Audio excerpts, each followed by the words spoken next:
Huh.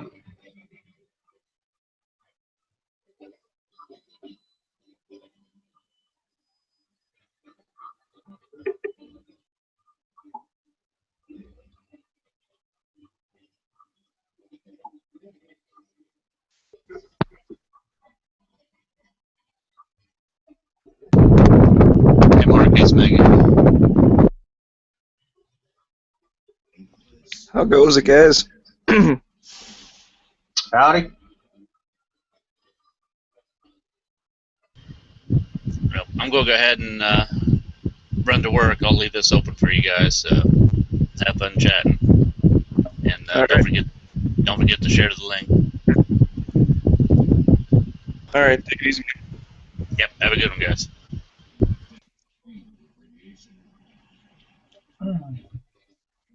How's it going? Pretty good.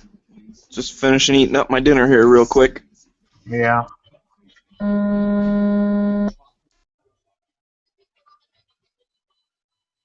Yeah, we had supper out at TGI Fridays tonight.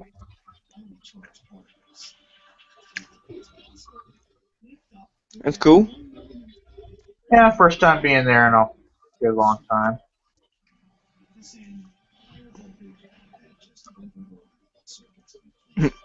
I like your picture there about the duct tape. Yeah.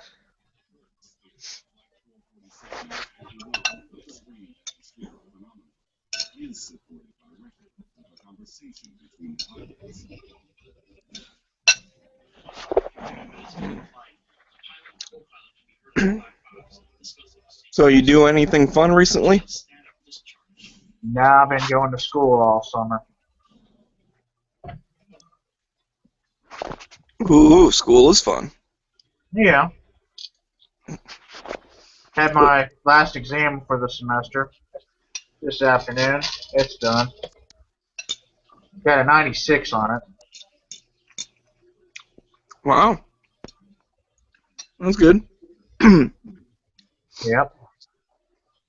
What are you going to school for? Become a pharmacy technician. Oh, okay, yeah, that's right. I remember you talking about that before. Yeah, well, the class I took today really is not my program. It's just the humanities class. So you're 96% human. Hmm. Mm. Actually, 97 is my final grade for the class. Uh, it's that 3% robot I'm worried about then. Yeah.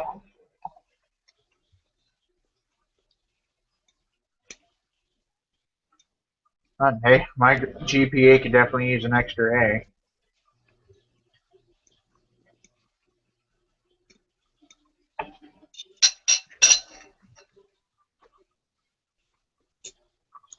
So how many more years do you have left? Oh, for this program I'm in, I have about a half a year left. Oh, cool. So sometime this winter, that'll be your last semester. You'll be good to go. Yeah, about May. Oh, okay.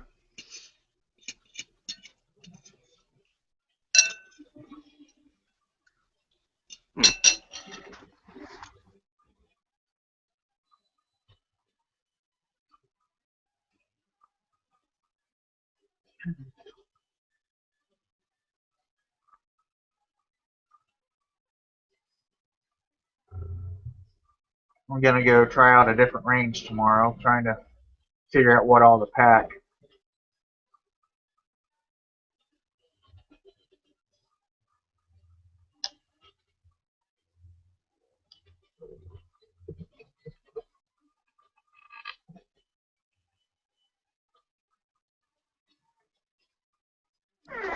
All right. What was that you're packing for?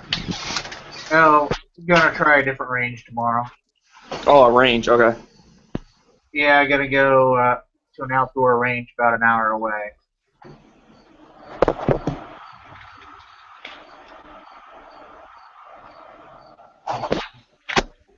You going with people, or are you just checking it out yourself? Take my wife.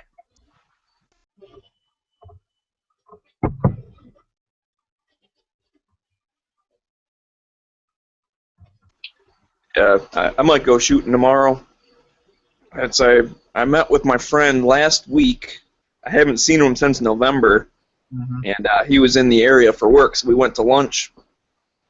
And then he said he's going to be back in the area tomorrow afternoon. Yeah. So he hasn't responded yet to me though, so I don't know if the plans are still a go. They were just kind of rough plans. Yeah. He always has like meetings and shit that come up last minute, so we'll see what happens. Yeah, I'm going to this range tomorrow to shoot ammo that they won't allow me to shoot at the indoor range I'm a member of. Is it like steel core or something? Yeah, some of that. Also, for shooting the shotguns there, they want you to shoot slugs only. And, well, I'm going to show my wife how to shoot a shotgun, and I'm not going to start her off with slugs. First they That's way good. in too much. About $1.25 a shot.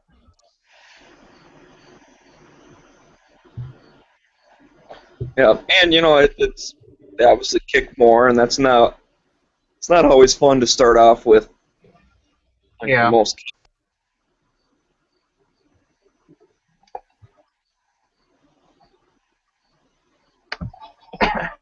I've got like 200 rounds of Tula 9mm that they won't let me shoot at the range, so might as well shoot it here.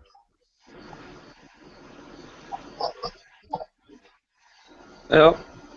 Or you could send it to me. I have a private range up north, so if there's ever any ammo you want to get rid of, just send it my way. I like to take donations. Yeah. I'll try to use it down here first. All right. Understandable.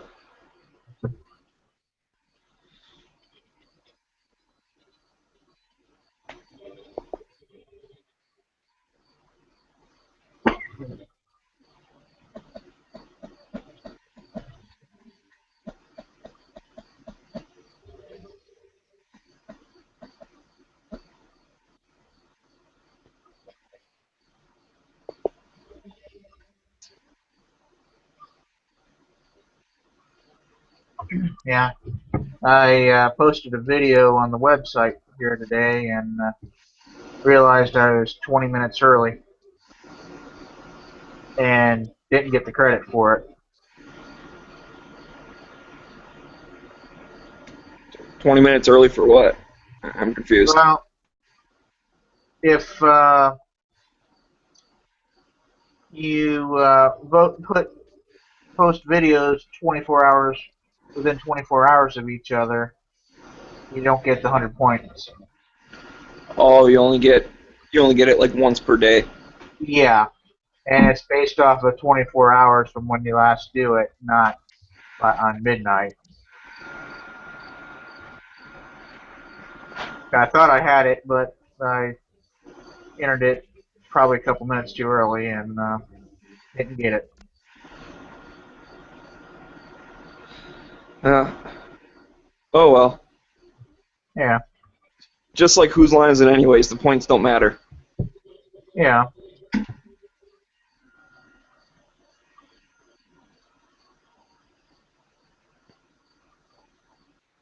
I hope they do something cool with those points in the future. I know I mentioned it before to Yeah. G-Webs. I'm part of a comic book website that it's basically trying to collect the database of every comic book, a picture and a price value. Yeah. And if you upload a picture of the cover, you get so many points. If you post in the forum, same kind of stuff here. You just do stuff, you get points. Yeah. And they do an auction every year. People donate stuff, and then you can use your points to bid on the auction. And you can also, buy 10 points for $1 or whatever. So it's a way for them to raise some money, but you get stuff a little bit cheaper if you can use up your points and then, spend some money on top of that, or You can get stuff for free if you just want to use up your points. So that'd be kind of cool to, mags or gear or whatever. Yeah. That's probably in the future, but that'd be neat.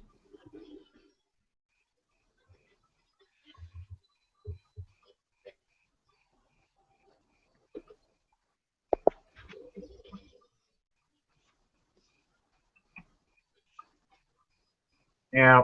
Yesterday I bought the wrong type of tube for my Mac 90 buffer tube. But it's not going to really set me back. I realized it before I ordered my stock. So, and the stock I want comes in both commercial and mil spec varieties. So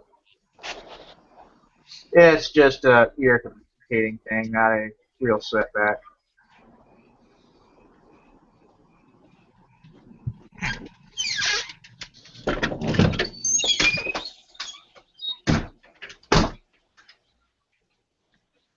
Well, at least you'll get it all figured out. Yeah. And I went and bought the tube at a local gun store, so I paid a few extra bucks than I would have if I would have got it on eBay, but, spending a few bucks local, oh well. Let them hold on to it for a few minutes before they spend it. Yeah, I try and support local stores if I can. Yeah. I couldn't find an end plate that I wanted or a castle nut, so I ordered them off of eBay. They ought to be in about a week or so.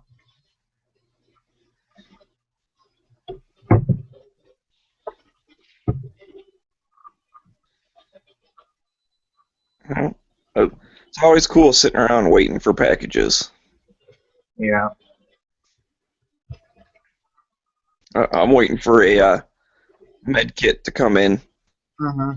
I haven't had one. You always hear about, oh man, you should have like at least something. Mm-hmm. Getting a combat wrap or something. I got to learn what all the stuff is though. I don't really know how to use that stuff. So Yeah.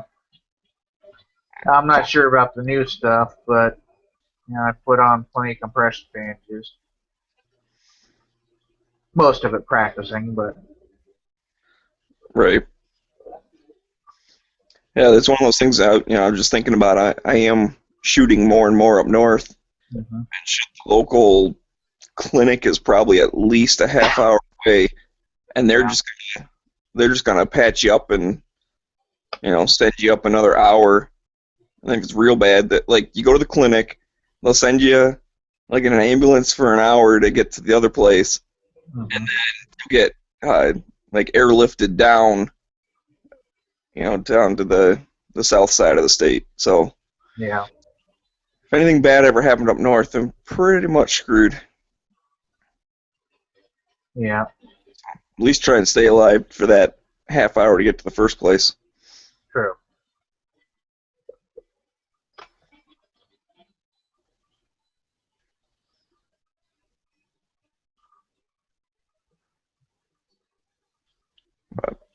Going up north this weekend, I'm pretty excited. Mm-hmm. A big family reunion. Yeah. Of course, waiting on all these packages for this rifle. My project's on hold until then. Well, Can't post any videos on working on the rifle if I can't get any more work on the rifle done, because I don't have parts. yeah, you tend to need parts in order to work on stuff, I guess. Yeah. I'm waiting for my dad to figure some stuff out. He wants to build an AR, and I bought him a lower parts kit for Father's Day. Mm-hmm. He went out and bought a lower, but I still need to get the buffer tube and stuff for the stock. Yeah. And it's one of those things. If it were me, the thing would have been built by now. But I don't just want to do it for him. I want him to get excited and research and get to pick everything exactly how he wants it. So I taxed them with, find a stock you want. I mean, there's a million different types. Some of them are super expensive. Some of them are super cheap. Figure out what's important to you and get that. Yeah. But he's been busy with work, so last time I talked to him, he hadn't even looked into it yet. So that's fine. It's whenever he wants to, he can do that, and then we'll at least get the lower put together, and then I'll do the same thing with the upper. You know, hey, you can buy $1,000 uppers, or you can buy a $200 upper. It just depends on how fancy you want to get. Yeah, I bought a $200 upper a couple months ago. It had a few blemishes on it, but I figure I got blemishes all over the lower anyway, so it's not going to stand out. Right. Yeah, when I built mine, my upper I think was 300 something. Mm-hmm. It was, stainless steel barrel, and it actually came with a Vortex red dot. Yeah. That was pretty cool. I got the nickel boron coated bolt carrier group, and that was separate. The upper was just basically a barreled upper. Yeah, barrel and an upper receiver.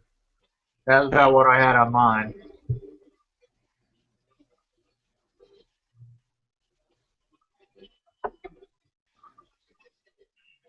Of course, I have no idea what type of upper it is, so basically it's just a Franken gun.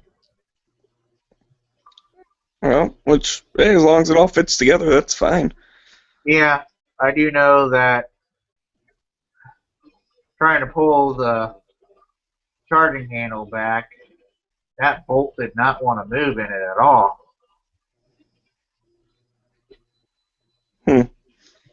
It was so tight inside the receiver. Of course, it shot all right.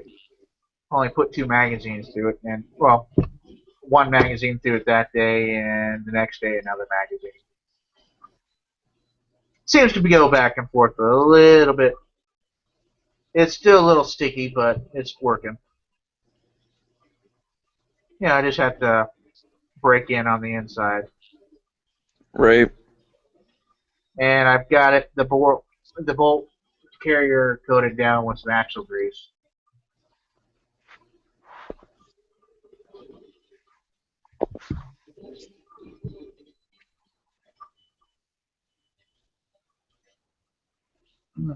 So, probably shoot it tomorrow some.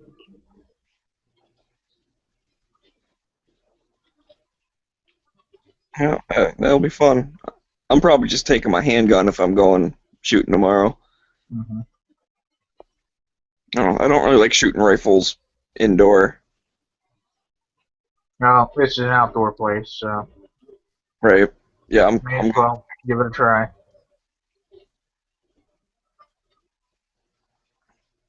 This place used to be pretty cool. It had 5 lanes for paper targets, and then 5 lanes with steel targets. Yeah. They had dueling trees. They had like little hostage things where you shoot the bad guy and it flips around to the other side.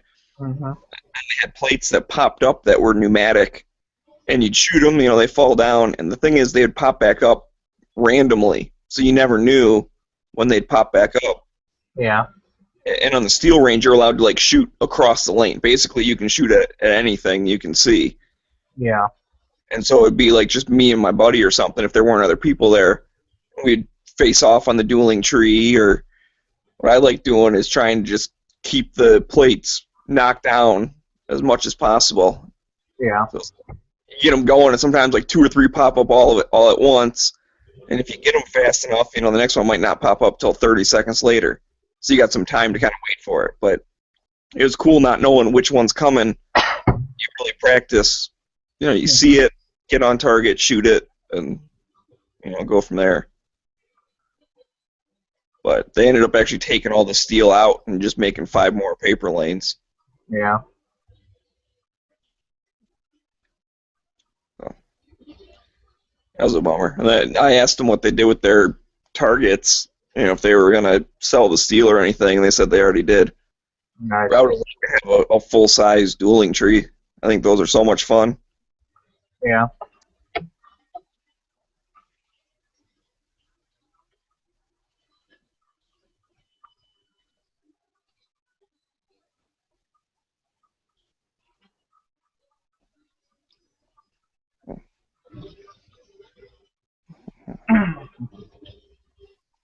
Yeah, I'm pretty much running out of ideas to do for this rifle rebuild project. At least ideas that I can make videos on.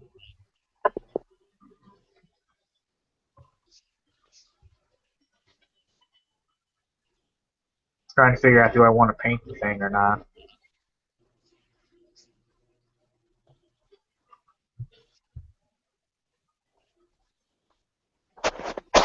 Yeah, you should paint it. Make it look cool.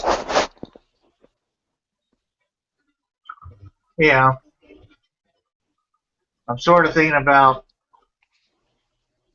keeping the steel part black, but we're going to have probably 4 or 5 different shades of black on it. So I may just end up getting a can of that Brownells Alumahide and finish it all off so it's all one tone. Then put olive drab furniture on it.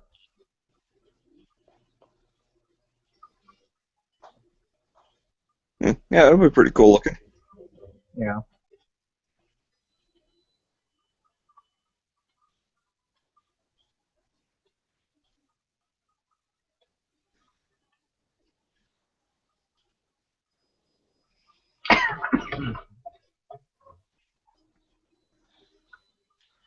And I was thinking about camouflaging it, but I don't know. If I do camouflage it, I go to different terrain, I'd have to camouflage it again. And you completely ruin the resale value of it if you do camouflage it. Yeah, Well, not really the value, it's just the chances of someone wanting to buy it. But I don't think anyone's going to want to buy this rifle from me anyway. right. And I mean, I don't really look at that kind of stuff because I plan on holding on to everything. Yeah. I don't ever want to sell a gun. That's my plan. Yeah.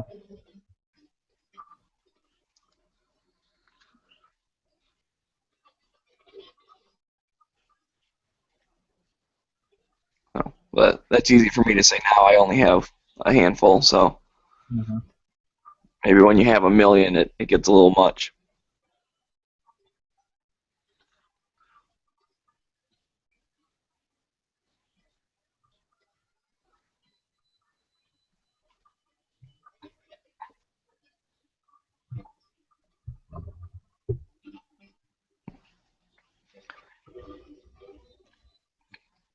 I don't know what my next gun purchase is going to be, though.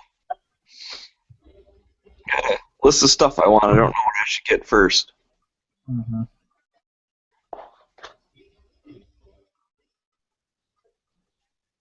So I'm leaning towards getting a concealed carry pistol next. Because the only pistol I have is a CZ75, and it works, but it's heavy, all steel, big. Plus, kind of hard to conceal. Yeah, I mean, it conceals fine when I carry it. And actually, I don't carry all the time. I know that's a sin around these groups, but to be honest, like, a lot of times when I'm going out, it's because I'm going out to the bar. Yeah.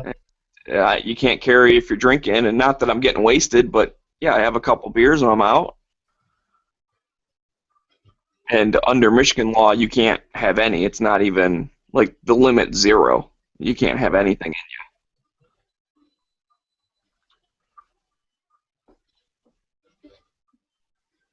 you. Yeah, I got the Smith & Wesson M&P Compact for myself. Originally, I was thinking about getting a shield, but since I'm left-handed, it's not quite left-handed friendly.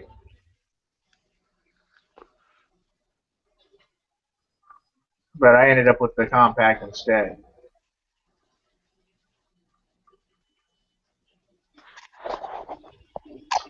That's kind of a little too big to try to stick in my pants.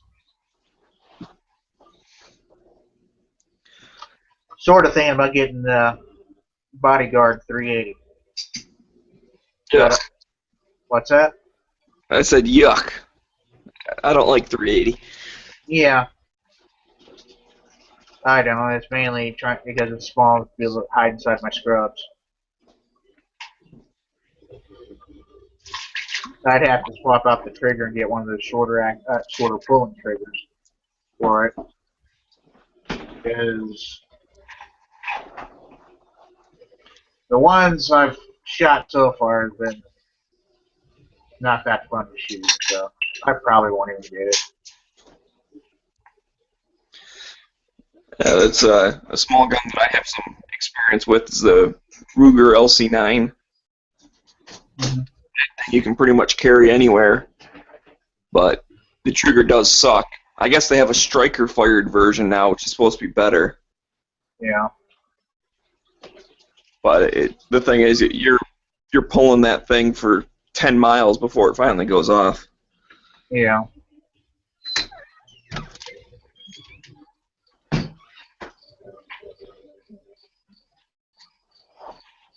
Talked my wife into getting a shield and put an Apex trigger on it for her.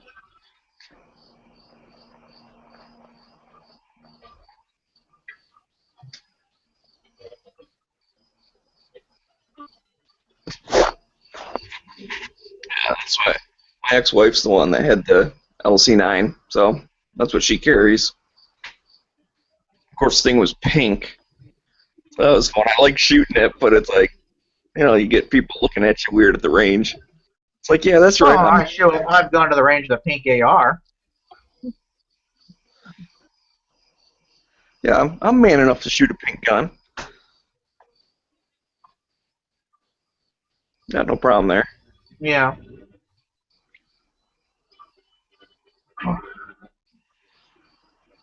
And let's see, I put a pink toe grip on her shield.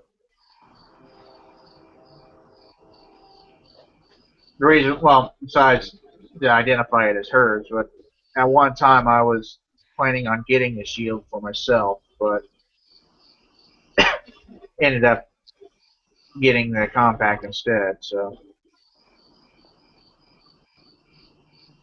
and they do look somewhat alike, but if you put them next to each other. So the pink grip on hers tells her it's hers.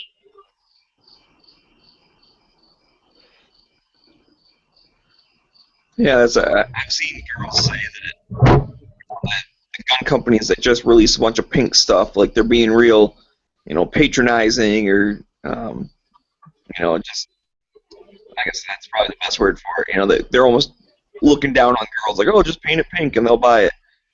But yeah, some of that I can see that, but a lot of the pink stuff is flying off the shelves. Well, and that's what I was getting at, is that she would take her pink Ruger, put it in her pink leather holster, attached to her pink camel pants, and then she had her pink earmuffs, and she normally would wear a pink shirt or something just for the fun of it. So it's like, yeah, she has no problem with that. Yeah.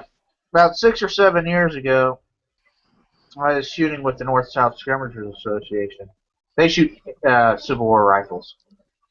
And these people make these custom cases. They end up getting a little bit of pink nylon. So they did a real short run of the pink cases. Because we had some women shooters there. They figured they wouldn't sell any of them, but they sold out all of them in one day, and they had like 50. And the women were coming back and saying, hey, we want more of these things. As what it turned out was, they would always get a nice fancy rifle case, and their son or their husband or whoever they were with was taking their case from them. The pink ones weren't being stolen from Yeah, that's a good way to do it. them. Yeah.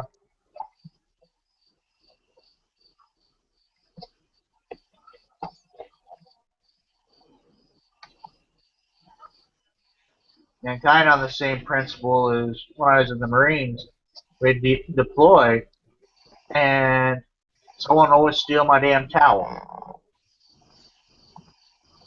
So I went and bought this pink towel and carried it for 6 years before it wore out on deployments. No one stolen that one. Of course, the main reason why I bought it was because I was short on money that day, and that pink towels were half the price. So, saved money, plus no one stole my towel. Yeah, that's it. My buddy carries a pink lighter for that exact same reason.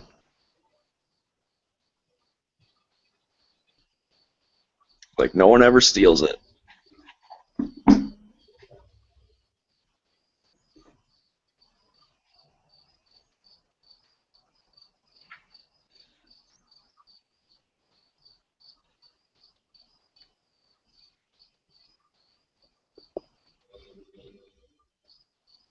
Yeah, it also easier to tell whose stuff is who down here. My stuff's black and her stuff's pink. As far as shooting gear.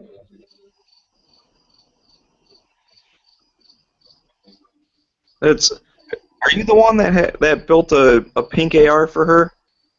Yeah. Okay. I'm sorry. I get confused sometimes remembering who's who. Yeah, I can understand that. I always end up telling the same story because I forget. Yeah. Like, the favorite thing I do is I will tell someone their story and forget it's them. So I'll start the story. Yeah, I've done that. I don't remember who this was, but like one of my buddies, he got this car and da da da, and I go through the whole thing, and there'll always be one little detail I got wrong, and he's like, "Yeah, actually, it was a green car." I'm like, "Oh yeah, that was you. I forgot." But they'll sit there and let me tell the whole story. Yeah. I'm like, you can interrupt me if I'm telling you your story. You can be like, "Yeah, I know, dude, it was me." But no, they'll just sit there and let me talk.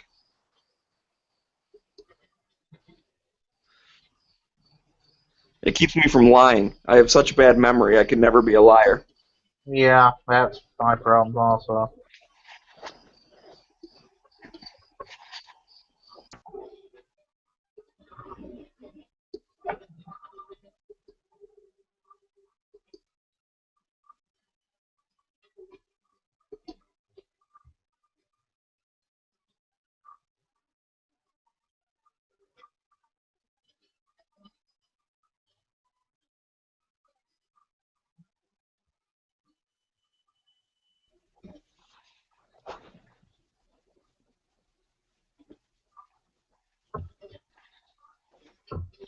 I've been watching this pretty cool show on, I think it's a History Channel or something. Hmm. It's called Forged in Fire. Yeah. It's basically a bunch of like knife makers. They start with 4 people Hmm. and give them, either a certain type of steel or it's always some type of challenge. Like it's got to be Damascus or it's got to, whatever, some type of technical thing. Hmm. They build a blade and after the first round, they kick one dude off, and then they have a second round to like put a handle on it and kind of finish up the blade. Hmm. And they test it by stabbing stuff and cutting ice and all this kind of crap. And then there's 2 people left after that, and then they have like a week at their home shop to make some type of cool sword, and then they test that, and it's really interesting. That I don't know a lot about metalworking, but it's cool. They're kind of explaining why you do certain things, like to make it harder, or give it flexibility and that kind of stuff.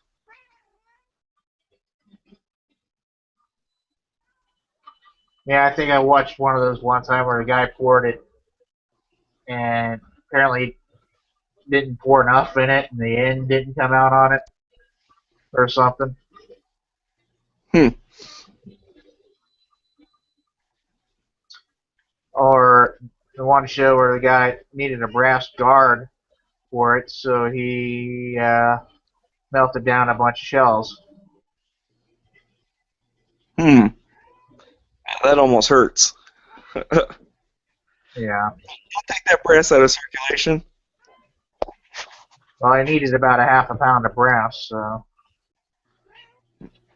I was actually working at a recycling facility, and it's just a scrap metal kind of thing. They just Yeah. melt everything down, and they had an entire pallet, huge box container filled with brass, and I was like, oh my god, that is worth so much more than the scrap metal value. I just wanted to start filling my pockets. It's like that stuff's worth 10 or 20 cents a case. And they're melting it down for half a penny's worth or something. Mm-hmm. Yeah, that plant was awful, man. They had such bad ventilation. There was just metal dust everywhere, and Yeah. well, that's why we were there. I do a lot of air handling systems, Mm-hmm. so that's why we were there. We're to do an air balance study and figure out why it was messed up. And it's like they built the thing 20 years ago, have never done anything to it, and they're wondering why stuff doesn't work. Yeah. You have 20 years of metal dust, plugging up all of your ducts, and the things are wearing out, and Yeah. it was pretty bad, but.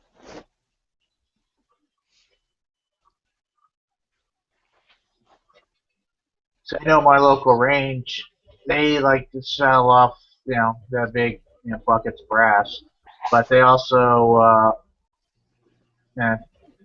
scrap metal truck comes in, they get barrels of shit out of the bullet trap and sell that to them also. Well, I guess it beats paying someone to haul it off. Right? Yeah, I plan to, in the future, tear down my range up north and sift through all the sand and pull all the lead back out. Yeah.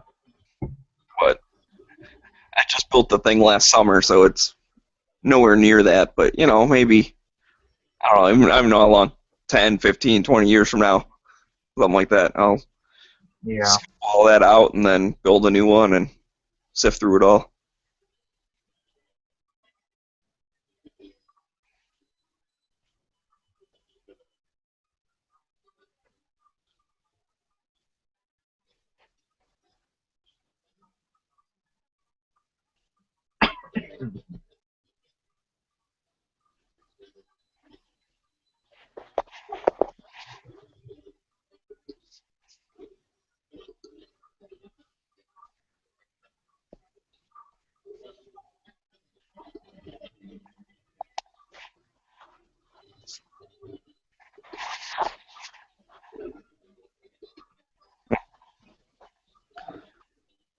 Kind of surprised there's not another chat starting up yet.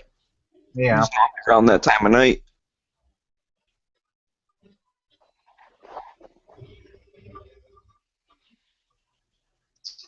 Yeah, that chat last night. They're arguing over the hunting and the lion. Yeah, I missed that. I saw some people saying, "Oh man, that was great." Yeah. I looked on YouTube, and Matt's video is only 30 seconds long. So something got messed up when it got uploaded or whatever. Yeah. I was like, "Damn it, man!" I've been watching more and more of them live, but Yeah. I would at least always watch them the next day.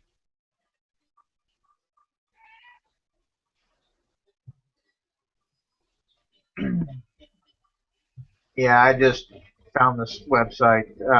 Finally came over here and joined about a week or so ago.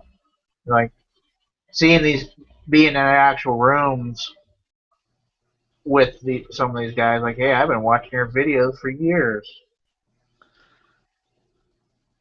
Well, yeah, I've been pretty heavily watching gun stuff on YouTube just for a couple years, Yeah, about a year or so for me. but it makes your day at work go by fast. That's for sure. Yeah.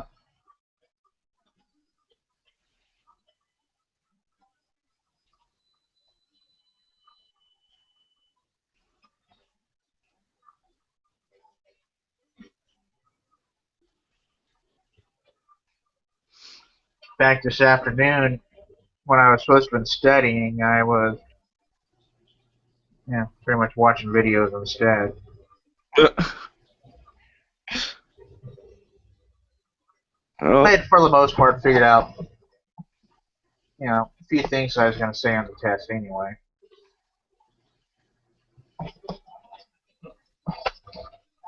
so What's the point of completely trying to figure out what I'm going to say if really don't know what the exact questions are going to be? right, kind of just And it make was all short answer questions. It wasn't no A, B, C, yes, no, or maybe. It was, let's see, I had some stuff about the Holocaust. I had to answer some stuff about Martin Luther King. well, the Holocaust one's easy. It never happened. Yeah, it's probably not the answer he was wanting. No, probably not. Then I had to write about Walmart. I had to write some about some modern music.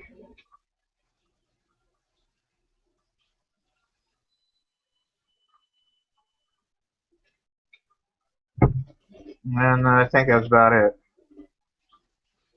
Hmm. Not bullshit about a half a page per question. It's the lowest grade I've gotten in his class so far, but hell, it was a 96. I'm not bitching one bit. Yeah. Oh. Oh, that's good.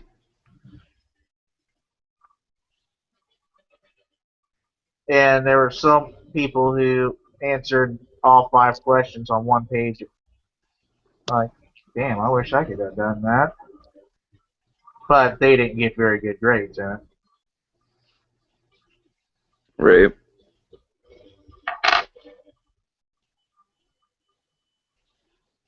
I didn't get the chance to do what I wanted to in the class today, though. Yeah, the professor's been saying some anti-gun stuff, and I've been doing slight things in the classroom. The Hops #9 rag and all that. Yeah. And, well, I couldn't really come up with anything really good, so what I was going to do is just leave a pass for the local range, the range I'm a member of, on his table for him. And I Yeah. realized those things are worth money. I'm not really going to do that in case he decides to throw it away. Which I'm sure he probably would, but Yeah.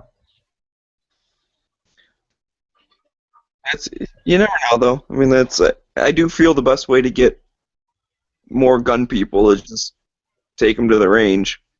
Yeah. But some people they just don't. Whatever. They just don't really like that, and Mm-hmm. it's like that's okay. You don't have to like it. Just stop, attacking me for liking it. I don't have any drag cars, but that doesn't mean I don't think that people should build some crazy race car or something. Like, go ahead and have fun if that's what you like doing. Yeah, I got 3 of them in the backyard. Not really. I just made that up.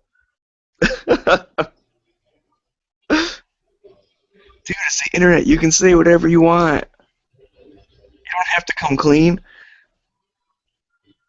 Yeah, but shit, I didn't want to have to remember that I have them. Hey, how's your race cars? My what? What are you talking about?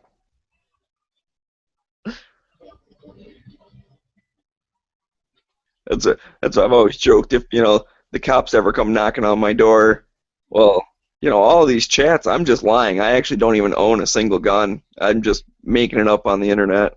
I'm just pretending.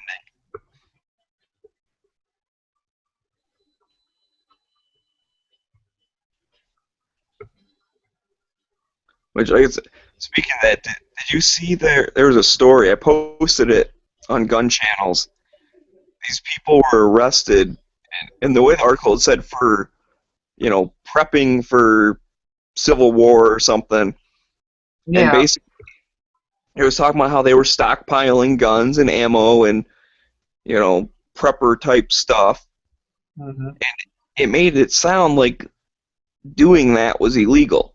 Like they got charged, I guess, for making explosives.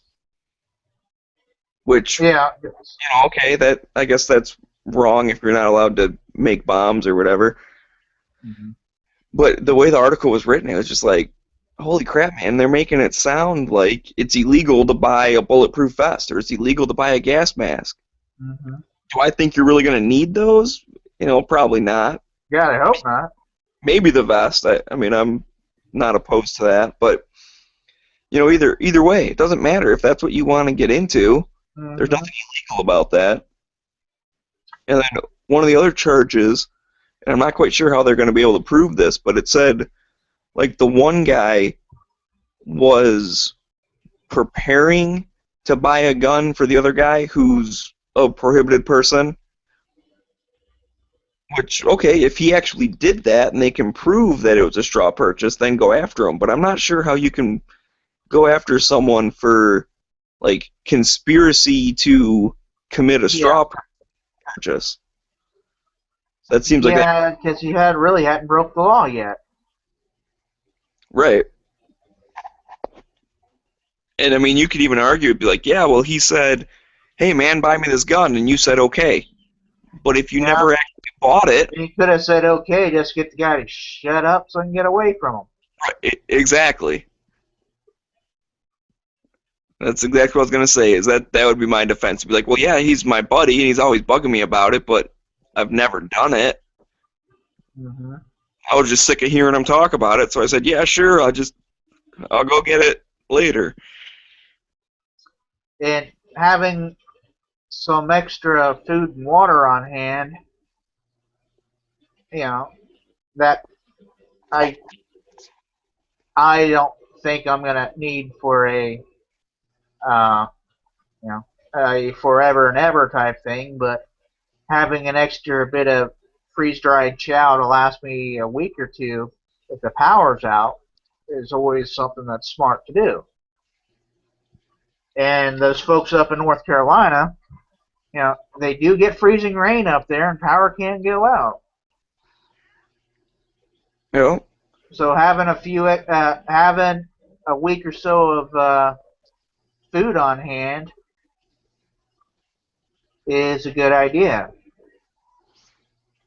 And let's see, last summer in Toledo, didn't they have their water supply go down and they went 3-4 days without being able to drink the water? Right, yeah. Having a couple of cases of bottled water in the house would have lasted you long enough for them to get their drinking water supply handled again.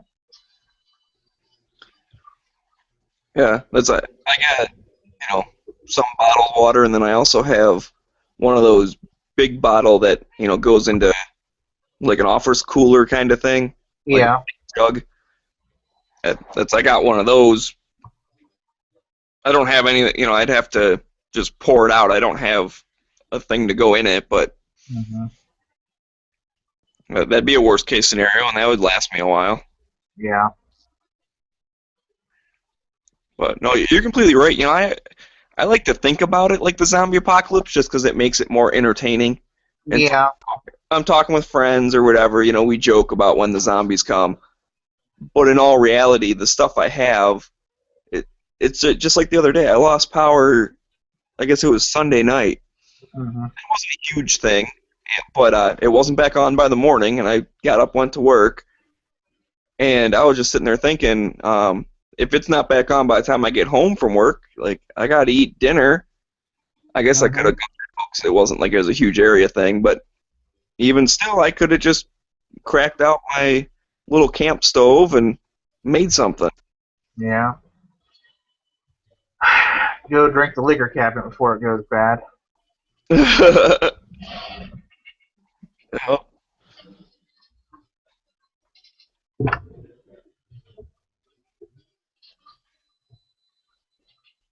If we ever lose power for a real long time, I'm gonna have a massive venison cookout. Yeah.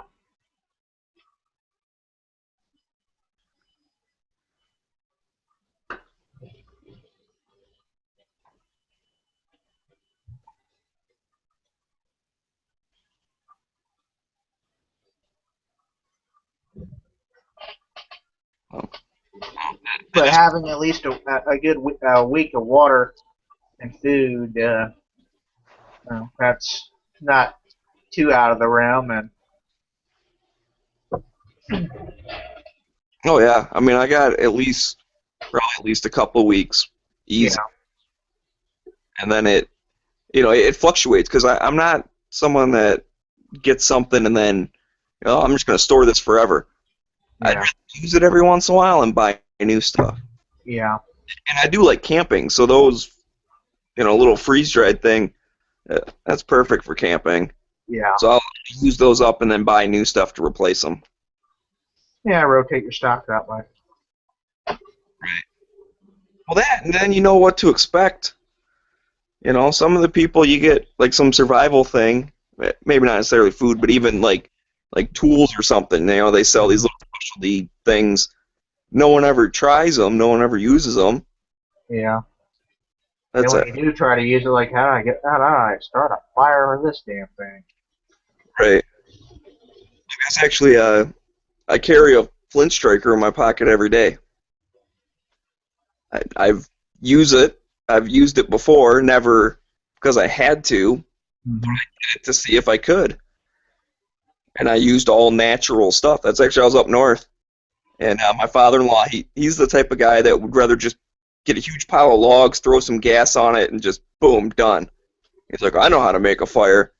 I was like, all right, well, I'm gonna do it, a normal way. And I only ever used like all natural things. He's like, oh, here, let me get you some newspapers. I'm like, no, I want to try and make this just like leaves and bark and whatever else I can find. Yeah. That was a joke when I was first going up there. It's like, I bet you can't start the fire with just one match. I'm like, okay, yeah, sure I can. And that on that one, I used newspaper and whatever and different stuff. Mm-hmm. It's like, oh, I bet you can't do it without the newspaper. And so finally, I was like, hey, I bet you I can make a fire without using any match. And he's like, oh yeah, right. And then I pulled out that flint striker, did it, and he's like, oh okay, yeah, good job. Yeah.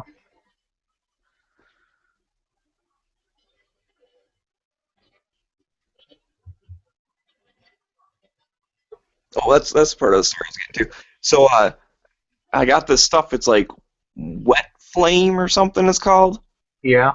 these little cubes. It's supposed to be like a tinder kind of thing. Mm-hmm.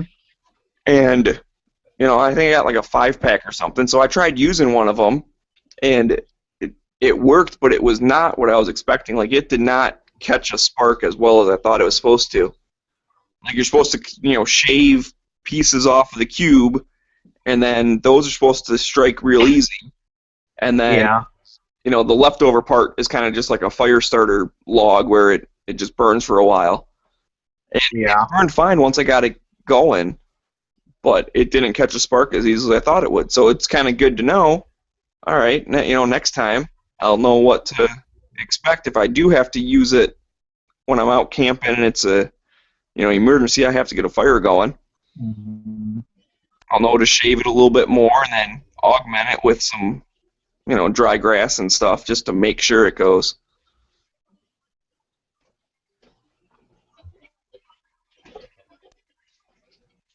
Oh, I stood up.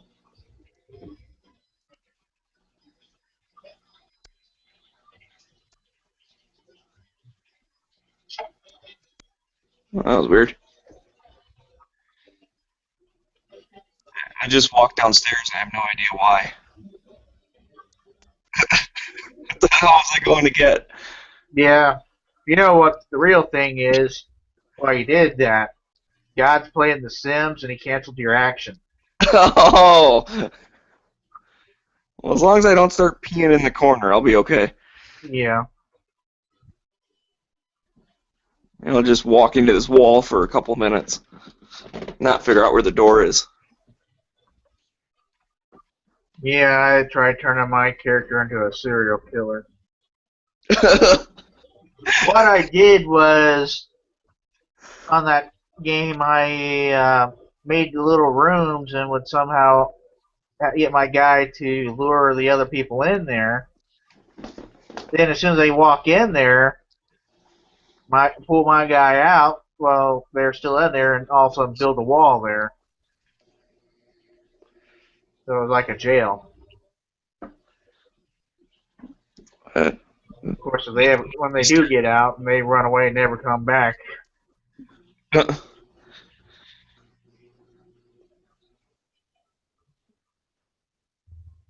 Yeah, it's when you've played that game way too long and coming up with alternative ways to do things.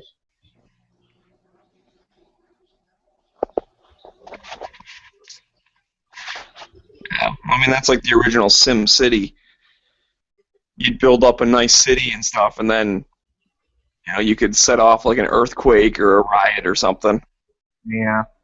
I used to do that, build up an awesome city, save it, and then me and my friends would take turns trying to destroy it. hmm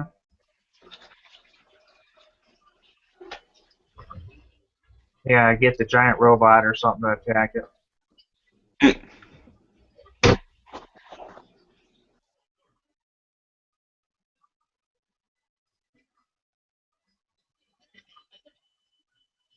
Or what I would do, things just to intentionally try to make people move out. Jack the taxes up as high as you can and uh, cut the budget to the police department and the fire department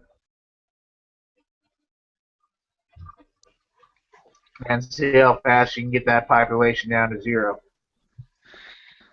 Yeah, I modeled my city after the way they ran Detroit. I'm not sure why it always failed. Mm-hmm. Yeah, you can always punch the cheat in to get extra money. But so many times, and then all of a sudden you get an earthquake.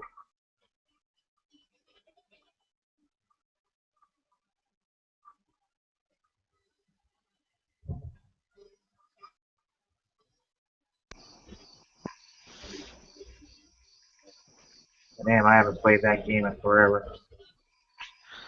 Yeah, me either, man. Never could get up. I get up to a couple 100,000, then it would eventually top out for me. I could never get,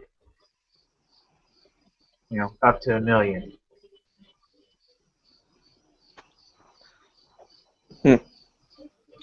I got no idea how big I could get it. I remember, I could get it advanced enough where you have those little those things like those habitats or something. I think that was the second SimCity though. That was the newer one.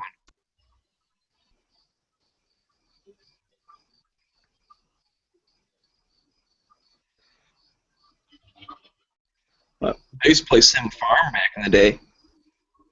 What's that? I used to play Sim Farm. Yeah. That was before Farmville was big. Yeah, definitely in the Farmville. And eventually I burnt out on it. And, I had one or two names, accounts, and always have additional farms to be able to, supplement my main farm because you always had to ask and beg and borrow crap from people. Yeah, I never played Farmville. I just know of it. Mm-hmm. But it's like, And eventually you'd end up with so many damn pop-ups you could never get to do anything without 80 different pop-ups, and he just got so damn tired of it.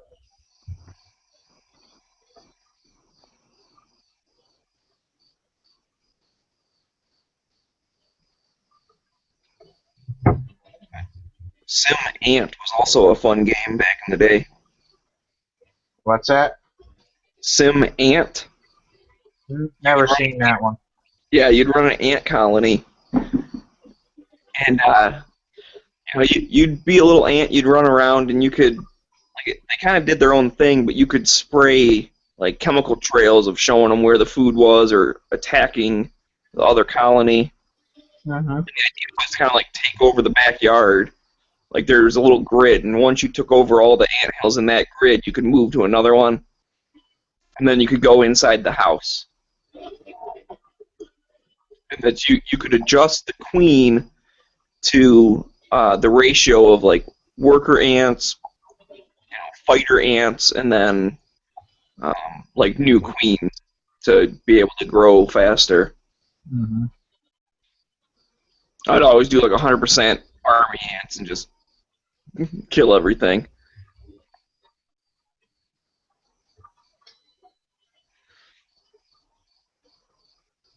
There'd be like spiders and stuff that would attack you. You'd have to get all your ant buddies around to Yeah. defend the nest.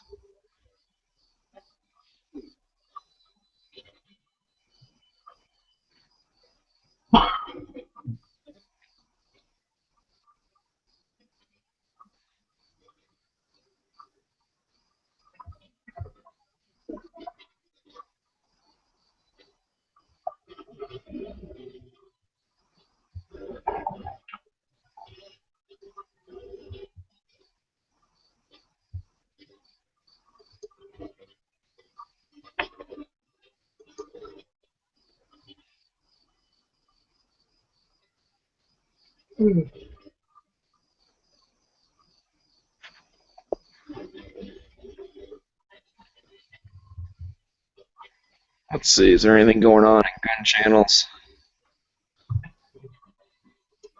You know, I'm hearing clicking and popping stuff going on in the chat room, but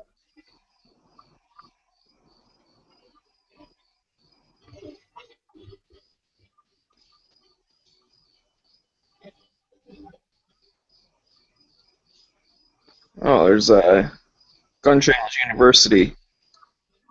It's an Instagram thing. yeah, I'm thinking about jumping over there because, well, I've got 5 followers. I want more on my YouTube channel, subscribers. Yeah. Yeah, I think I'll hop over there too. I think it's about to start. Okay. Yep. I'll see you over there then. Yep. I might pop back into this one after.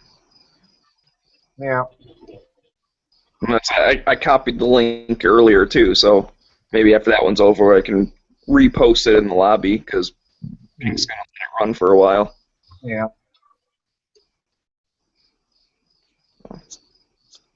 Go back.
Is anybody in the chat? Maybe? No? Yes? Yeah, I am. I was just, John was in here playing his game, crap, what's the name of it? It's like, What? the warships, yeah, that's it. And, he was playing it on stream for a little bit, and then, he just left, actually. I had to restart because my mic wasn't cooperating. Someone is echoing pretty hard. I'm broadcasting through heavy, I think. Here, I'll start the screen thing back up.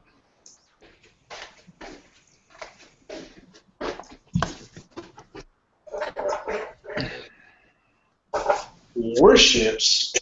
Yeah. Is this a free game? Yes. Is it on Steam? Not exactly, but you can link it to Steam. That's how I do it. That way I can use the overlay in case one of my friends sends me a message asking me what the hell I'm doing in Warships. So, yeah, I'm interested because I love warfare and ships and aircraft, and you may get me addicted on another video game that I don't need to be playing. Yeah, this company does ships, tanks, and planes. The planes kind of suck, but the ships and the tanks are pretty nice. Like, tanks came first. I've been playing that for like 4 years. This is an open beta now. So do you get to pick what ship you have, or do you have to start up with like a PT cruiser and experience points to get moved up, or what? Everybody will start at a Tier 1 cruiser, which is like your middle-of-the-road type ship. It's got decent guns, decent speed, decent maneuverability, and then from there you can look at the tech tree, and you get experience, obviously, just by killing and surviving and just accomplishing goals. And then you can choose if you want to play cruisers further, destroyers, battleships, aircraft carriers. I've been working with the developers in this game for probably 6 to 8 months now, and even though it's not quite as realistic, I'm still trying to get them to get U-boats in the game. That would be awesome. The only But the problem thing is most you need to have like 4 or 5 people for the U-boats to even have a chance in attacking. Get what I'm saying? Sean? Can anyone hear me? yeah, I hear some. Okay. I'm not sure if Yeah, I'm lagging or if somebody else is. I think it's me. What about now? Is this better? I just downloaded the game. Yeah. Well, I haven't noticed any difference in you at all. You're Okay. you seem fine. Well, like, what for U-boats to work, what that would need to do is you have like 3 or 4 of them, because if you have one U-boat going into battle group, the U-boat's going to lose every time. So you need to have U-boats covering each other's asses. Well, I mean, the only other thing is it's like they usually win really effectively against cargo ships, but not against boats like carriers and destroyers and whatnot, because they just couldn't keep up with them. Well, yeah, and they shoot back. But so far, like, the only reason they didn't put them in originally was because they were terrified that torpedoes were going to be just overpowered. But the really bizarre thing is they've got destroyers here with 4 launchers on the hull, and they can fire like a 12 torpedo spread. I mean, I play battleships because it's just like my style: big, slow, heavy, huge guns, huge armor. You know, come at me, bro. I'll take your torpedoes and the belt armor and keep coming at you. Mhm. But when you get 12 of them from, you know, an aircraft carrier launching torpedo planes or something, it's a nightmare. There's nothing you can do.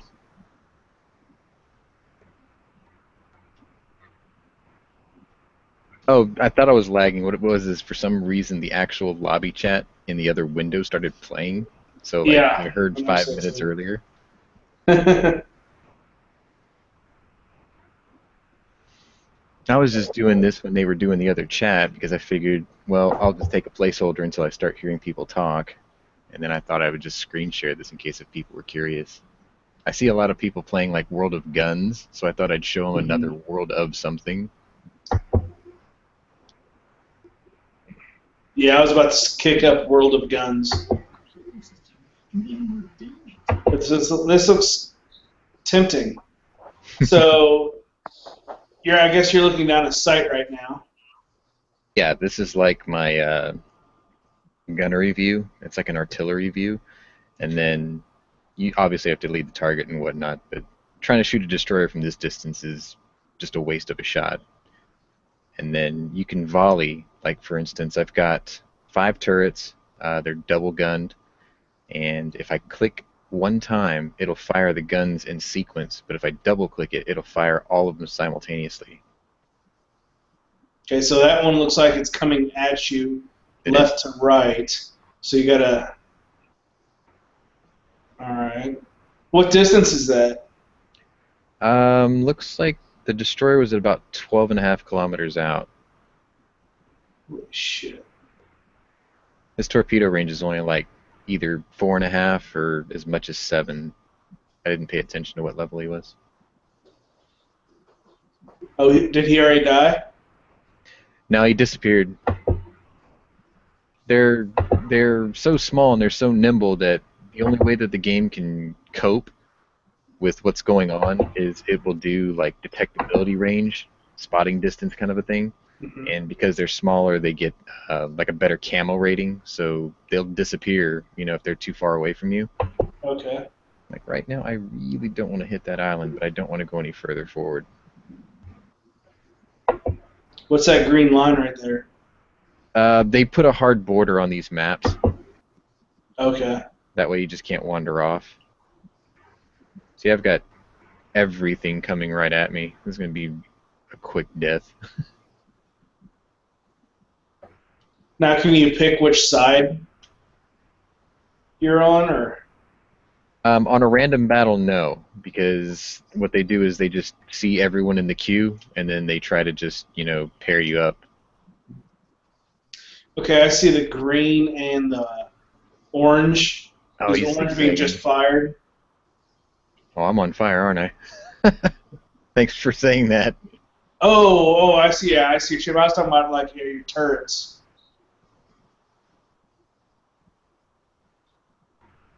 So how do you put your fire out? If you look right below my reload timers there, what you're seeing is like a repair kit or a repair cruise, and then the T thing for battleships, they're allowed to like heal themselves. See, I'm about to get shit on. Oh, a few torpedoes right there. Yeah, and then battleships, ooh, that was out of range. Nice. Just barely. Holy shit. They're going to run me down, though, because those guys can reload literally like every 45 seconds or so. Not only that, it looks like they're faster. Oh, yeah, they're way faster. Got them.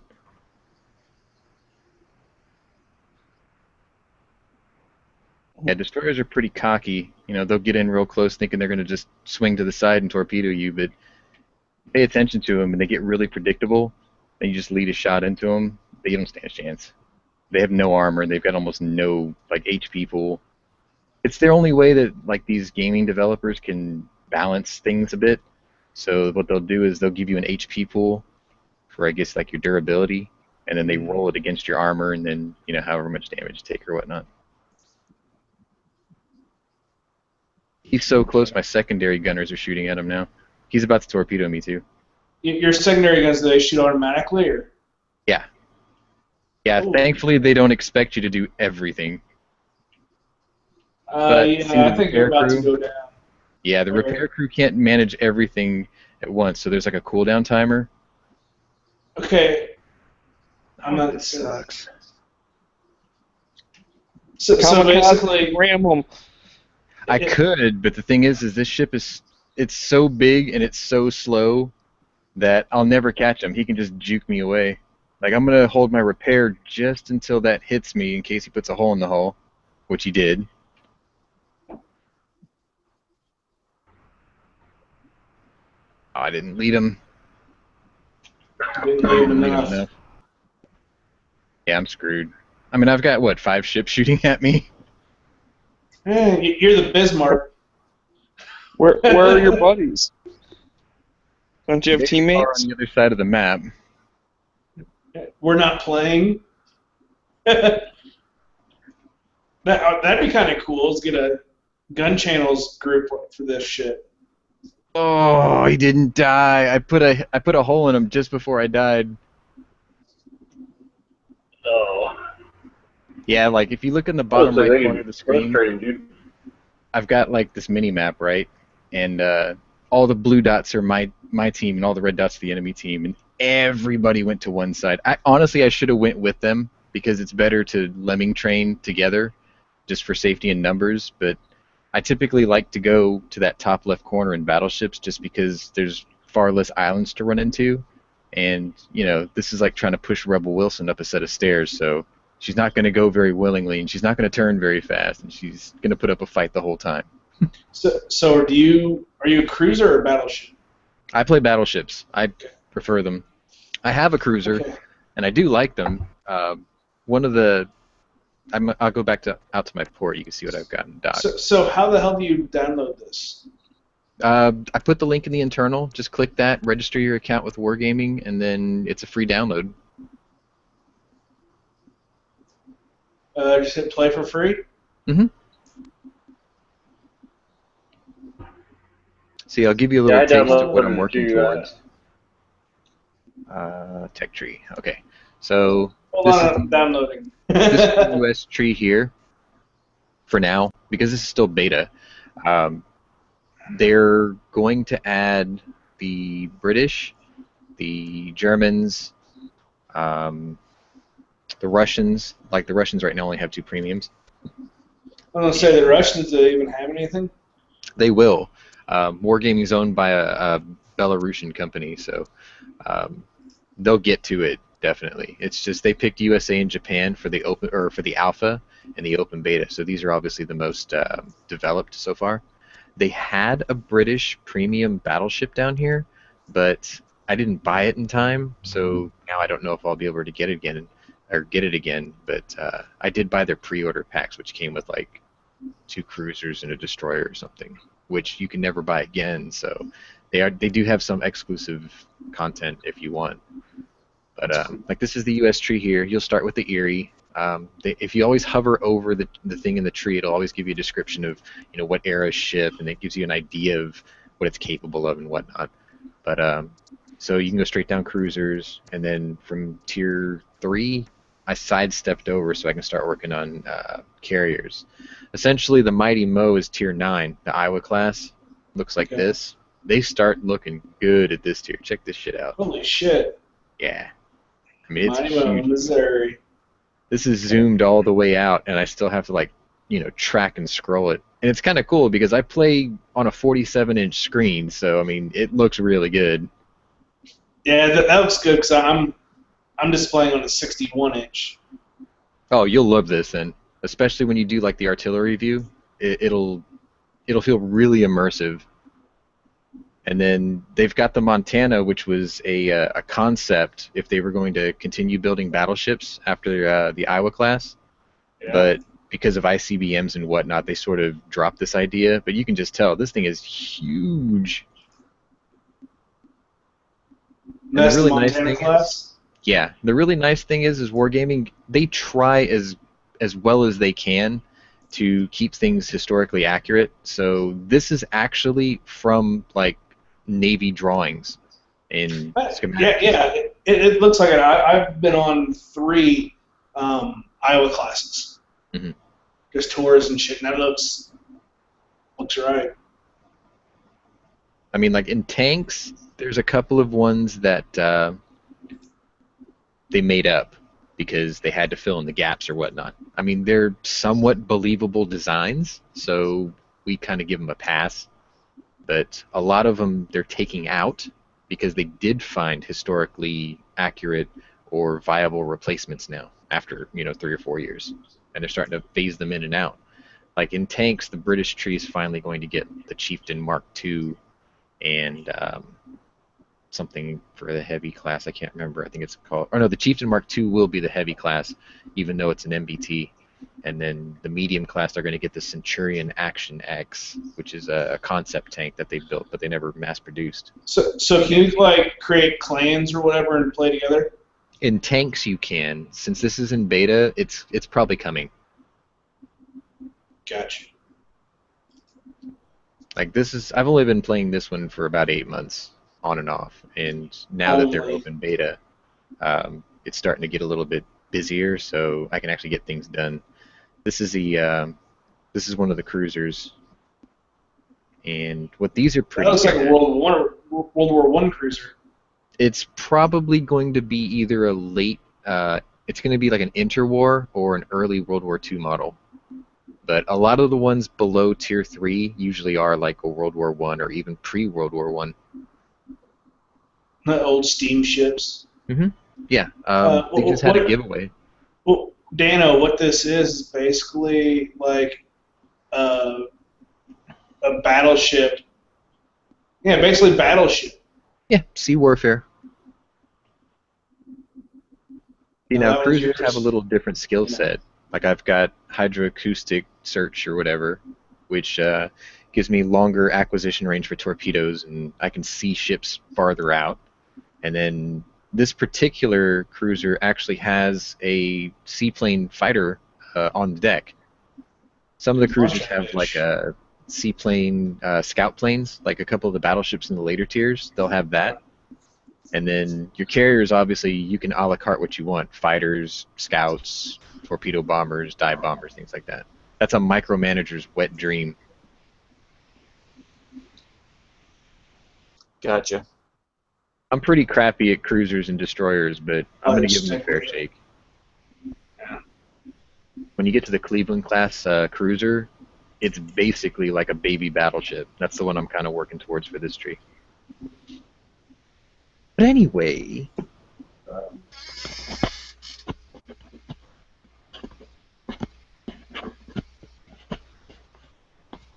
yeah, I was talking to Island earlier. There's I guess they're a manufacturer. They're right behind where my shop used to be, Radical Firearms, and they're selling 50 Beowulf complete uppers for, I think it's $4.99. $4.99 or $5.99 right now. I just saw it and I'm looking at it. I'm going, I really want it.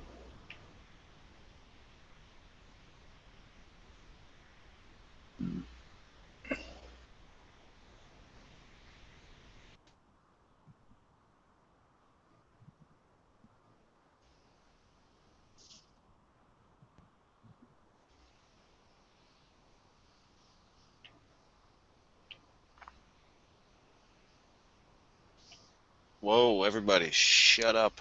I know, I killed the chat, right? What are you playing there? I'm sorry, was I talking too much again? No. This is another World of game. It's World of Warships. It's just basically naval warfare. Covers like 60 years of shipping.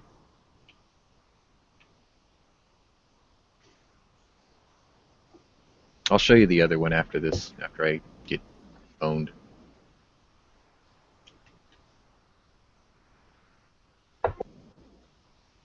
You there, Dano? Yeah. Did you find a scope? Well, I think I have it narrowed down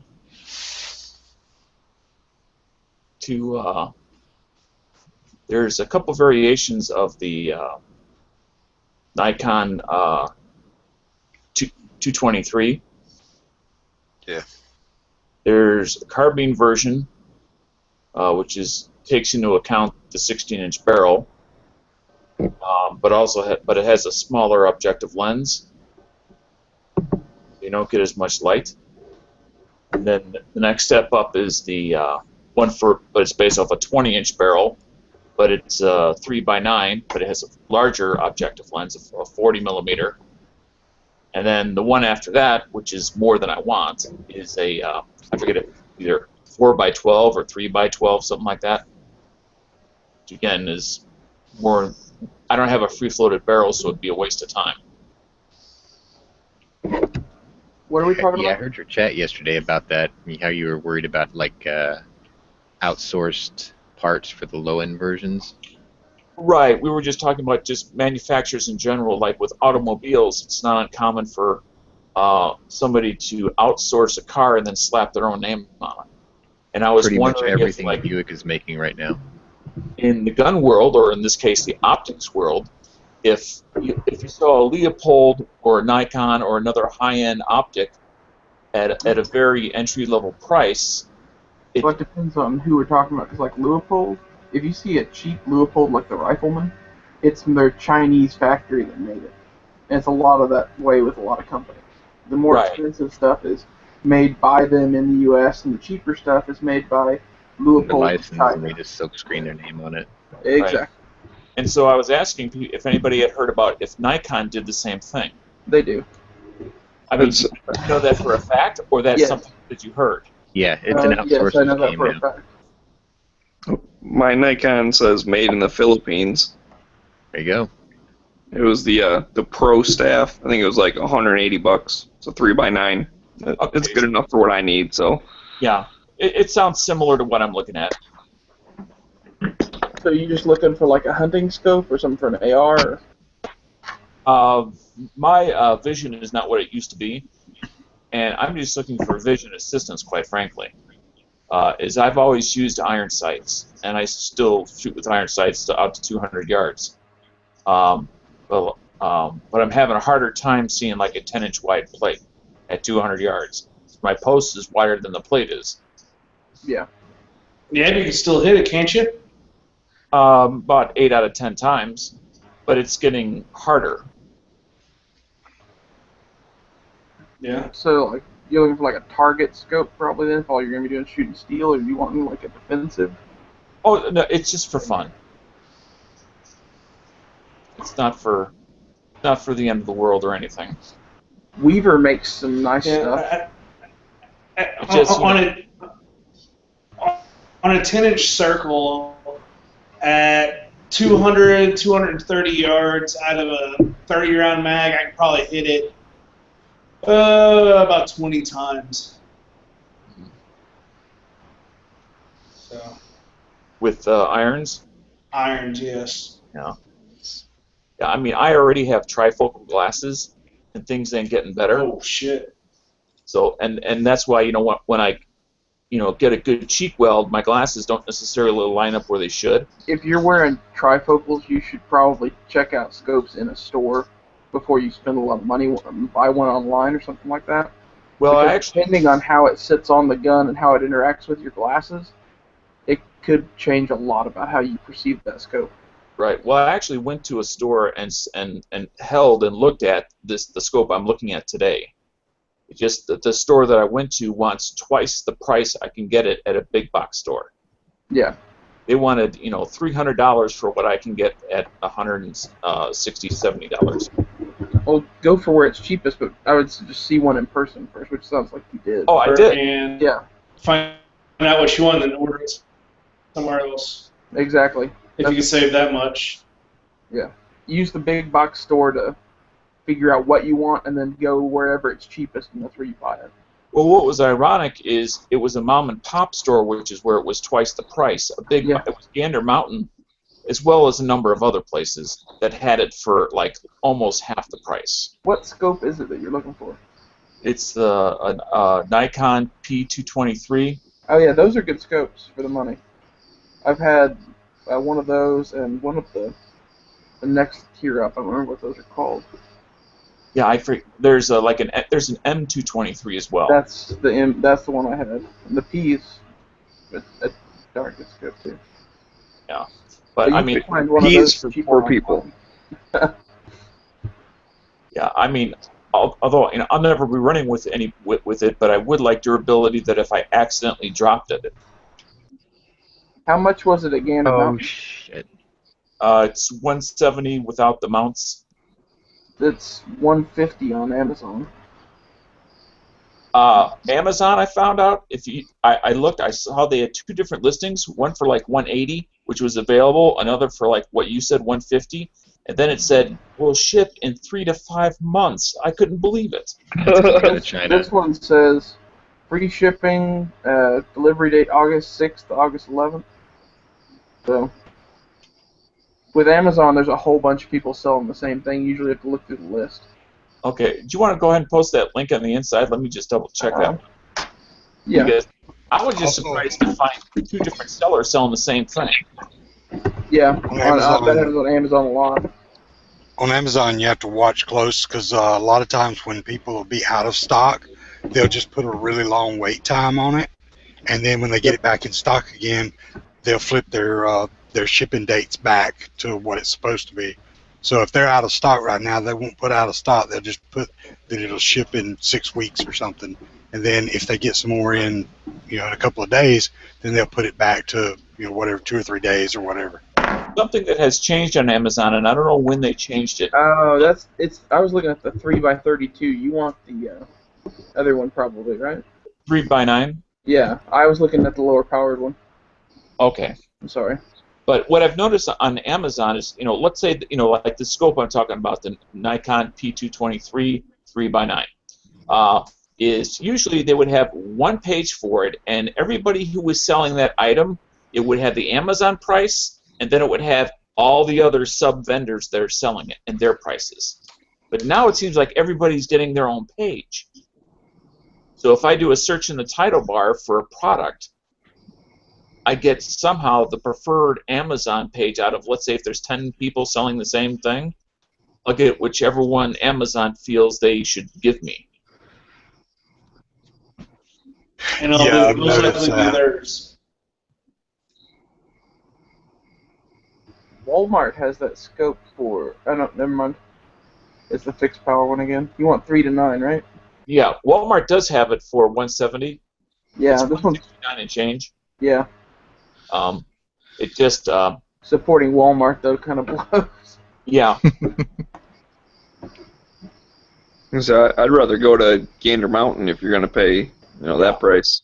Yeah. And Gander has it in stock. Another place that has it in stock, but I would not buy it from them, is Dick's. Yeah, I don't like Dick's either. It's just a personal thing. It's kind of like cheaper. That's a good thing. You don't like Dick's.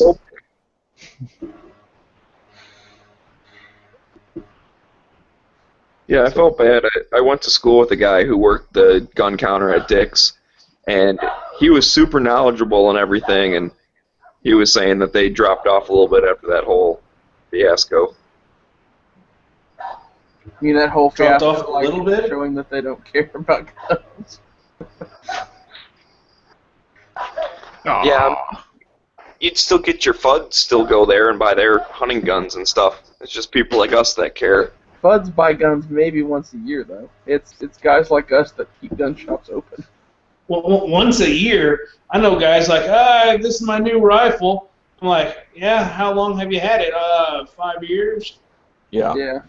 I mean, true. with FUDs, and as long as, if they find a rifle that works well with their, off-the-shelf Remington core lock at 168 grain, that's all they want. That's all they're going to buy, and that's it. They're not going to experiment with, I want a 243 or I want a 270 or an odd 6 or 300 Win Mag. They're just going to go, okay, let's get this gun and that ammo and hopefully it shoots well and go on. Never buy another one. How much does one 30-06 bolt action cost? The most expensive ones maybe $1,000, unless you're talking about engraving and stuff like that on top of it. But like a Browning bolt action 30-06 is probably like $1,000. Yeah, about $1,000. Yeah. A SCAR is $3,000. I mean, the profit margin is probably about the same, but you're still making more money. Well, what are the Remington 700s going for? Depends on what one you want exactly. Well, the caliber. Anywhere from like $400 to like $1,000, depending on options. The highest Remington 7. Well, yeah, you get into the ones like Bull Barrel and the police models. The police model, yeah, and the threaded stuff. You can get I've never seen a grand. I've seen 900, but then of course I've turned around and seen them as low as 5.5. And the difference is stock and barrel, basically. And trigger sometimes, but yeah. So, And- what's the and of course difference it's- between a stock and a chassis? Chassis is made of aluminum. Stock may or may not have aluminum components, but it's going to be mostly polymer, wood, something like that. All your chassis systems are going to be a metal type contraption. And a lot of your chassis systems will take detachable mags where your stocks won't. Yeah. Although there are some hybrids, like the Accuracy International thing, is like a metal chassis with a plastic shell over it. So it's not a hard and fast rule.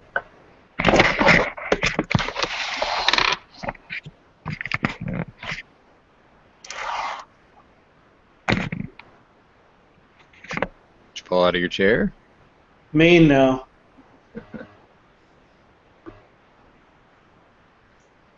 It's called Watch Sean Shoot the Islands. Oh, it's not me. I'm just watching someone else. Actually, I was Oh, going to load up the other thing now anyway. What game is that?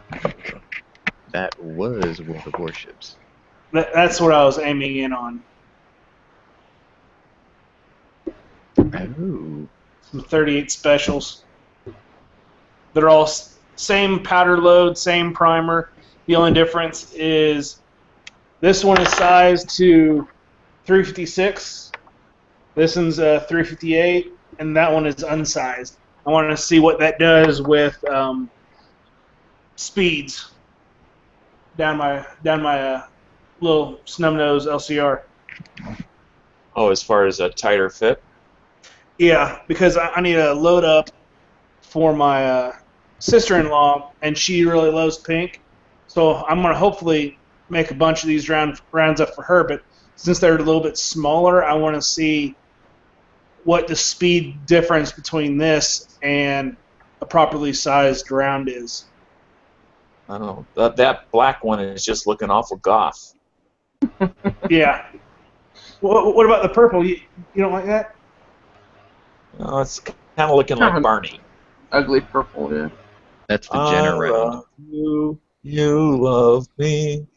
We're a fucking family with a... Oh, wait. Wrong version of the song.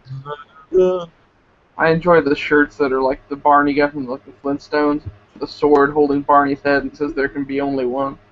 That's awesome.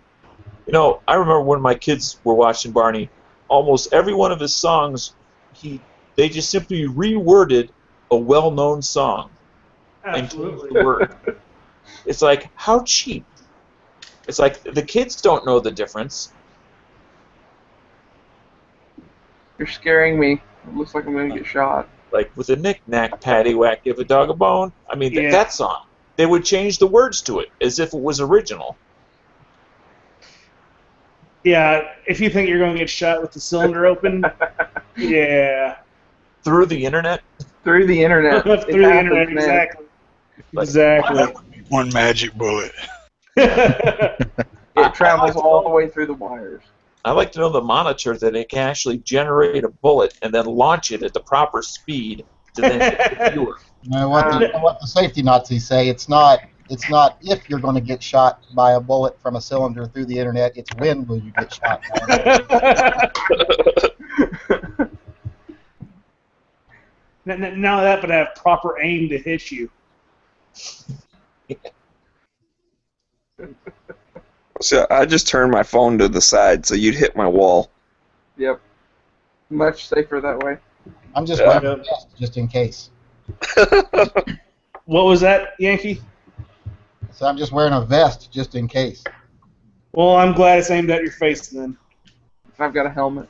Oh, I don't have my Okay. camera. I never have my camera aimed at my face. I don't want to know where it's aimed at. This is my Where do you everyday think internet it's aimed camera. at? Yeah, but I really like this little LCR. I have it in a DeSantis pocket holster. LCR is one of the best little carry guns, if you ask me. I freaking love it. It's a 357. I like the LCR-X because I like the hammer, but either way. Yeah. I would have bought that if it was in 357. Going with the exposed hammer. I like that one. But in that size of a barrel, I mean, you get a good plus P 38 that's made for short barrels.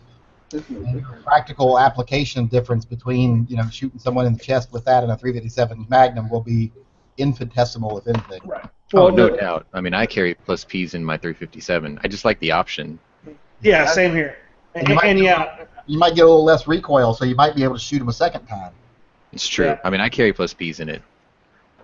Yeah, that's what I'm carrying. I'm carrying Hornady 110 grain plus P. I got a friend who carries a little Smith & Wesson, the little, what's that air light, that little, is it the 3 something? I wanted to say 327, but that ain't right. It's a little air light Smith & Wesson, little titanium, and he demands on shooting 357 Magnums out of it, and he cannot get a second shot out of the thing to save his fucking life that's within 2 feet of the first shot. And I'm like, the 340 PD? Yeah, that's what it is. Yeah, I've shot 3 or 4 cylinders of 357 and it was the 158 grain Federal Hydroshock. I fired 3 cylinders of that out of this, pretty much 3 or 4 cylinders, pretty much as fast as I could, and I kept them all in the A zone at 7 yards. So I think, that's doing pretty good. Don't you watch the internet? Don't you know you're supposed to be doing that between 150 and 175 yards? Well, I will work up to that range, Yankee. He didn't I say heard how you got many something minutes new he last played night. Did you bullet. make your video yet? What? I heard. Yeah, I saw you. I did get something very new, but I can't make a video on it yet. Like a NDA kind of thing. No. I might say yes, but I'm not sure what NDA means. Non-disclosure agreement. Oh yeah, well, not an official one, but Almost done. not an official one, but just if we make you one of these before we start offering them, you can't show it to anybody. I gotcha. Sean, is that World of Tanks you're playing? Yes, sir. Do you like this picture, Yankee? Yeah, I saw that on Instagram. Yeah, I saw that at the gun shop today. I was like, oh, it's like your perfect gun or whatever. Except it weighs 900 pounds. Yeah, I saw that. I saw it on Instagram earlier when you posted it. What is it? Is it? He says 50. It's like the Millennium Edition. It's not shiny enough. It's in 50 GI. Yeah, in person, it's really shiny. It's I think it's 9mm. It's the Centennial. That's what it is. Edition of the M9. They make all kinds like the light kit just came out of my safe. Yeah, Sean, I'm at 6% for the naval game.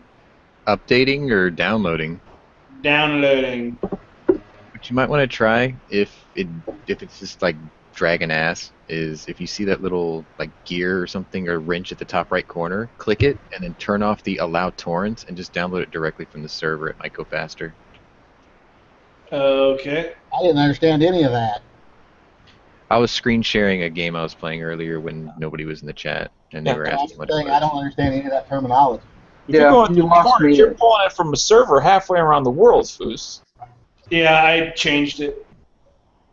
So. How big is World of Tanks? 6 gig. Oh gosh, that's tiny. Yeah, and decompressed, it's like 29 gig. Yeah, but it's not tiny through a download. Well, I play on 150 meg connection, so usually updates are quick. Well, holy crap, that's fast. Most of us don't have this wireless. But the person said that wasn't shiny enough. It's just as shiny as this one, and I love this one. The bad thing right now is I'm in the process of upgrading. My internet speed is 200 meg down. Nice. And my router could take 300 meg down, but my modem could take 300 down, but my router could only take 56 down. So I'm in the process of upgrading that, and with work I have to have it set up a certain way, and I forget how to do that. So a buddy of mine's going to come over and help me with that tomorrow. Yankee, is that your Wilson gun? That was one of them, yeah. Yeah. What was the one that had a scratch on it and sent back? Did you ever decide to get that again back, or did you? That one, the first one had a scratch on it. I sent it back to him. They gave me another one. Awesome. Yeah, this one's going almost as slow. Ooh.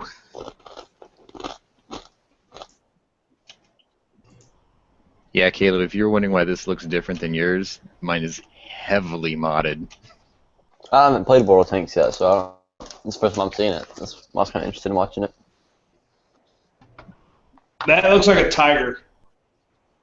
The game Right, definitely looks a lot more realistic than the than War Thunder, but The physics are a lot better in this compared to War Thunder. Like War Thunder excels in their plane game. yeah, War Thunder, you can freaking drift in a tank in War Thunder.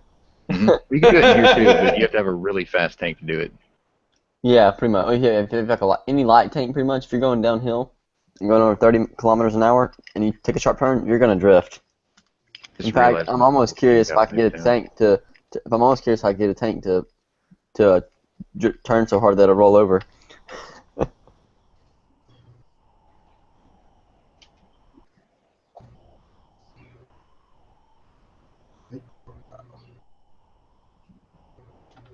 Is it the same as War Thunder, where if you have to aim in a certain part of the tank to penetrate the armor? Yeah, you definitely like that guy has no hope of penetrating this tank.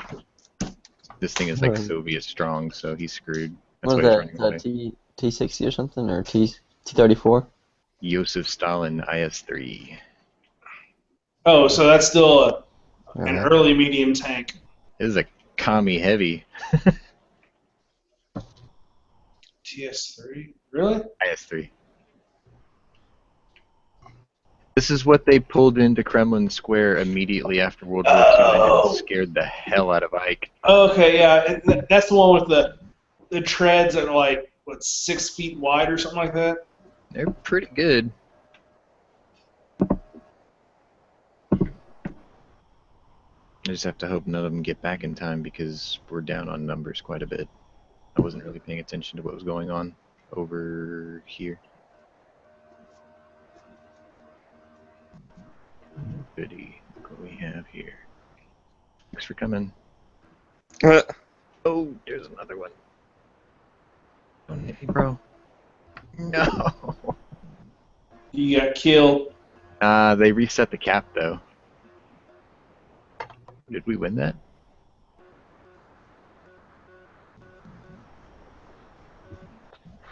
Sweet. I'll take it.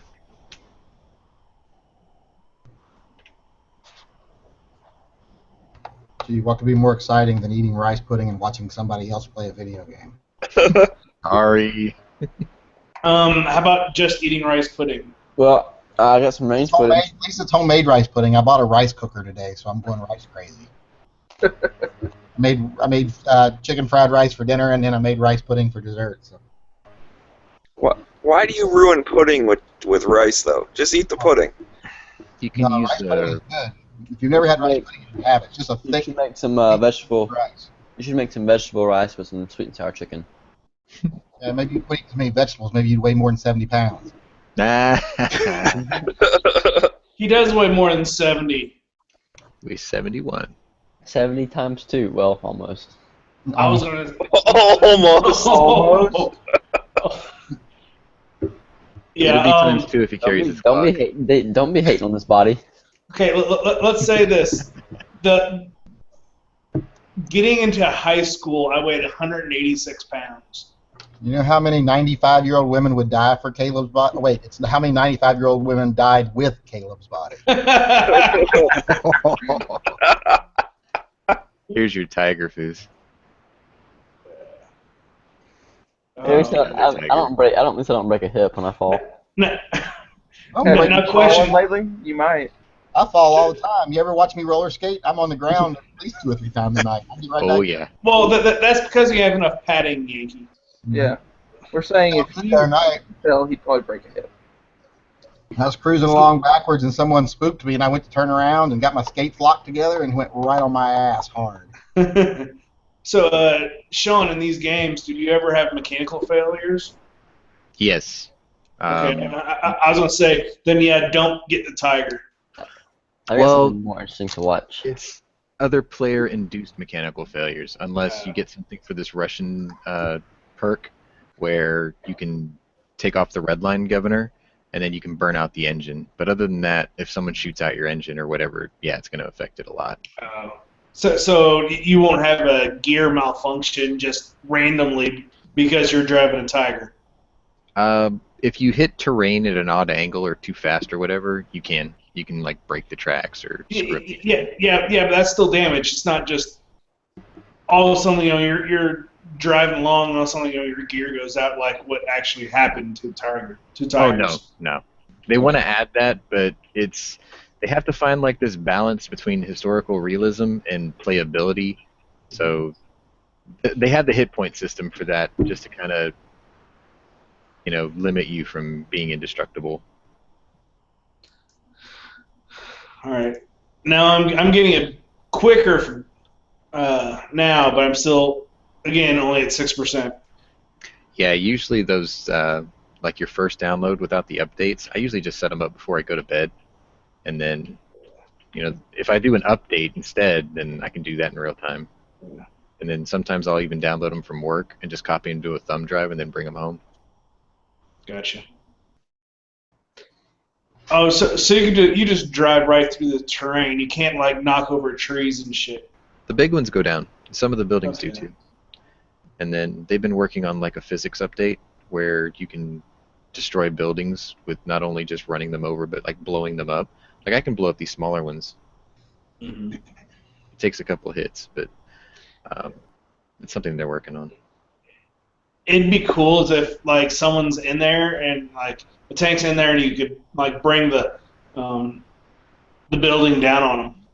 Oh, we do that. That would be awesome. Like that barn over there. Sometimes I'll hide inside it and then just shoot them through the opening. But if they blow up the building, it doesn't hurt you, which is unfortunate. I got a question here, an actual gun question. A nickel boron treated bolt carrier and bolt. Yeah. Does it actually go into the steel, or is it just more like a coating on the outside? What are you talking about? Nickel boron. Well, it's pore bonding, isn't it? Doesn't it go into the pores? But nothing into the pores. All right, it basically just smooths it out. Yeah. Smooths your steel out. Isn't that the one that also hardens the outer edge too? Correct. It makes the outside like 64 Rockwell or something like that. Well, I didn't know if using like a heavy-duty solvent would actually damage the coating. No, because it's bonded to the metal. Unless it's a solvent that dissolves metal. Okay. I have a nickel boron bolt carrier, and over time, it's like slowly become like it's getting this strange like stained effect. That's probably heat. What color is it turning? Is it yellow? No, it actually kind of looks like it looks dirty, but it's not. Here's my nickel boron. Why is my camera not working? Oh, wait, there we go. Well, you shouldn't carry your bolt colon carry. There's a nickel boron. Colon carry will do that to you. Caitlin carry.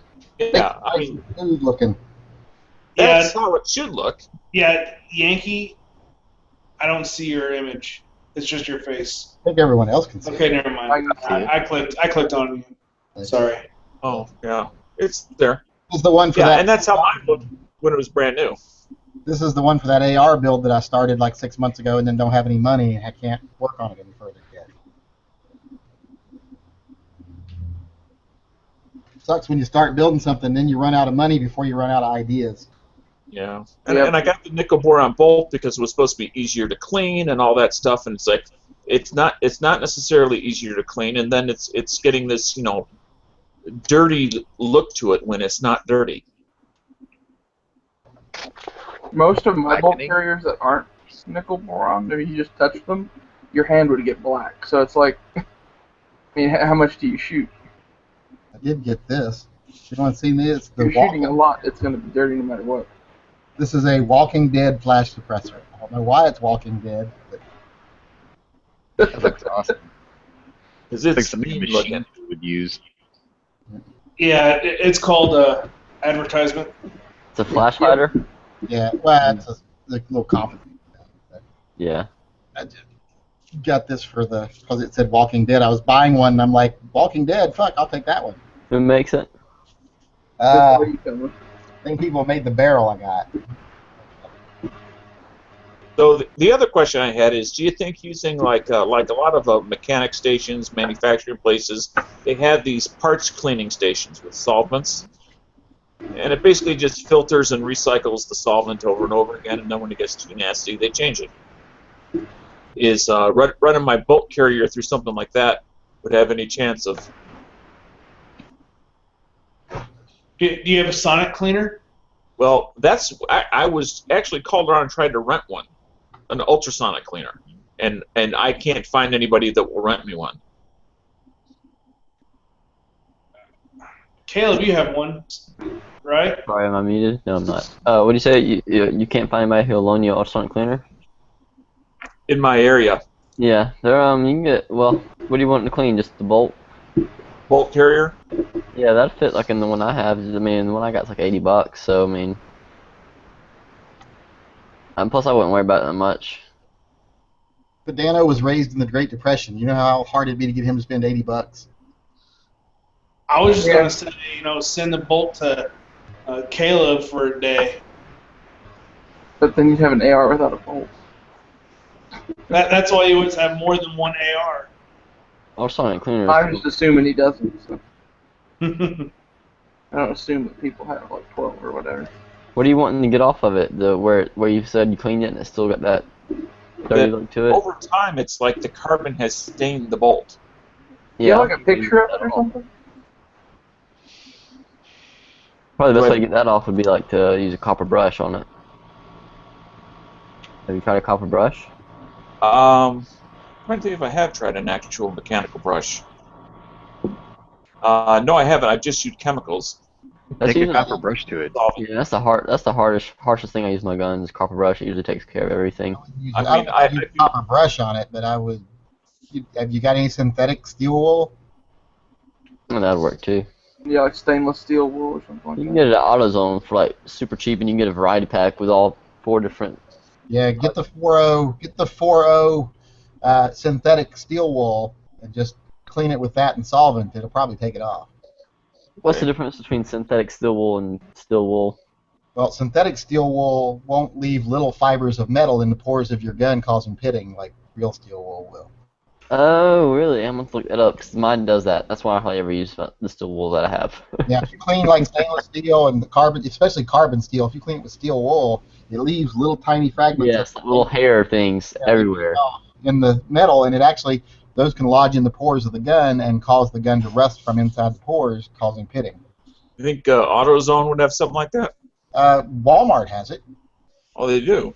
Yeah. Just go back to their paint section, and they've got synthetic steel wool pads. They're different colors. They look like Brillo pads, like not Brillo. What are those?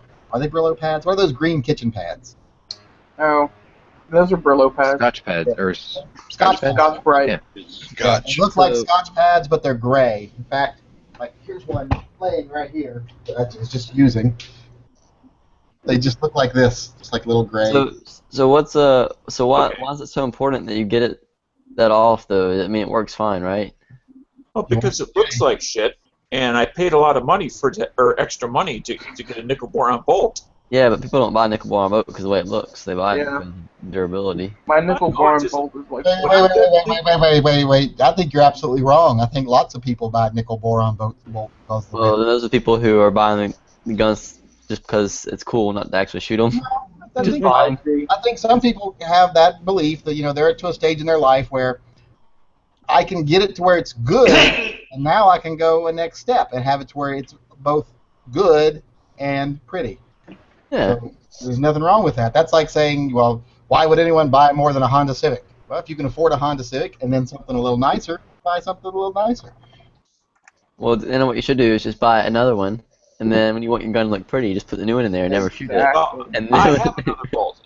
The other bolt I have is a standard bolt. It's pretty bolt. Look good. So that means you take. If I spend a lot of time bolt out. Firearm, I want it to look as good as all the effort I put into it. Okay.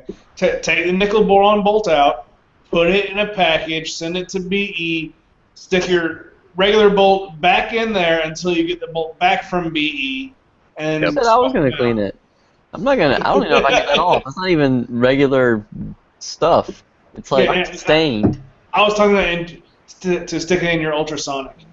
I don't even know if that'd do anything. It's just, I mean, I don't even have anything that powerful for it. All I have is like vinegar and simple green. I'm not gonna. Simple green would do it. I haven't invested a lot in solutions for it yet because I don't use it very, very often. I guess for me it's just like a philosophical thing because most of my shit is nickel boron. It's so dirty. It's like it's not a looks thing for me.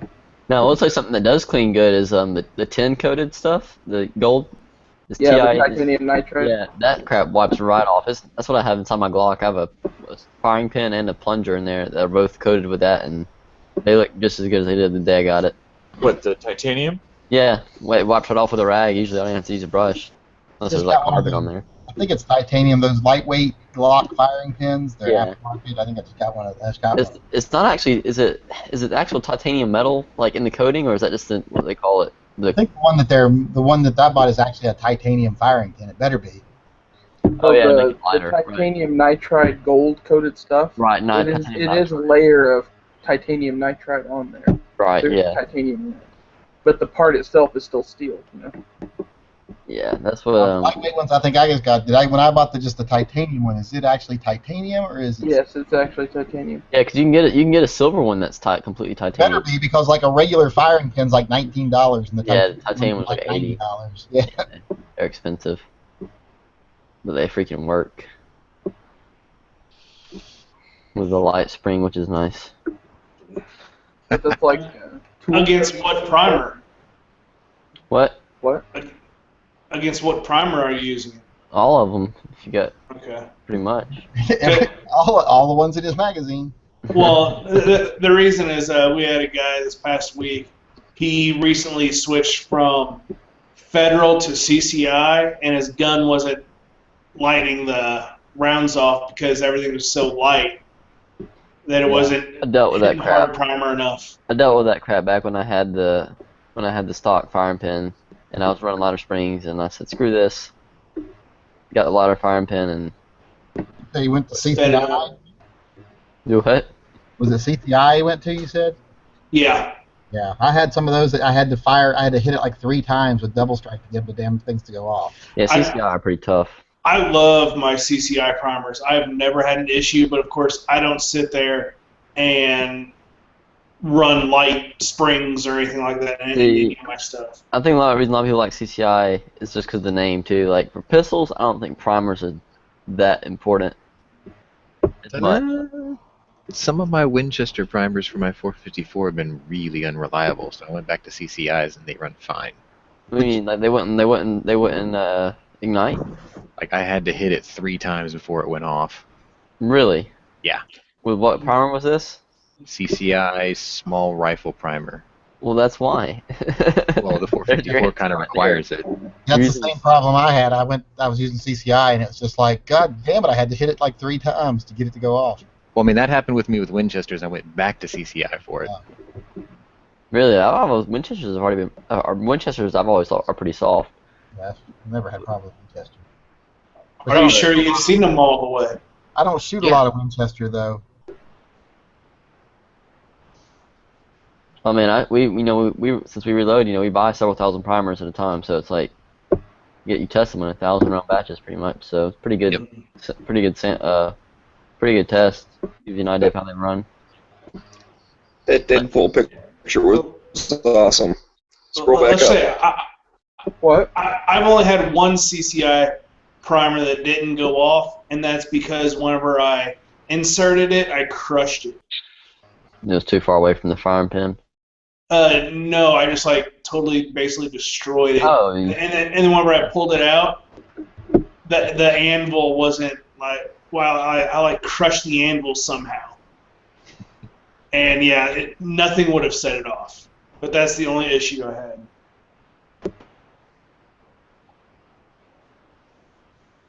Just scrolling your Instagrammer. Yeah, I'm looking for a specific picture.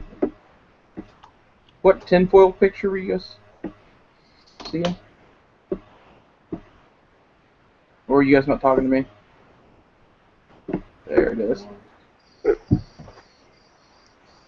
I was talking about that Deadpool picture a little bit up. Oh, okay. Yeah, I can go back to that in a second. This is what most of my nickel boron bolt carriers look like. Ooh. It still runs, so.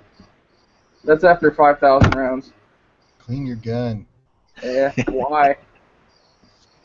Oh, because a clean gun has how much exponentially less chance of failing than a dirty gun. So if you ever needed it for an emergency, but you had just fired 6,000 rounds through at the range without ever cleaning it, and then you needed it for an emergency situation, and suddenly this is the time it decided to foul, I mean, I wouldn't want to do that. Yeah. He runs his guns like he runs his girls. Dirty. I thought you were going to say $200 an hour. $200 an hour. I mean, if you were getting paid to test stuff, it would make sense to take your own money and then burn it up. Nah, my I gun, just don't like cleaning guns. my ARs, I get about 2,000 to 2,500 rounds through it before I touch the damn thing. Well, I mean, I'll put a little bit of oil on it and stuff like that, but that's about it. I always clean my gun. Not me. I think people clean their guns too much also. I clean the barrel after every time I shoot it, and I just wipe down the outside of the bolt. I do agree with you on that. After I come home from the range, it gets a patch through the bore every time. That's just to get the crap out of it. See, I don't even do that because of the projectiles I run. It's actually run a brass jacket instead of a copper jacket down mine, and the bores are freaking clean as all get out. And the powder I run is super clean burning. Yeah, I got used to not cleaning guns because I used to shoot competitions, and if you really cleaned out your barrel, every time you would see point of impact shift. Yeah, you'd never be exactly on if you cleaned it first. So you'd go 5,000-10,000 rounds before you cleaned because you'd have to re-sight in after you really cleaned it. But that's shooting 22s also, so.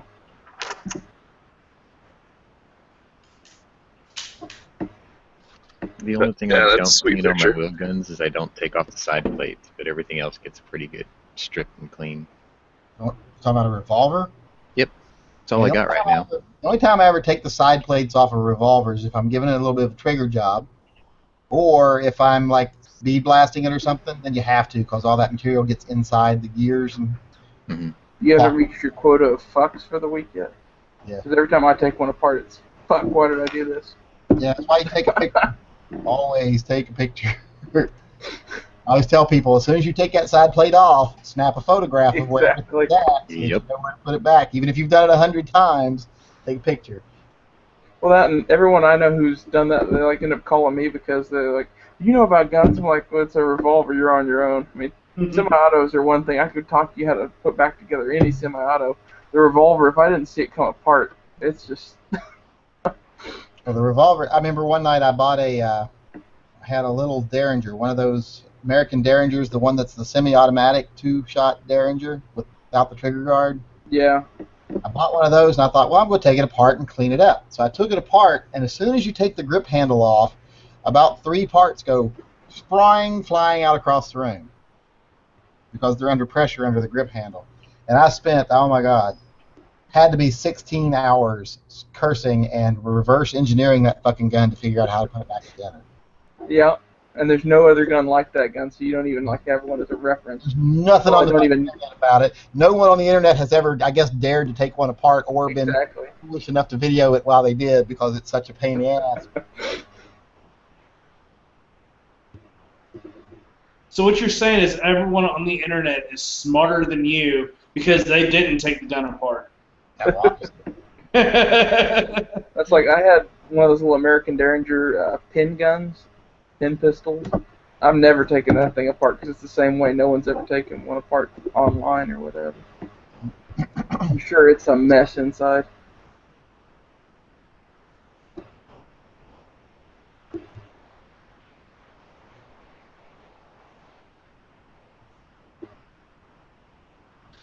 So Sean, what tank are you gonna run with now? I don't know yet. They've got this. They've got like these mission things here under this tab, and it's a campaign mission, so you can get these like unique vehicles here. And I'm really bad at light tanks, so I don't want to finish these last 3 missions. And the only way to skip it is I have to do all the other classes with honors. So I'm redoing these. Why are you mad with light tanks? Are you just like a ground and pound type guy? Yeah, well, I mean, you see, I like to play battleships. If you look at my heavy tank tree, I mean, I've got pretty much every tank in this game. I've played it so long, but I always play really big, stout, durable, monsters. Oh, Soviet stuff. Gotcha. Well, they even have the mouse in here. Isn't that the... No, that is the mouse. It's not the elephant. I got the E100 in here. Do they have the mammoth tank from Command & Conquer Red Alert? No, but there's a mod for it. You can reskin one of these to look like it. Doesn't the mammoth tank have two barrels though? Mm-hmm. 2 main guns. Okay.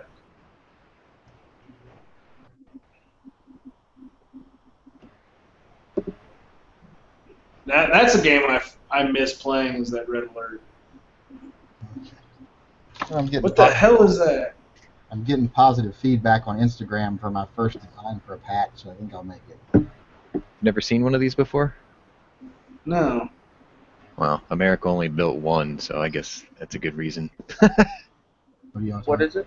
It's a T-57 heavy tank. They built it in the 50s. Basically what they were trying to do is they were trying to copy the French, who had this, which is an AMX 50B. Is that one of those like nuclear launching ones or whatever? Nah, this one here, they had an autoloader. Cannons. So imagine this thing had a revolver behind this gun barrel. Wow. It was a revolver cassette that would fire 4 shots or 6 shots or 3 shots depending on which gun it had. And then we liked it so much that we made our own, this one. And we made a bigger version of this called the T-58, which had a 155 millimeter main gun, but they won't add it to the game because they think it's overpowered, which is ridiculous. Got a picture in here somewhere of a revolving cannon. It's pretty cool. It's kind of like what you're talking about. Let me find it. Yeah, they've got a lot of pretty interesting vehicles in here. Like this. I'm at 32% now. Nice. They made this to combat Tiger tanks, and they built several of them, but there's only one recorded battle where this saw and fired shots in anger, and supposedly it destroyed a King Tiger tank. And what is that called? It's a Super Pershing. It's a Pershing tank that they up-armored and up-gunned. They put like 110 millimeter on it or something? This one here's got a high velocity 90. Okay, so it's the same size. And then these springs up here, or these tubes up here, the recoil was so violent on this gun that they had to put recoil springs on the top of the chassis. That's awesome. Holy shit. And then they just added a bunch of armor to it. I think they added 10 tons of armor to the front of this thing so it can combat Tiger tanks. Jeez. It's cool. It's one of this is actually one of my favorite tanks in the game. 2 months or something? It got over there, it traveled across France, it ran into one Tiger tank, and there's 2 conflicting stories. One, it shot and it destroyed the Tiger, and the other one was that the Tiger saw it and took off. Huh. The King Tiger saw it and took off. Well, if it did take off, the guys are probably going, what the hell is that thing? With the giant recoil springs. Yeah. But this thing was almost the same physical size as a Tiger tank. So, I mean, Oh, you're looking at that through a pair of binoculars, and you're looking at the giant recoil springs mounted on top of it. I think I'd start getting a little scared. Mm. They even added the tank from the movie Fury in here. See? Jeez. It was like a limited edition thing. They did it just, as a promotional deal. I've got the, like the regular the tank that could take everything and rounds go through it and yet not explode inside. Right. My friend watched it the other day. I'm like, oh yeah, Star Wars meets tanks. Look at all the freaking lasers everywhere. I mean, if you just want to watch it to be entertained, it wasn't bad. Is this a game, this tank game? Yes. I think I used to play this game in the arcade when I was like 14. No, I know which one you're talking about, though. I used to play it too. Turn left and right, and these little green outlines of tanks would come Yeah. around. Gotcha. I remember that. I'm assuming it's basically the same thing. Well, it's a much prettier version of it. I have a handheld game that looks like a spotter scope kind of thing, and you'd go and shoot tanks. It was when like 3D was kind of new, and they discontinued it because apparently it's like super bad for your eyes to be like 2 inches away from a little screen. Oh, did you have that Game Boy that you strapped to your face? Just kill me. Is that what you're talking about? No, it was similar to that. Was a Nintendo thing, the one that actually like you It wore. made people go blind. Yeah, this was like same concept, but it was only the tank game. Like you couldn't play other stuff, and you would have to hold it. Oh. And the buttons were on the top to move around and shoot. But yeah, same problem. It's kind of bad for your eyes, apparently. So you blaming your trifocals on that? Well, I'm not You Dano, guys so no. mentioned the, No, I thought you. I also had the first version of that Madden NFL game, the one where you push the little up and down and forward and back button and move the little dot across the football field. Anybody remember playing that all the time when they were a kid? Or was it just me? Yep. A little bit anyway. I wasn't really into those games, but It looked like a digital calculator, but you basically had just an up, down, front, back arrow on it, and you just moved a little dot across the field of other dots. Yes, I played those forever. And then they had football, baseball, and golf, I think, of those. Well, I don't know how they would play golf with the little dot, but I guess you could. I don't know. I don't know. I had No the matter baseball one, I think. on the golf one, no matter where you were, it always looked like you were teeing off. It's like Now, I was in college. What was that video game that was really big in the mid '80s? Tecmo Super Bowl. No, the gaming system, like Atari. Nintendo. Was Or it Atari. Nintendo? Was Nintendo big in the mid '80s? Yeah. Oh, mid-80s? No, that was late 80s. That came out in 87. Atari was No, I'm talking Coleco? in the mid '80s, late '80s. It actually is probably late '80s because I was in college. In the late '80s, the mid to late '80s, there was the Nintendo. I think was the big gaming system, and they had a golf game on it, and everybody I fucking knew played that golf game 24 hours a day. Yep, I had it too. That and Legend of Zelda. Yeah, it's Yep. yeah. I still have a Nintendo sitting about 5 feet from me. My foot is resting on one. In this house, I have a Wii, 2 Xbox 360s, an Xbox One, and I don't know how to play a single one of them. Yankee, it's not that's where your funds for AR are at. Yeah, no kidding. Sell him to Splattercat. He'll pay top dollar for him. I tell my son the other night, just said, "Can I go buy a Batman game?" I'm like, "Sure, I'll take you to buy a Batman game." I'm like, "How much can it be? $19.99?" Like 50 bucks. $69. No, $70. Yeah, $70. $70. Dear God, they went up $10 since I used to play. I remember my dad had a heart attack when he bought me Super Mario Brothers 2 back in the late 80s, and he paid like $50 for it. Yeah. Well, I remember the first time I ever bought a movie on VHS. I mean, the first time I ever liked a movie enough to buy it, and it was E.T., and at the time, to buy E.T. on VHS was $125. How in the world was that? Wow. What year was that? that's what they were back in. That was probably what, mid '80s. It was, yeah, about that time. And that's what movies cost. If you went in to rent a movie, it was $5 to rent one, and if you wanted to buy it, they were like anywhere between $80 and $150. For a VHS tape. Top loading VHS with the remote on the cord. Oh, my God, yeah. When I bought that movie, I did not even own a VHS player. We would just rent one. Oh my God. So what was this? What was the first movie that you bought, Yankee? I think it was E.T. if I remember correctly. Or it might have might have been Empire Strikes Back. It was either ET or Empire Strikes Back. But I hope it was Empire Strikes Back. Now they're worth $3, maybe. I've still got a VHS copy of the first of 4, 5, and 6 in there unopened of the Star Trek VHS. Are they worth anything? No, they're VHS. No one owns a fucking VHS player. That's probably the only way to watch the unedited version or whatever. That was going to be my next question. Are they the unedited? Yeah, they're before they did the editing, so yeah. But they're still got the cellophane on them. I've never even opened them.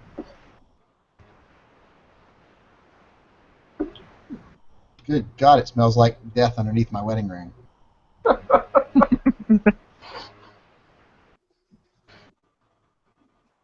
think I need to go wash that off.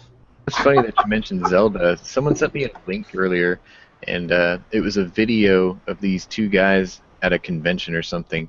They got to Ganon in Legend of Zelda in 43 minutes, and they never used a sword the entire game. So in other words, these two virgins were playing a video game. Yes. And what was really messed up was they were raising money for some charity, and in that 48 minutes or 43 minutes, they raised $400,000. Good God. Why can't we do that for guns? Zelda was one of the only games I ever played because my roommate got me hooked on playing Zelda. That's the only game I ever played and finished. I never played that game. And I don't think I've ever played a video game like regularly, like actually sit down and actually get involved in a video game since then. What's really funny is the first time I ever played Zelda, it was one of my mom's friend's husbands that owned it, and his doctor prescribed him to play video games to relax hypertension. They gave me video games, competitive video games to release hypertension. Man, you mix that prescription with the prescription for medical marijuana, you're good to go. I tried to learn to play a video game not too long ago. Well, I tried to play one with my son. I tried to play that Star Wars game, but I'm just like, this is never going to work. Which Star Wars game? The Force Unleashed, I think it was called. Oh, yeah. That was a while back, but I'm like, there's just no way I can fucking figure out this controller. No freaking way. I can't even make the guy walk. You probably like Knights of the Old Republic or something like that. It's a little bit more old school. But it's an RPG. Uses that controller. If it's got more than a joystick and one button, I don't want to play it. Well, you can play it on the computer. I can't play computers because I can never figure out the key code. I can't. Okay. There's only one game I'm looking forward to this year, and that's Fallout 4. We'll get you Miss Pac-Man. It'll be okay. A friend of mine, we can't get him off the computer. He plays that new zombie game. H1Z1? I don't know. Fallout 4 is the one game that makes me wish I still had a video game console, and that's the only game that's done that. You can do it on your computer. It's going to be in 4K. It's a prepper's wet dream. I know if I get it, I still won't have time to play it, and it'll be a waste of money. What game? Fallout 4. I actually pre-ordered the they call it the Pip-Boy edition. It was $150. It comes with a fully functioning Pip-Boy that you can clip your smartphone into. Jock from the Young Guns chat, he got. What is a Pip-Boy? It's the thing that you use in Fallout. Basically, what it is it's like your HUD, but it's on your wrist. Yeah, and it keeps your inventory and like it tells you all your status ailments and things. But for this one, for this limited edition deal, you can actually clip your smartphone into it and use it like your screen on your smartphone. It's just a geeky toy. I'm never to the point of buying those like extra toys things. I just want the freaking game. Well, a friend of mine just bought the Fallout anthology or whatever, and it came with one of those mini nuke bombs, and he converted it into a beer stein. Oh, that's cool.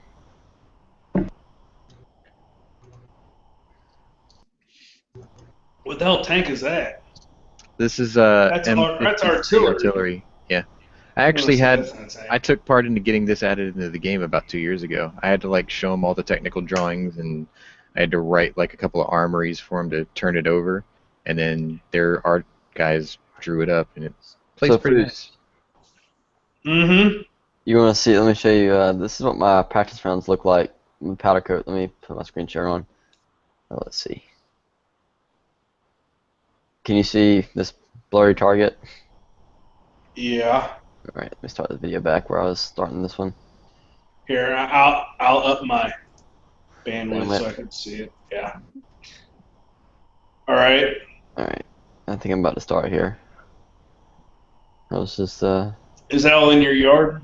Yeah, it's my shooting range. I'm waiting for I was talking to the camera for taking notes or something, I don't know. Alright. Any day now. Here we go.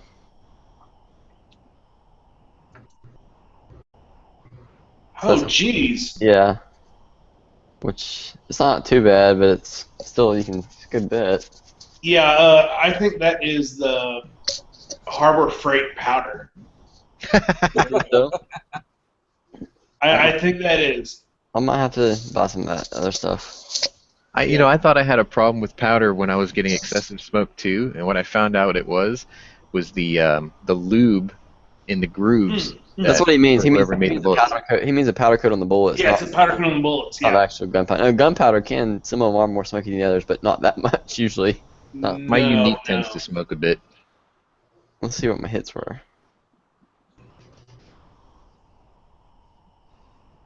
I really like this camera. It's pretty good quality, isn't it? Yeah, it is pretty good. It's just it doesn't have video. It doesn't have image stabilization. That's the only thing. So it gets every little vibration and everything in there when you're bouncing around, but it's not too bad. So Caleb, is your rear sight blacked out?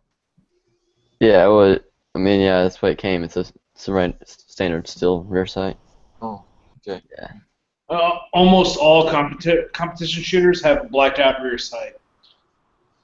Almost everyone. You really don't need to see it until you're looking for it. Pretty much the best way to put it. And the guys that don't have it, just have a rear blacked out front sight, they have a blacked out rear sight. They have blacked out front sight as well. So. Yeah. And some of the older guys, they do run black on black. Yeah, that's what you can buy the sight sets before I've seen them. Yeah. I mean, well, let me ask you: if you're going to go black on black, why have sights at all? I mean, I don't. Some of the older guys started shooting like from military and stuff. Because that's just what they're used to. Sights help your left to right alignment as well. So. I mean, it sounds like just like point shooting. Imagine shooting a gun try shooting a gun with just a rear sight. I think it'd actually be easier to shoot a pistol with no sights than it would to shoot one with just like a rear sight or something. I agree. Down the barrel or whatnot. Yeah. And then there's lots of guns, especially smaller mouse guns that are like that. They have no sights whatsoever. Right. Has no sights whatsoever. Of course, they're only meant to be shot. Most people don't shoot them more than Torus curve. 5 or 10 yards. But John Carter, you're muted. I used to see a lot more guns with gutter sights. I like gutter sights. Yeah, where it's like cut into the frame, the rear sight. Yeah. And little channel cut on top. Yeah, I like those. They're nice and sharp. Mm-hmm. Foos, can you unmute him? I don't think so. Because he may have to be having difficulties trying to unmute himself. I just heard him say something. He just coughed and said Taurus curve, didn't he? Oh, I said that. No, different Sean. Oh, okay. No, that was Sean number 2. Yeah, he's muted. He got his. No, it was my there you go. My ability to hear, not speak. Okay. I don't know what happened. It just came back. Just all of a sudden, I even left and came back, and it was still going. Just like out of nowhere, it just came back. So I don't know what was going on. Actually, we weren't talking. You're just modulating your microphones so that trying to mess with my head. Okay, I get it.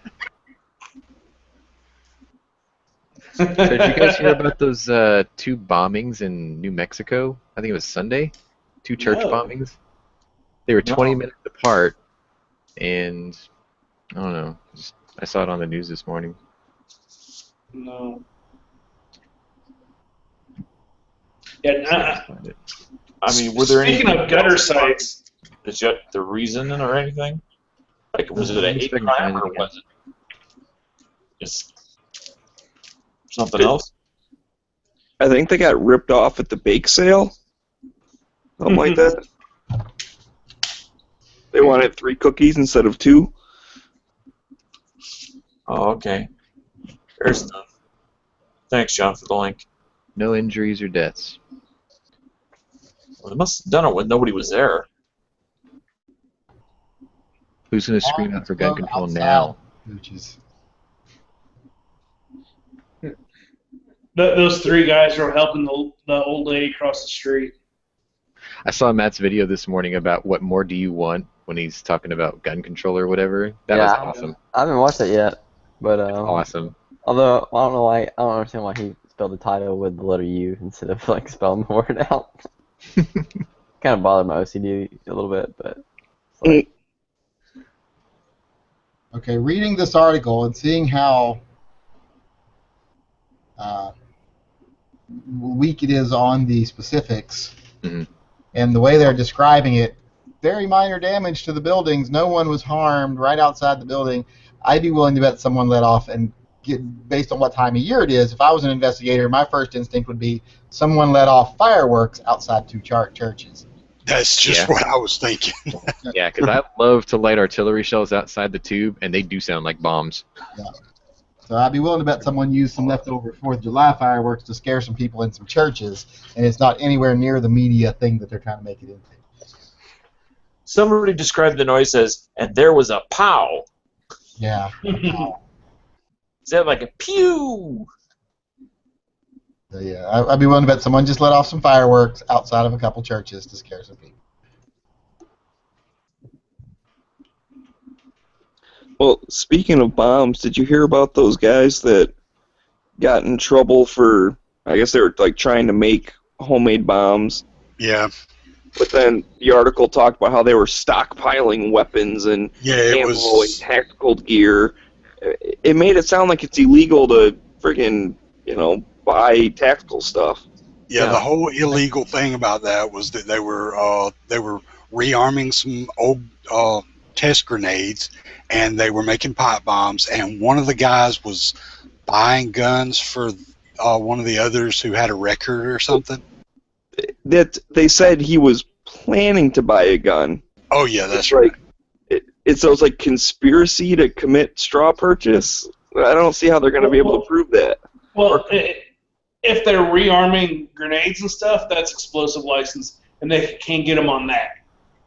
Right. Yeah, but the whole rest of the article, which was the majority of the article, was talking about all these guns and gear they had stockpiled. Gotcha. Yeah, what are people going to think if they see my garage? I mean, just sitting here in my garage right now, sitting in my garage right here, I've got 60-plus firearms, including rifles and handguns. I've got a plate carrier, a bulletproof vest, all kinds of survival gear and food, just everything you can think of for that kind of stuff, and ain't none of it nefarious. Yours is a shining example of the difference between a collection and an arsenal, because that picture that you shared on your gun safe, everything is organized perfectly. That's what a collection looks like. An arsenal is just everything crammed into boxes, just waiting for the apocalypse. You can still have an orderly arsenal. Yeah, you ever seen like a military warehouse where they have like crates and crates of rifles? Yeah, but I think it's harder for the media to demonize his safe compared to somebody who's just got a bunch of stuff laying around. True. Yeah, they want something to look I think most of those guys, this stuff probably is organized until the cops get there and pile it up into big ominous piles. But if one is in a display and the other one looks like a warehouse, that's going to lean them in one direction versus the other. Well, collections have a whole bunch of wheel guns in it, and arsenals don't. Oh, then I have a collection. Hey, Yankee, you might want to re-air that video video you made a long time ago. I lost all my guns in a horrible fishing accident. I gave all mine away after Columbine.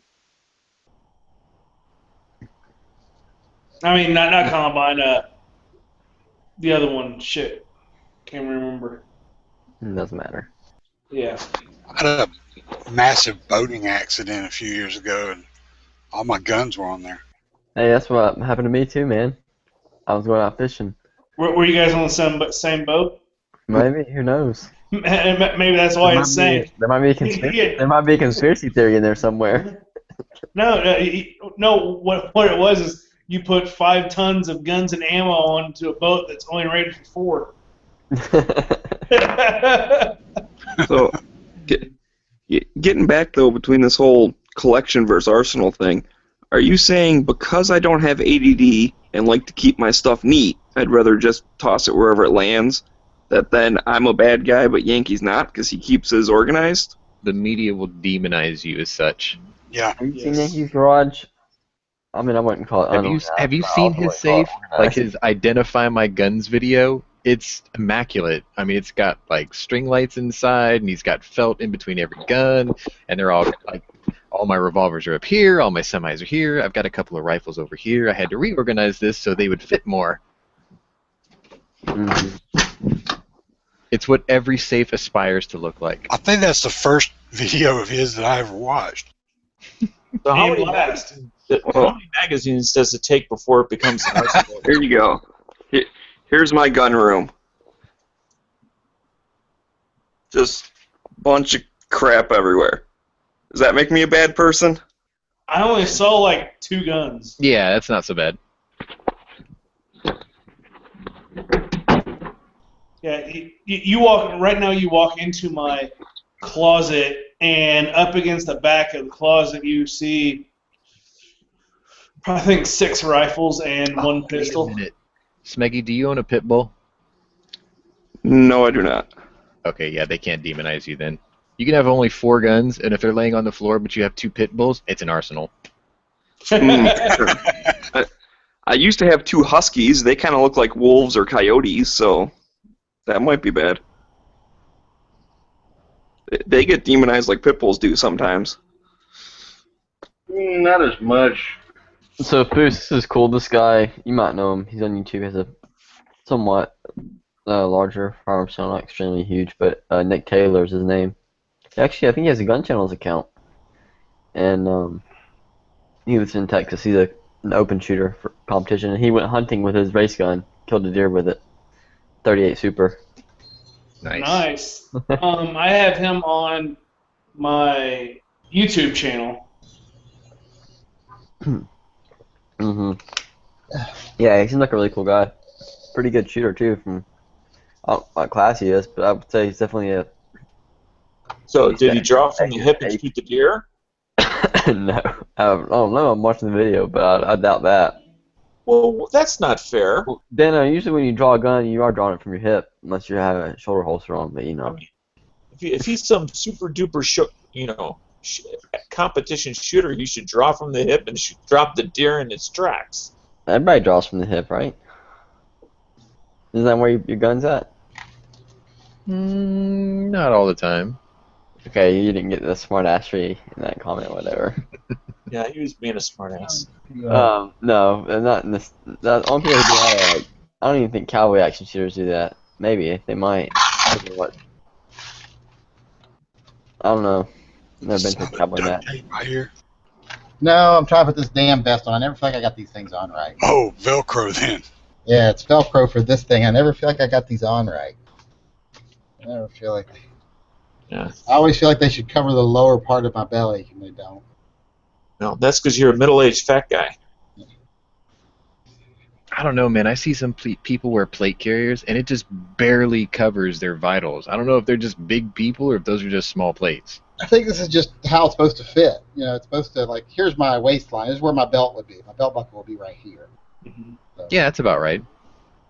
It's a little high in the back.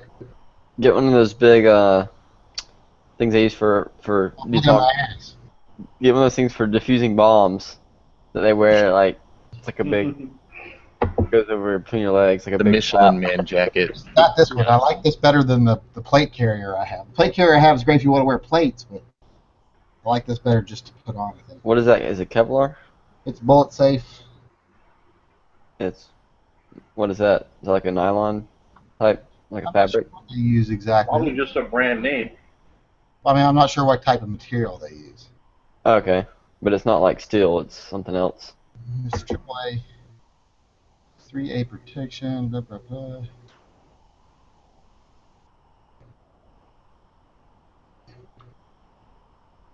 think maybe I should have gone to an extra large.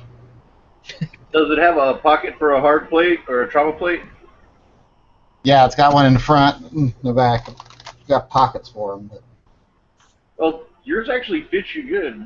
You got to be able to bend over. If it went down any further, you'd have trouble bending over. I can just barely sit comfortably in it. Oh, well then maybe it's a little too big. So, I mean, I can bend over. Like, if I'm standing up, I can bend completely, well, as far as I can bend over anyway.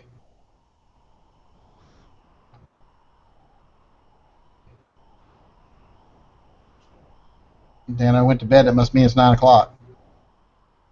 He had his warm milk. Mm-hmm. Yeah, 9:39. You guys' time, right? He's got to be up at 4:30 a.m. tomorrow. To make coffee. That's how he can yell at all the school children as they're going to. That's right. Beat the old lady to his grand slam. School does start this week for most kids. He's got to beat them old ladies to Denny's for his grand slam. Is he a bus driver?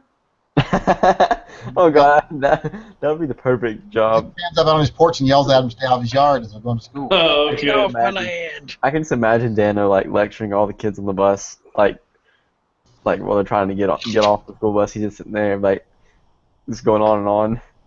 Get off the fucking bus! We had the worst bus driver when I was a kid, and he was one of those like Nazi bus drivers that you had to sit flat, face forward. Right, have like their own set of rules that was only enforced by them. It was boys on the left side of the bus, girls on the right side of the bus. You weren't allowed to talk. You weren't allowed to sit sideways in the seats. Mr. Kearns, to this day, I still remember every day wishing that old fucker would die. Is he still alive?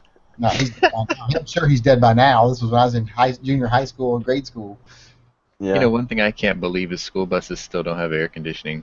No, air conditioning or seatbelts. That's got to be a safety issue, man. What if the bus driver passed out while he's on the highway with kids? They do if they're nicer ones. The nicer ones do. Yeah, most. The newer ones have AC. Yeah. Yeah. Down in Southeast Texas. I've never ridden in one that had AC before. Me neither.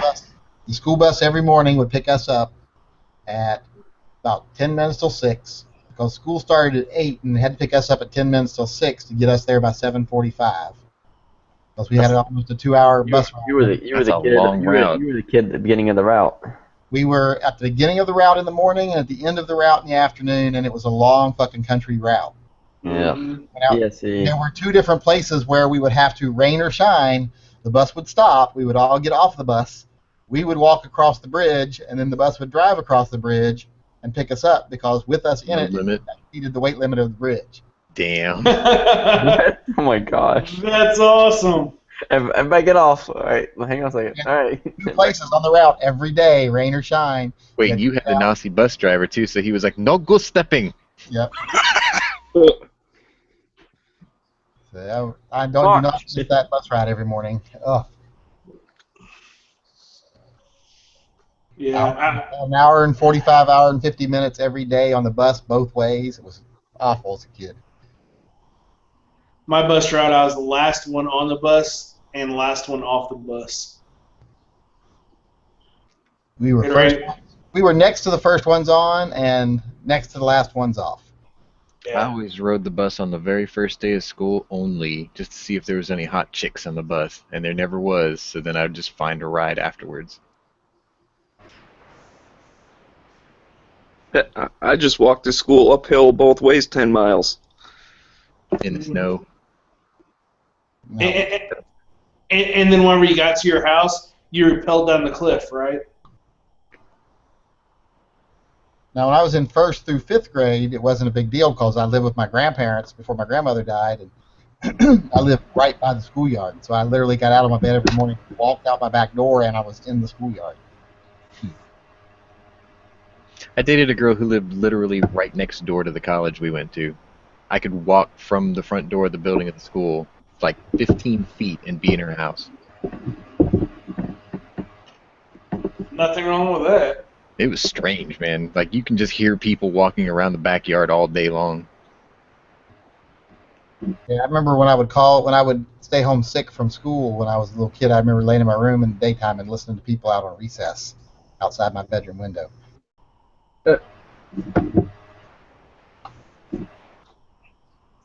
Well, That sucks. You couldn't play hooky and go out and do anything. No.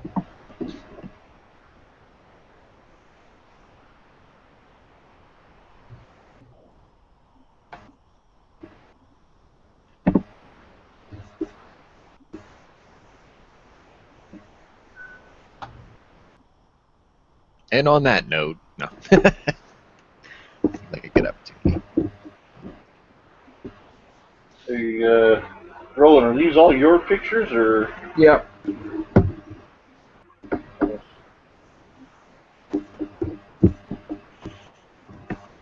You do 6net on Instagram. You can check them all out. Says this vest will stop everything up to a 44 Magnum. So. Let me go ahead and ask you this since I've asked everybody else. Yankee, do you have a Corbon 500 special round? I don't think I do. 500 special? But like Yeah. for the 500 Smith & Wesson Magnum? Or? Yep. Yeah, it's just a loaded down. Yeah. I don't think I have any of that. Why?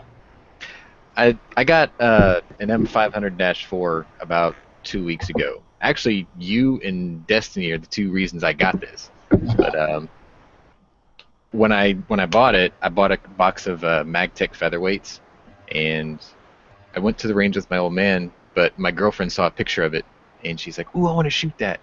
But the biggest thing she's ever shot of my collection's a 44 Magnum. So I thought, well, maybe I'll just get some Corbon specials because the cases are a little shorter, I think like a third of an inch shorter, and they're supposed to have a recoil impulse similar to a 44 Magnum. So I thought, well, it'd be a good alternative. And I looked everywhere, and they were all discontinued. And I wrote Corbon, and they said, oh, yeah, we developed that. We made it in 2004. We stopped making them in 2009. Yeah. Sales weren't that good or whatever. So Yeah, then I not wrote everybody, most everybody shoots this gun for fun. They want that great big boom when they shoot it. I load mine with those 700 grain T-Rex thumpers from Matt's Bullets. Ooh, those are punishing. I wonder how that thing. Does it sound like a big bore rifle sort of, or does it have a completely No, different? it sounds like a 44 Magnum handgun. Sounds about the same as my 454. I mean, the boom's really not that much louder or anything. Where's the flash is bigger. The yeah. Fireball. Don't you have that Bear Survival one? Is it 500 or is it 460? 460. 460. Far more punishing round than the 500. Yeah, definitely. 460 is worse than the. This one is 460. Yeah, that's. Yeah, the yellow one. Doesn't even have a compensator on it either, so that's. 2-inch barrel too. Jesus, they don't make those anymore, do they? No. Yeah. Very limited. Barrel. Don't undersell it. Well, I mean, they call my my backpacker a 4-inch barrel, but it's really just a 3 with a 1-inch compensator on the end of it. Well, I guess the bullet travels through it, so it'd be technically considered part of the barrel. So, were you able to find the orange grip for your 500, just from like an ES model? You mean the red one? Yeah, I've been looking for one, but I mean, I know no one's got it. No, I put that zombie green one on there, and I'm happy with that. You got one that actually covers the backstrap? Well, I don't have one that covers the backstrap. I mean, I could probably get one that covers the backstrap if I wanted one. But I'm sure Yeah, if 'cause I wrote Hogue about that. I'm like, could I get that in green? And they said, oh, we've only got the one for the end frame that doesn't cover the backstrap. X-frame would be, well, anything that covers the 636 or the 6. Trying to think. I've got this X-frame tamer on my 44, my end frame. I've got it on my 686 L frame. I've got it on my 327 Night Guard end frame. I mean, I love these things. The 686 should fit the 500. Yeah, I thought they took K-frame grips or something like that. Yeah. Well, the X-frame grip fit on my 686, but the 686 grip wouldn't fit on the end frame. It had this huge gap. Because the one I've got on my, I'm pretty sure is a 686 green zombie grip. Mm-hmm. I just bit the bullet, and I ordered that green one for the L frame. I think they said they call it the KL frame zombie. I got that one coming, and then I also wrote Aaron's grips, and he's making me a flamed maple one. That should be nice. Oh yeah. My dad calls it the poor man's Rick Grimes. 6-inch barrel. I polished the hell out of it. It's pretty nice. Full underlug barrel, or full under barrel lug too. I paid $60 for it. Now this is the poor man Rick Grimes. It's the 4-inch version. Can't afford 60. Yeah. I'm waiting until January. I will buy that Pieta M1955. I hope it's good. You heard about that, right? What is that? In January, Pieta, Italian manufacturer, they've got like the manufacturing dies or whatever, or designs to reproduce the Colt Python. They're going to call it the M1955. In January, they'll have the 4, 6, and 8-inch blued versions, and then a couple months later, they'll have nickel-plated versions too. So you could technically have a poor man's Rick Grimes. How cheap are they going to be? You know? Their price point is supposed to be around $659. That's not bad. I'd probably buy one of those.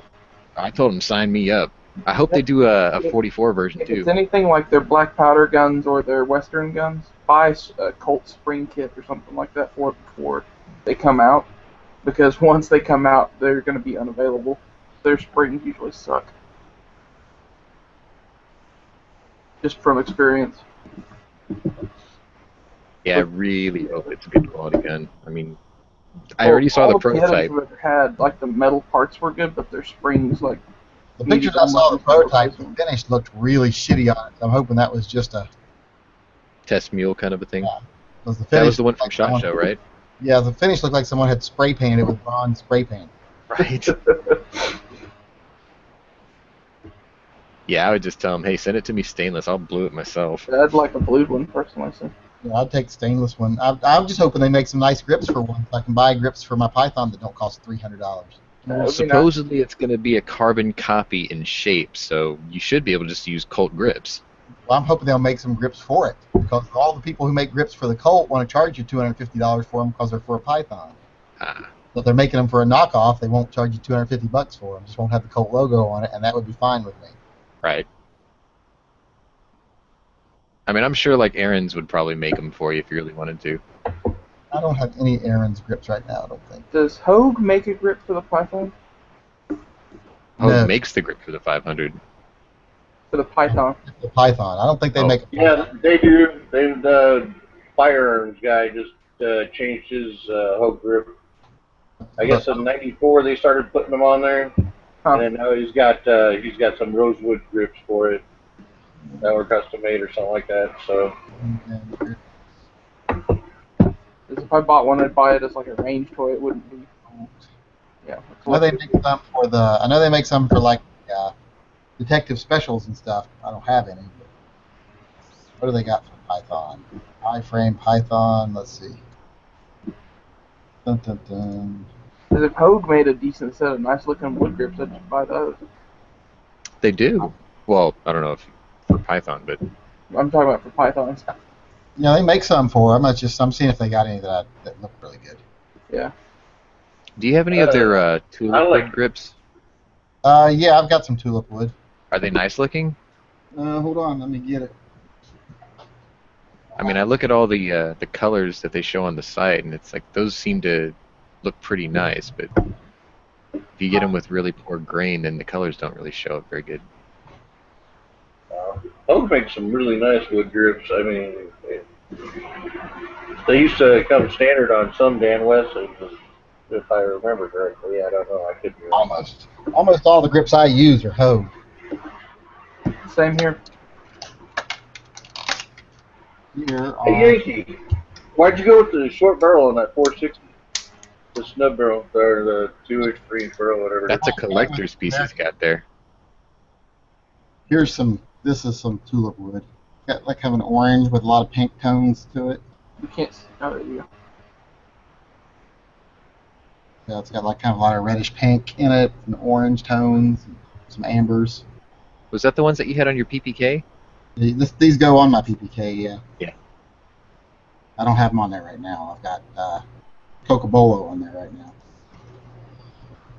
Yeah, I actually, I feel sort of ashamed for doing it, but I ended up trading my PPK for that 686-6. But when I got my PPK, I didn't read the listing properly. I wanted a black one, or a blued one, and I got a stainless one. Stainless is how I was wanting. I liked it, but I really wanted the black one, so I didn't. It didn't feel bad when I let it go. I've got Cocobolo. Yeah, you might. Cocobolo, just the smooth Cocobolo grips. Yeah, those look pretty nice. I like this is the Interarms one. I like the Interarms better than the Smith & Wesson. Yeah, that's what I had, the Smith & Walther. This one is you can get it, if it will focus there, the Interarms. That one's got like a slightly smaller beaver tail on it, right? It's got a smaller beaver tail, and it's all stick line engraving. It's none of that laser etching that Smith does on theirs, and I hate that. Yeah, that was terrible. Etching on theirs. But I love these guns because they may not be the most powerful gun in the world. They may not have the most capacity in the world. But you load these things up, and if you know how to shoot one of these, you can shoot wings off of flies at 30 yards with it easy. Yeah, they're really usable. It was actually the first handgun I ever bought. There's almost no recoil, and they're incredibly accurate. And they're double action, single action. Man, my Smith & Walther, though, I swear to God, the single action on it was like 22 pounds on the pull. Yeah, I've never seen a PPK that bad. The double action. I wondered if it would actually fire because it shoots the pull's horrible on the single action. On the double action. The single action is really nice and light. You'd have to really be yanking that double action. But when I first got it, I'm like, is this thing even going to fire? Because it feels like the hammer's not even making any, not any impact with it. Hits, but it fires just fine.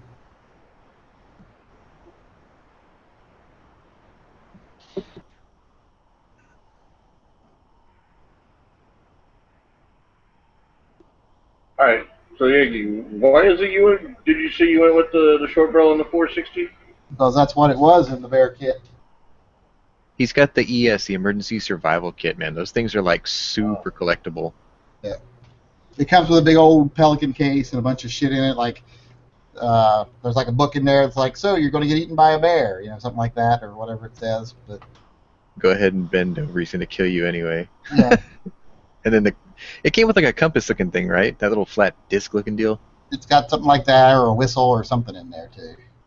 A lot of folks don't know there's actually 3 kits. Like when somebody asks, I saw one with a black box, what's that? And you tell them it's a 44 ES, and they said, did they even make that? Do you have one of those? Wait a second, I'm reading an email. I think Weapons Education has all 3.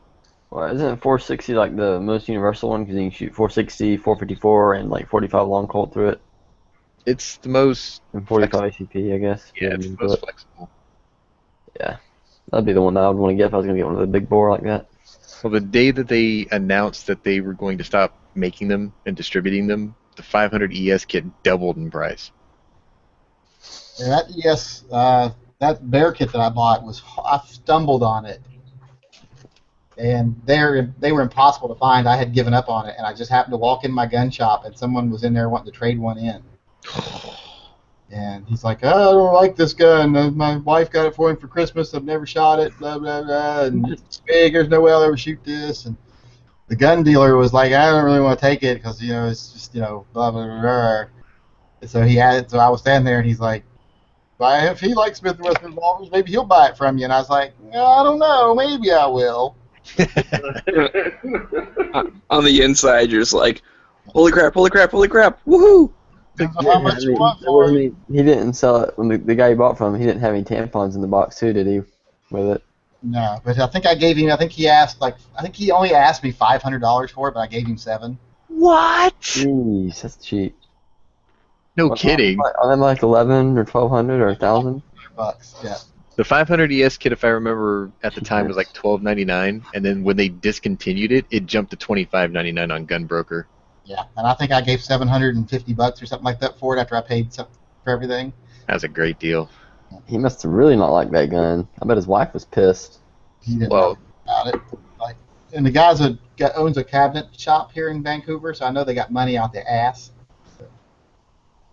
What's really funny is a lot of those guys, they'll just buy it as a toy fire it once, put it down, be like, I can't shoot that anymore. And then they just don't realize what it's worth. They just think, well, it's kind of a niche gun and probably gonna have a hard time selling it. I'll just make it, a deal for somebody.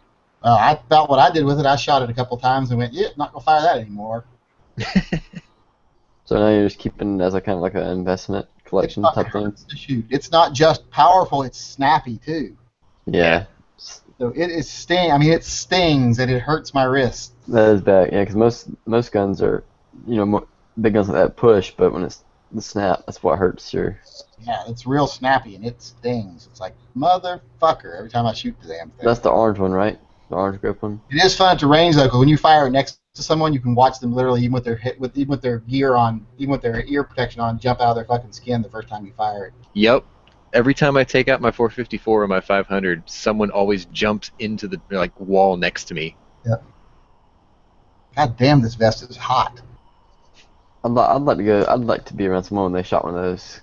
I've gotten pretty used to people shooting race guns, especially like under roofs and tin roofs and stuff at the matches. It's the best way I can describe the concussion coming off of one of these things. If you've ever been around somebody who has an AR with a really shitty break on the end of it that blasts you in the lane next to you, it's like that. Let me explain that something that you said that last time before. That doesn't mean it's a crappy break. That means it's doing what it's supposed to. That's what I was about to say. You just happen to be one fortunate dude enough just to be standing beside him. The last time I went out, this dude had this, it looked like an icing rosette. It was less than an inch long, and gas just went everywhere. Yeah, that's like a birdcage style, but that'd be better than the ones that are cut with 3 ports in them. And that's it. I mean, the gas is very. I like flaming pigs. I tend to like the flaming pig because it just pushes everything forward. Yeah, that's what I'm going to put on my pistol when I get finished with it. I saw that one the other day, but I forget what it looks like. It's huge. Well, there's 2 versions. If you get the old version, it's actually larger diameter than the new one, but it just looks like a can on the end of it almost. It's got a little tapered funnel built into it, and you unscrew it and take it apart to clean it. But what it does is it sort of tricks the gas system a bit because of the way it actuates the pressure coming out of it, and it forces all the concussions straight forward. Yeah, it seems like it make the gun cycle a lot harder. Not a lot, but I mean, it definitely have a little bit more force going back towards the bolt. Yeah, you're gonna have less likeliness of feed issue. It's gonna definitely ram that thing all the way to the back. It definitely wouldn't be good for your split times in a match. Oh yeah, it's not for race guns.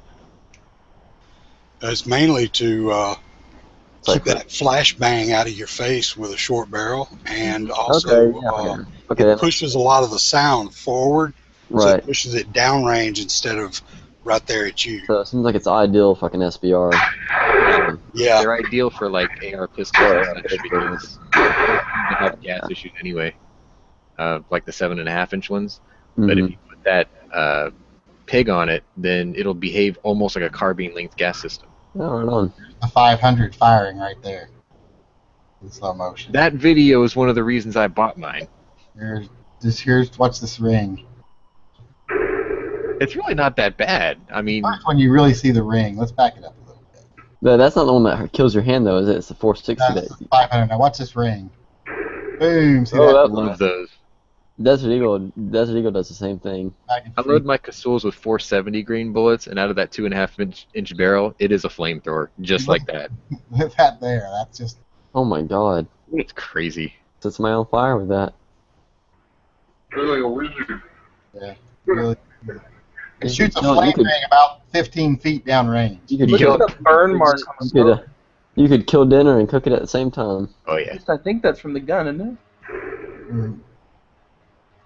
Yeah, I watched 3 videos before I bought this. I watched yours, I watched Destiny's, I watched her shoot it with one hand, and I was like, well shit, if she can do it, I can at least do it with 2 hands. And then I saw Hickok's son shoot one, and what that kind of sold me on it, because he was talking about how him and his dad shot the Toklat 454 Casull, and that's a 5-inch barrel, and he says, yeah, this 500 actually kicks lighter than the 454. And I'm thinking, well, I've got a 2.5-inch barrel 454, and that kicks pretty hard. And if his 5-inch kicks harder than this 3-inch, I think I can handle this. So I bought it.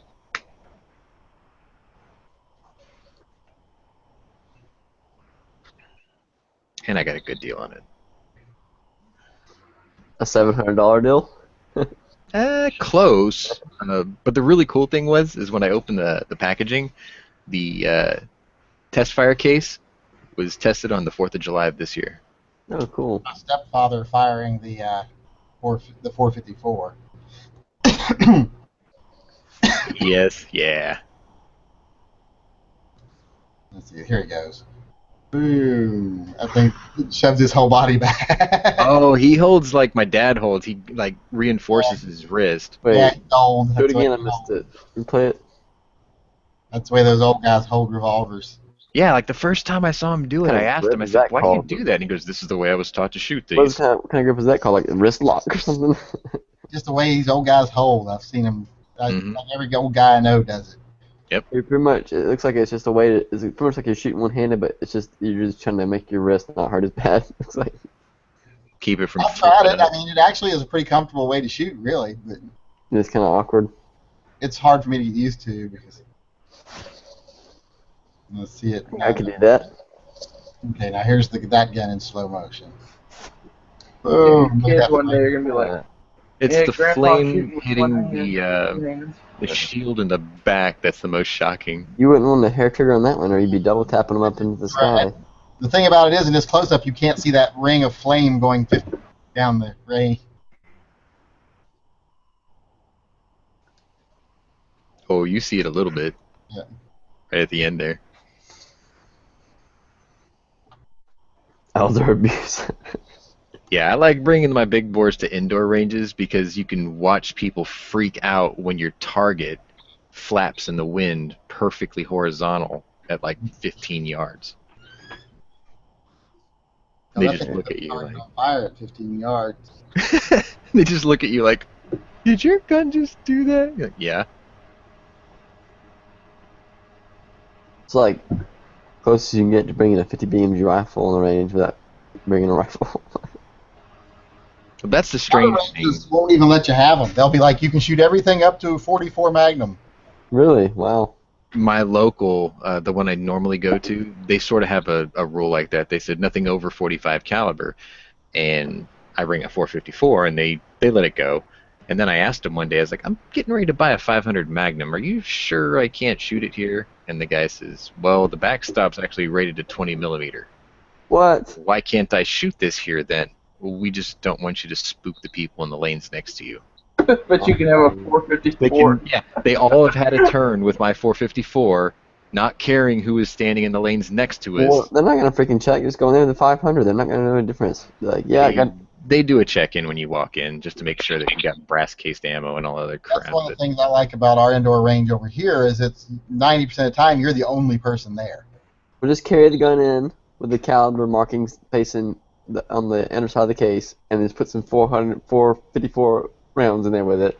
Right. And then go in there and pull out your 500 ammo and shoot it. They're going to be Put like, a false your bottom brass is in your jiggling range. around in there. Nah, it's cool. There's two other places that I go to now, and they say their backstops are rated to 20 millimeter, and they let me fire my 500 all day long. The first time I shot it though, this girl in the lane next to me, she jumped into the wall, and I heard, I'll just wait. And then after I was done, I just kind of peeked over the wall. She was holding a 12 gauge. I'll just wait. She was still spooked by the noise. Yeah, see, I would just double up on the improv if I for anything at all. If I ever go to an indoor range, I'm just gonna double up. With I've been improv trying to and go like off-peak hours, but there's always somebody at these places. Mm-hmm.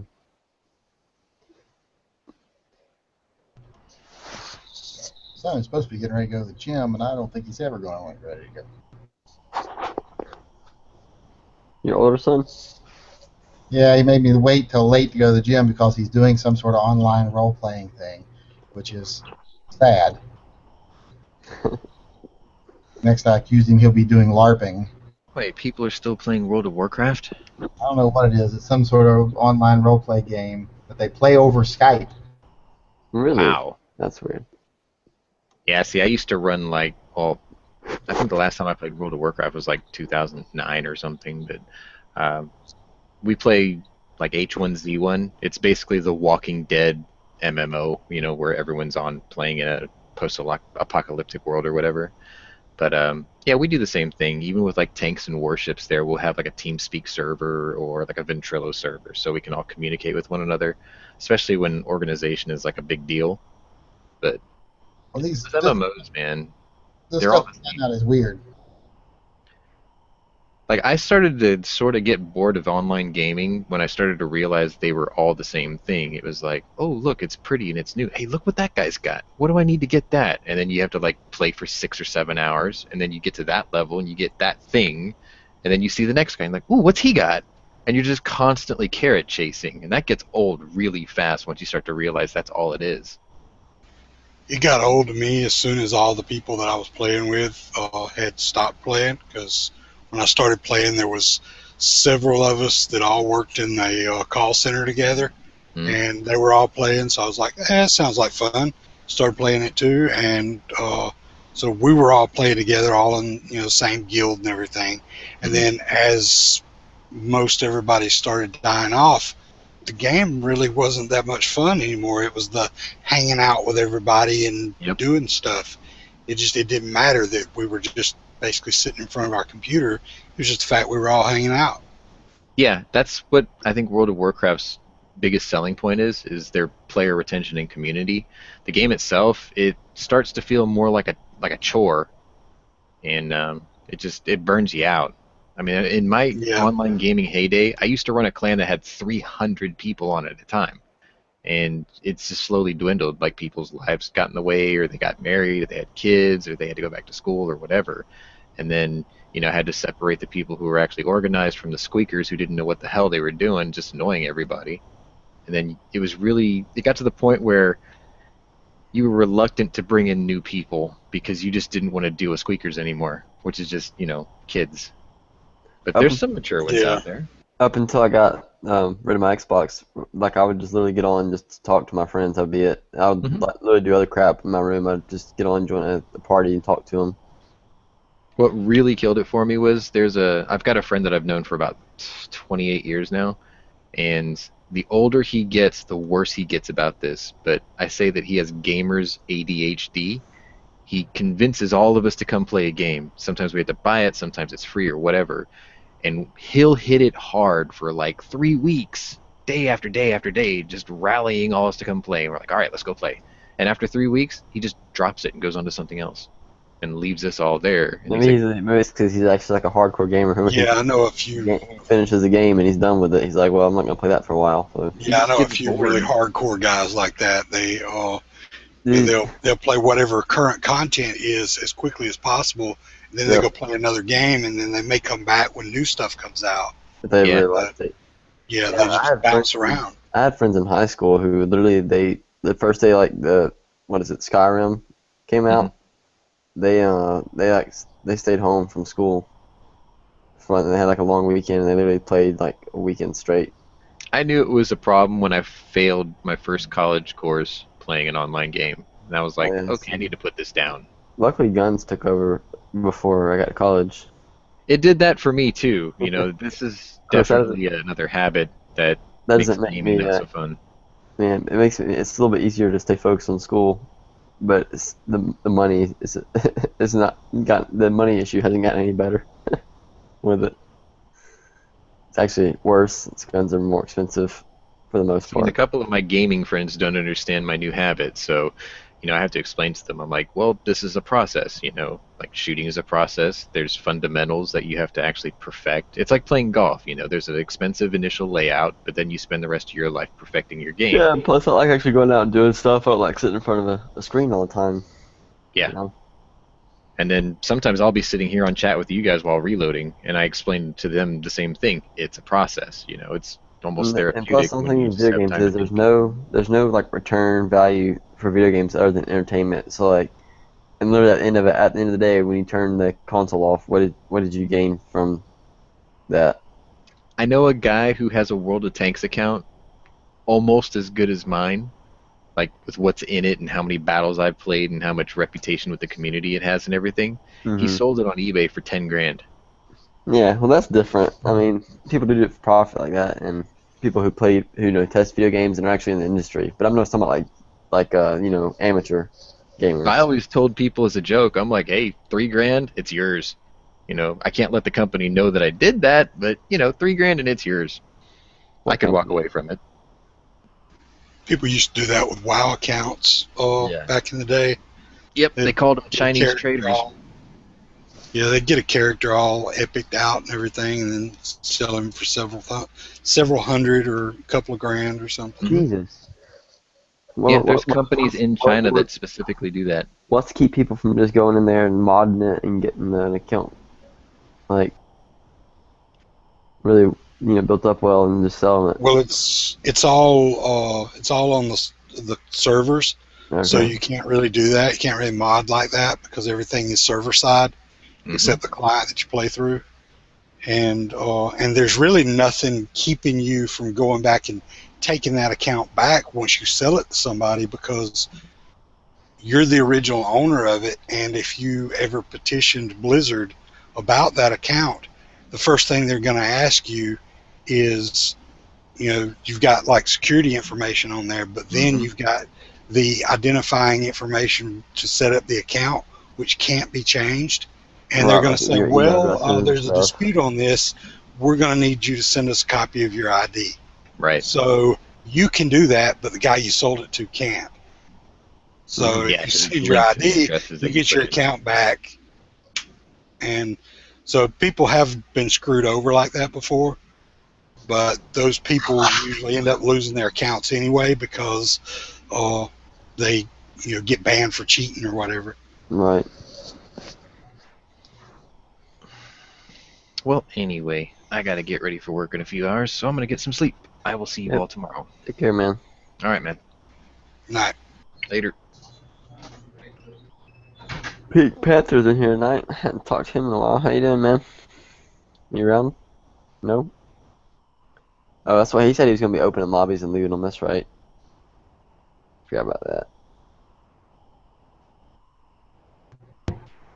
Yeah, actually, this lobby's been going on for a while. I came in here to check out Gun General University, and he was on before that started. Right. It's kind of quiet in here tonight. Yeah, we're running into things to say. My washing machine is running in the background, so I'm like muted. Ah, gotcha. Hey, Yankee, you still there? Wait, what? I was just going to ask if you gave your kid that knife yet. Yeah, I gave it to him. Now, what is the name of this damn Beyblade? What was that? The name of what? No, I think Beyblade. Oh, coloring pictures of that kid. Beyblade. Isn't that a little toy thing that spins or something? Yeah. They still make those things? Sure, but I'll take it. My oldest son used to have some of those little tops with the little blades on them or whatever. Those were like coming out when I was in middle school. I remember the commercials for them. I was like, well, that's kind of neat. I never had any, and surprised they're still around. There. I think there was a better one than that. That one. That was Sagittario. Let me just put in Beyblade.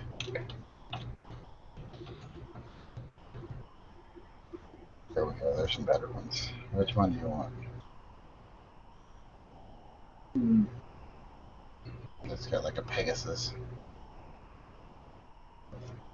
That is. They're cool. I don't know what that is. I do. Choose one. I'll choose where is it? Hey, Roland.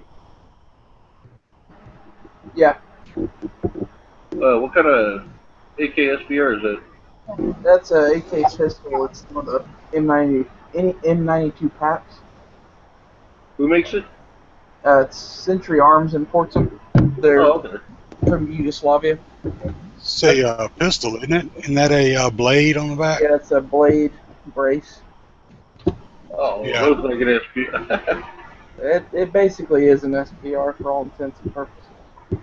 That looks better than like the SIG braces, whatever, the AK braces. I've had them. 47. I've had them both. I never bought the AK one because I hated it, but I had the SIG one before. And That this is one way better than that. Yeah, it looks like an actual stock. Yeah, you're supposed to put a strap through those little slots on it. Yeah. Look like sling. You What- can or can't. and- It's meant to be either way. And that blade goes like on one side of your arm, like I guess on the inside Yeah, of your arm. yeah, it goes on the inside, and then Yeah. the strap goes on the outside. Yeah. Wow. That's awesome. I wanted to do an AR with one eventually, but I couldn't resist doing the AK as cheap as those are. I got that for like $400 for just the basic gun. The rest of the stuff on it costs a little bit more. I hope they get rid of the SBR crap soon enough. I think it'll be one of the first things to go. With stuff like that coming out, Yeah, I mean, like, obviously there's going to be more popularity and more attention. Hopefully someone will start legislating for it. Oh, there's a huge bunch of people though that are all about the SBR. Yeah, I don't know if you've ever been a part of AR15.com, but Another website that I'm a member. yeah, there's a huge community over there of SBR Nazis. Basically, if anybody posts a picture of a pistol, the first thing is like 40 people come in. Why don't you just SBR that? There's people who want who are invested in it. That's why probably most of them. I don't know. I just know there's a lot of them that harp on it. It's like, I don't want to SBR it. Why do I want to give them $200 extra dollars? Like, why I'm do you? not gonna. I'd be like, why are you pushing me to register my gun with a government agency and pay an outrageous tax stamp for something that's my right?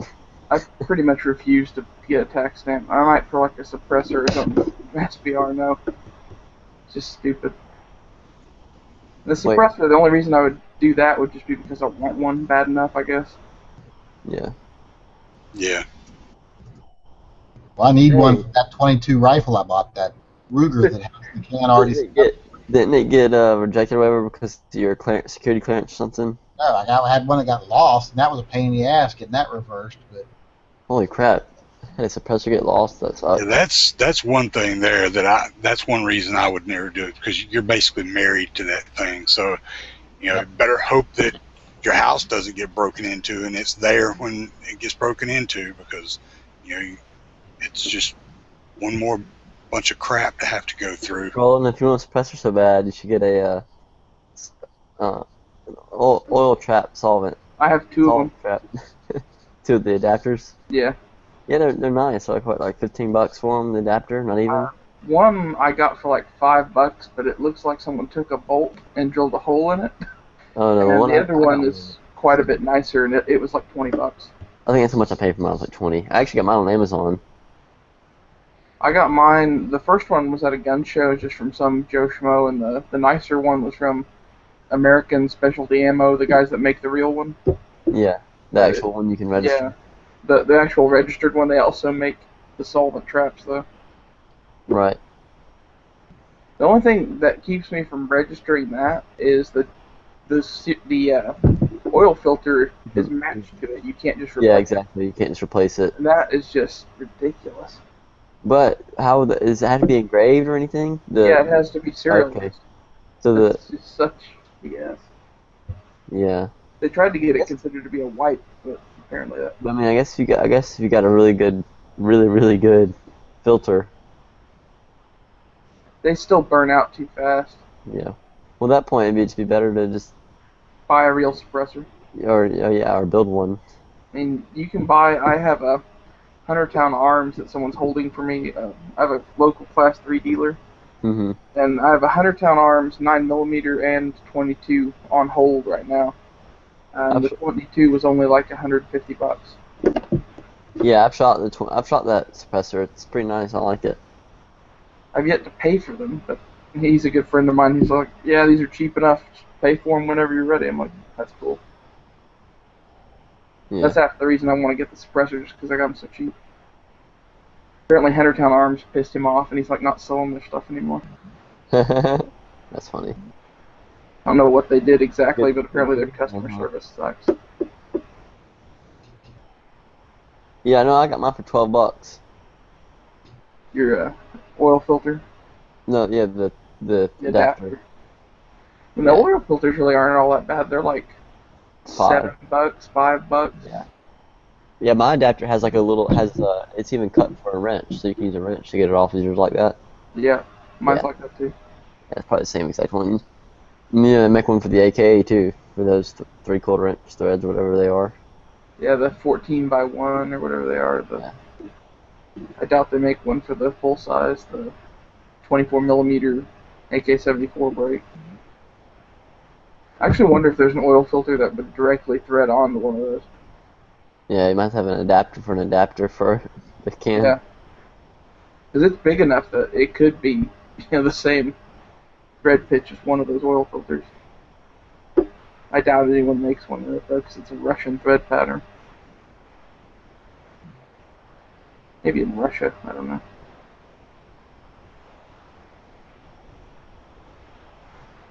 Yeah, I hope I get to see the day where the NFA just goes away completely. I think there's too much money in it for them to do that, because the people that have them don't want it to go away, because they have the mentality. Mainly the full auto guys, yeah. And Because they have the mentality that I had to buy this, so everybody else does too. Yeah. Well, Yeah, the issue is the guys with all those machine gun collections are the same guys sitting on the board of the NRA and stuff like that too. Exactly. Yeah.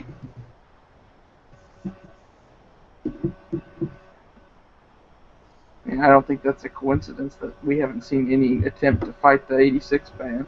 And their machine guns are going up in value by thousands of dollars every year. I just don't think they're worth it. Honestly, I don't even like Filato all that much. I never shot one, and I would love to. I've shot tons of them, and I think I'd rather have a semi. Yeah, and the only reason that I would, like, if I was gonna have a full auto, like, I'd want it to be like a big, like, heavy, like, almost like a vehicle-mounted weapon. That'd be like what I think would be If you fun. gave me any full auto gun, my choice, Mine'd be a mod it use. probably would be a Browning machine gun. Of some Yeah, sort. the same for me. Yeah, the M2. I'd probably go with the 1919, but I don't know. I might go a different direction. It'd take me a while to decide, but it'd be one of those just simply for, if you're gonna go full auto, get something that's made to like do it. It's like an AR-15 full auto. You're gonna be burning out. Once a year. A friend of mine has one. He's had it since the 80s or something, like back when they were cheaper, I guess. And he doesn't shoot very much, so. Yeah, I know 2 or 3 people who passed on $1,200 full auto AR-15s back in the 80s. Golly. And they were everywhere apparently. I mean, you could just make one then though. Yeah, you can just do the sear yourself, whatever, or buy a sear. You bought a sear, you filled out your paperwork, and you took it to a machine shop to have the internal milling done and have the hole drilled. Right. For the third pin or whatever. Yeah. So I think it's funny that the AR and the AK both have a third pin to make them full auto. I don't know if that's like a coincidence or whatever, but it's funny. Well, the AK came before the AR, maybe that had some kind of influence on the trigger design. I don't know. I don't know. Maybe there's just only so many ways to put an auto sear in something. I've looked at making a. What was it? I think it'd be pretty easy to make a Glock full auto, or at least a runaway. That'd be kind of scary. Well, there's if you go on the ATS website, there's like a section somewhere that talks about full auto Glocks, and basically they tell you how to make one step by step. It's almost like, do not do this, then do not do this, then do not do this. That's so funny. Yeah, I mean it's ridiculous. I'll have to find Like full auto, like controllable, or like just runaway. Controllable. There was like a part that was sold online. Really? Which you could probably make yourself. All it was a switch, and it moved something in the Glock. I don't remember what it was. It kept it from being captured. Yeah, it just like forced down the. Yeah, it forces the striker out of the slide, Yeah. probably. Yeah, so the slide just cycles and it keeps hitting the primer every time it closes. I was sitting there reading this. This was almost like it almost sounds like it kind of like almost sounds like it works like kind of like an open bolt machine gun does, similar. Yeah. I was sitting there reading that when I first found it like a few years ago. I was like, really? I know the government's run by bureaucrats, but really a step-by-step do not do this instruction list seems pretty bad. Man, that trip to McDonald's took forever. One full auto pistol I'd really like to shoot would be a Beretta 93R. There's only like 25 of them, transferable ones in the U.S. Did you see the one on Instagram that was blown up? Yeah, I did. It was a while back, right? Yeah. Yeah, it sucks. I can. That's just like gut wrenching. It was what? Yeah, he went away. I guess he doesn't like you. Yeah. They decided to leave. Well, his computer, mine did that a couple of times, and I was just like, died. And then we forever to get back in the last time.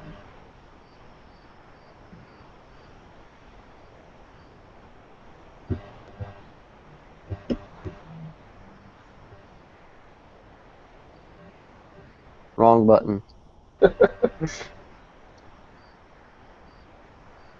We figured you just didn't like us anymore. Decided to leave. I'm done with this. Drops my on its way. Screw you guys. I'm quitting guns. They're scary. Yeah. I'm going back to, I don't know. Slingshots. Playing World of Warcraft. Slingshots, World of Warcraft, and makeup videos. Makeup videos.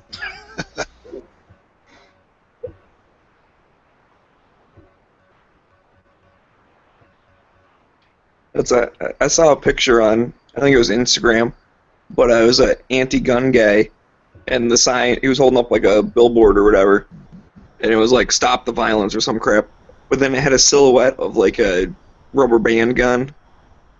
Like you could see the little clip on top that would hold where the rubber bands go. What? That's crazy. Well, maybe you're sick and tired of being shot in the butt by his coworkers or something. I don't know. Yeah, stop the rubber band violence. Stop the violence. I support rubber band rights. One of my main key issues for voting. We have rubber band wars at work where you try and like bounce it off the ceiling to get it over the cubicle wall.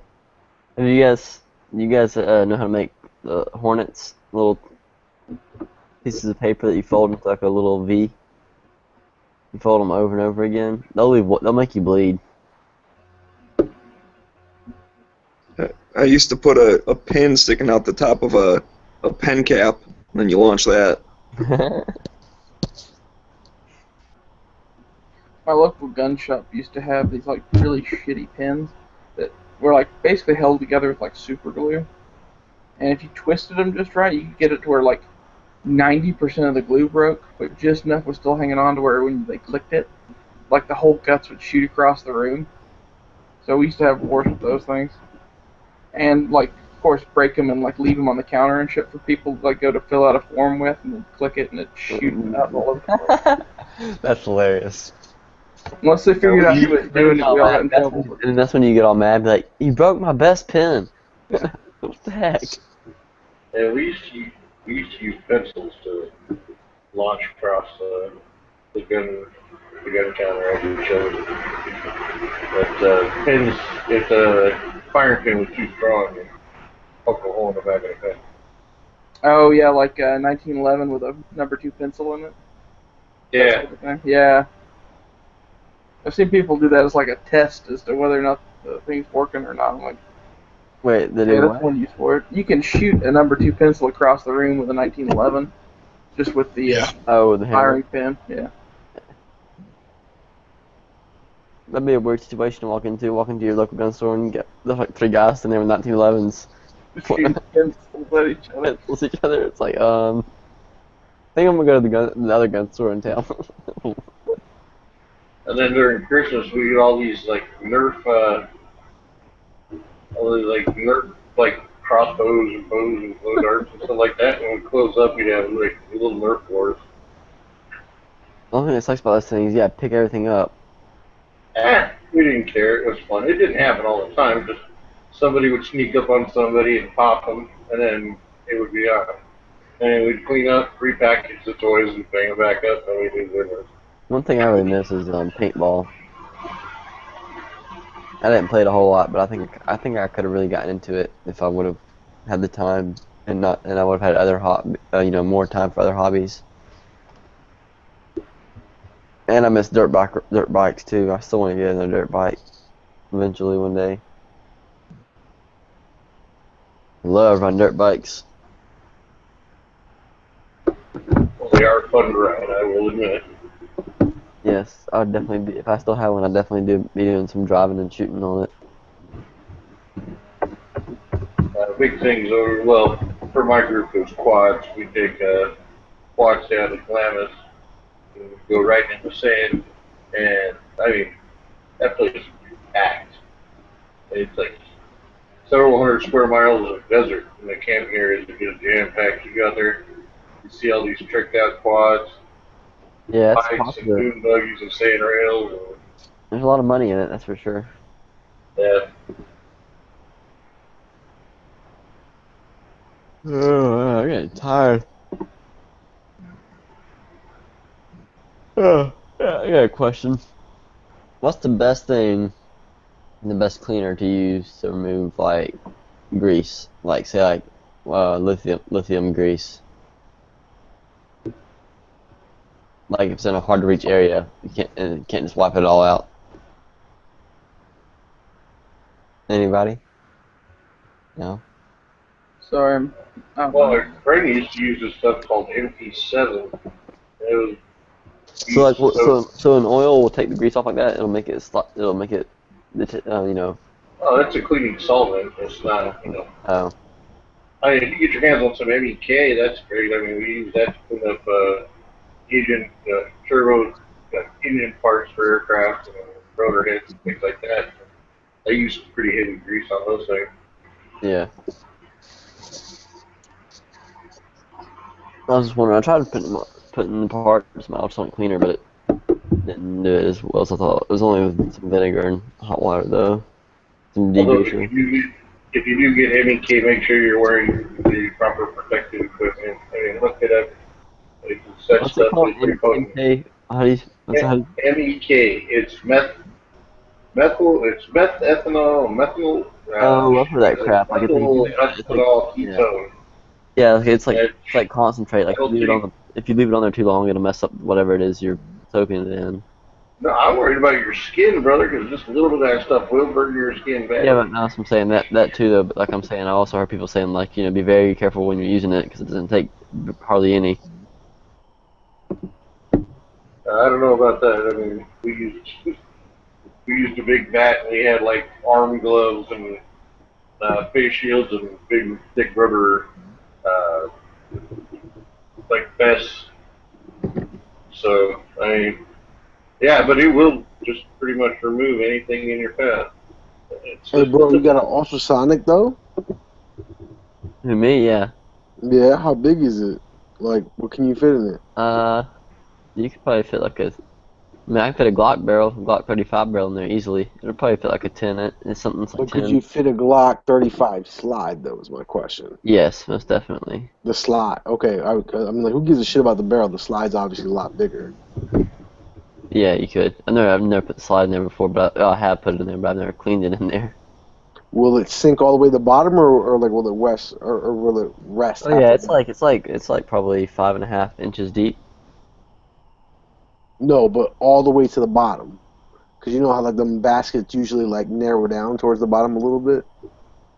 Just a little bit. Yeah, just a little bit in the corners, but for the most part, it's pretty close to the. Also they don't want it touching the inside of the ultrasonic cleaner; it'd burn the basket up or whatever. But that's true.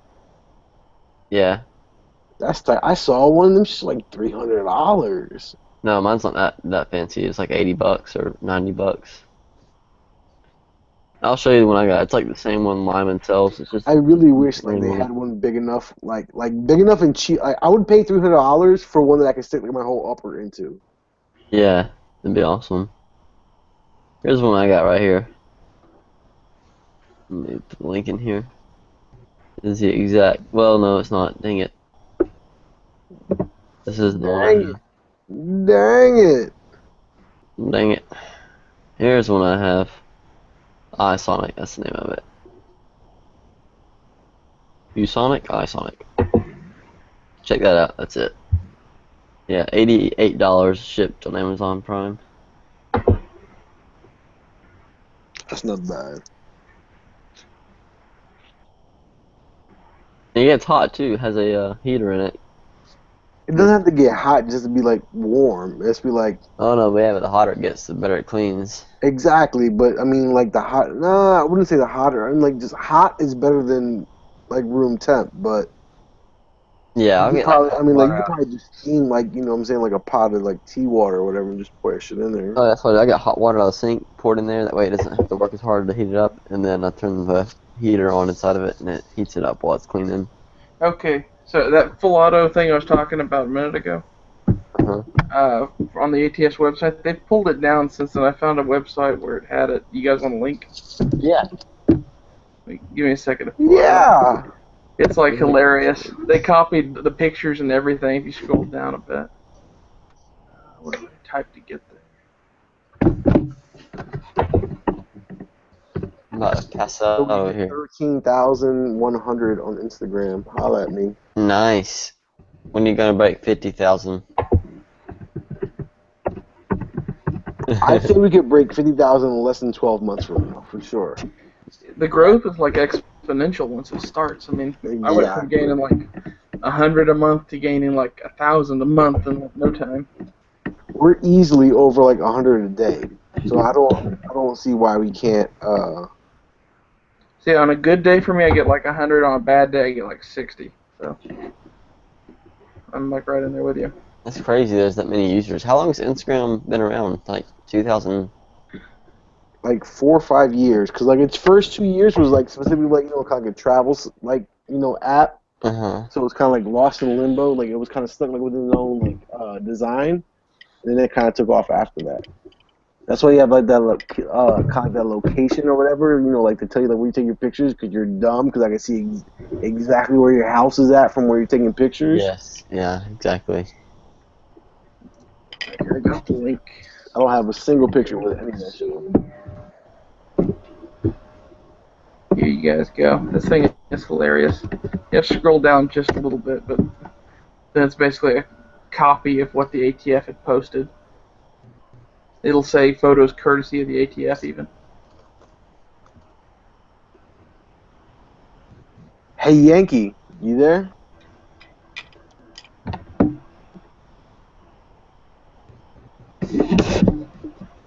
Or not?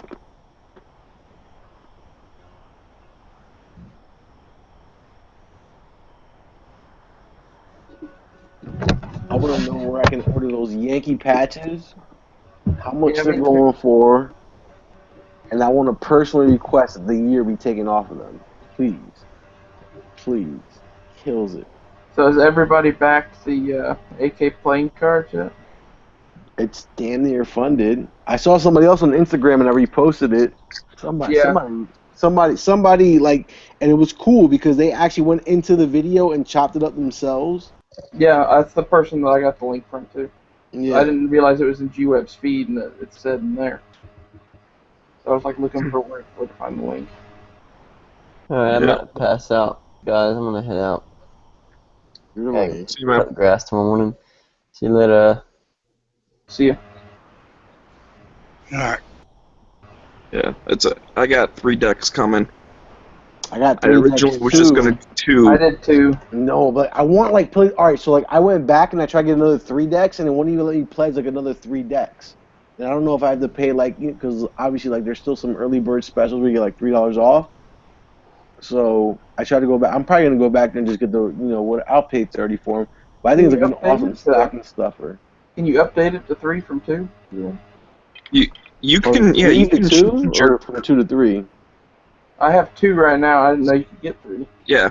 Yeah, you could probably get 3, but I mean like you probably have to just buy the 1 for $9 and that'll be a 3, or get another separate 3 because you can't. So what I figured out, you can't get the same pledge that you already got. So if you got 3 and you want another 3, you can't. Oh shit! I can get 5 then. Wow. No, yeah. So you get 5, but I can't get like 8. Oh, see, I didn't know you could do more than like 1 pledge at a time. Well, put it this, like I pledged 2 days ago, and I tried to go back and do the same pledge again, and it wouldn't let me. Now I haven't tried to do a different You pledge. get a full brick of cards. Yeah, There's that's 12 decks. I was under the impression you can only do like 1 pledge at a time. So you can't do I could like a stack $1 one and a $5 one. okay. I So thought. you mean so when you mean 1 pledge at a time, that means 1 pledge per fundraiser. Correct. Okay. See, yeah, that's that's wild. So yeah, if you want 6 cards, you're gonna have to just jump up and get that other one that's what a 'Cause I deck definitely want like 1 mitt in the package. I want one that I can like pull out and play with, and then I kind of give like like a couple out. I want to give a couple out, so that kind of fucks me that way. Yeah. Well, I don't know if you can talk to G-Webs. Maybe you can add like a new level that's just 6 or something. Well, I mean, I don't know. We can If always. not, I think you're just stuck with whatever he set up the levels at. When You G-Wiz can puts only pick something one out, of them. you know what I'm saying? Like when G-Wiz puts something out, I usually just throw him money. Like, yeah, I want that. I want 3 of those right now. Yeah. Yeah, I was really going to get 2 because I have a buddy who's into AKs, so I want to give him 1.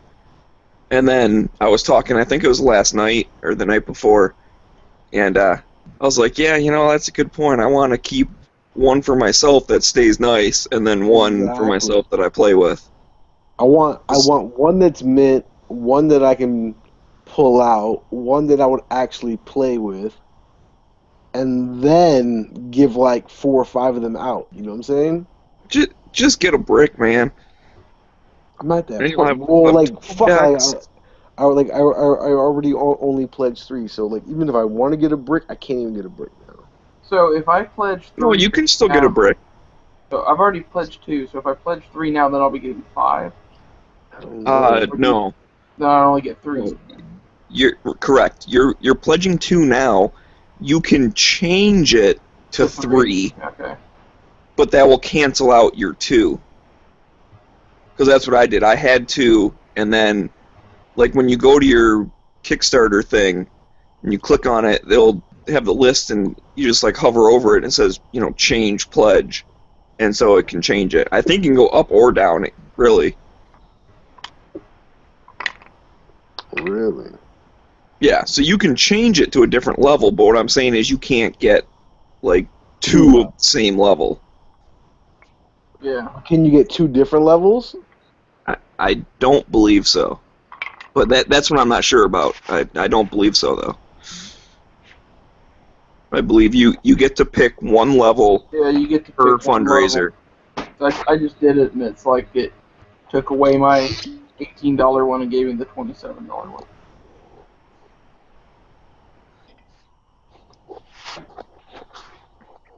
He only needs $250 more dollars. No, it's easy Got- there. What is got this? 30 days left. 2 or day 3? Homies. What? What is this, like day 2 or day 3 of the fundraiser? Yeah, something like that. Yeah, so he's there. I guess he didn't have Instagram before, maybe, but where the extra. Nah, he did, but last time I got. There he is. Well, he's Speak of the here. devil. He can speak for himself. We're talking about you. Put this, It's the one like thing that you know about Beetlejuice. G-Webs is don't ever speak for him. Don't ever speak.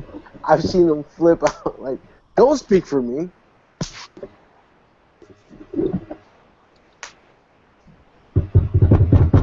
Anyway, so you guys are trying to do multiple ones.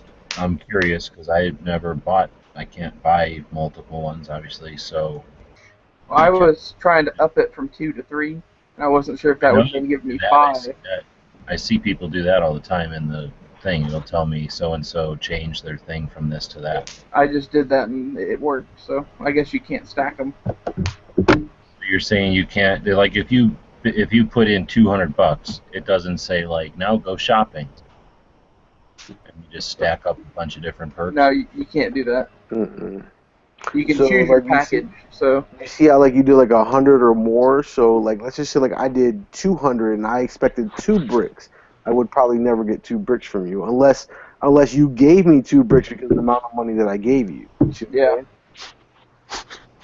Because obviously, like at that point, like you catch the money and you see how much money that person gave you, and you decide how much you send out to them.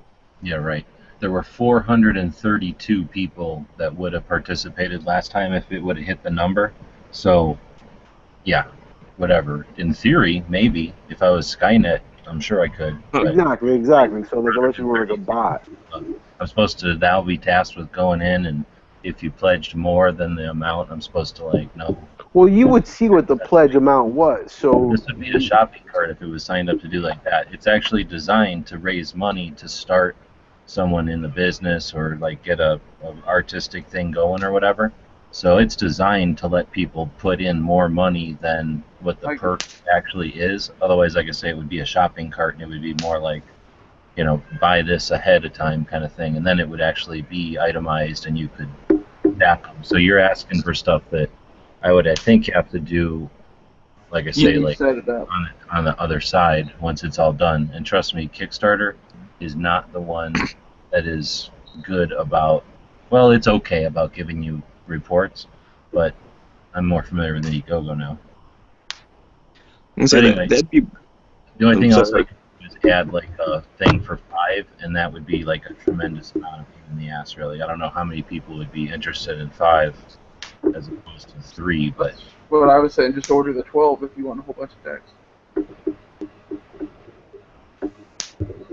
Then you'll never run out. I think that's what they are basically needing or asking for, is that there needs to be a package in between the 12 and the 3. Yeah. 3 and the 12, yeah. Yeah, I'm sorry, I said it backwards. So I guess 6, I guess I could do, but like I say, I don't know.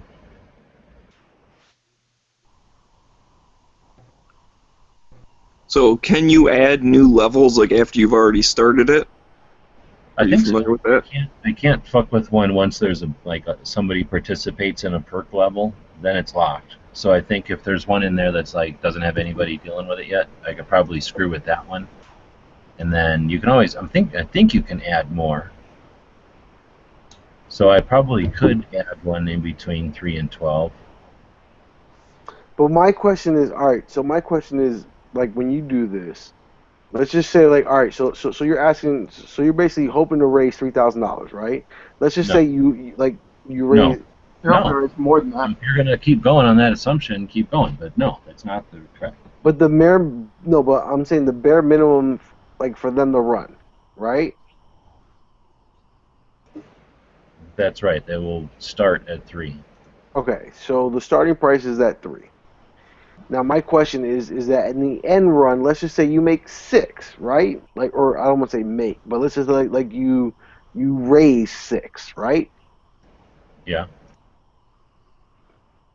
But everyone wants double what they ordered. So let's just say everyone, like, let's just say like you never had the brick pack and everyone just ordered 3 packs, but you made 6. Wouldn't you just send out double the amount of packs? Hell no. No, I thought you're in business class, dude.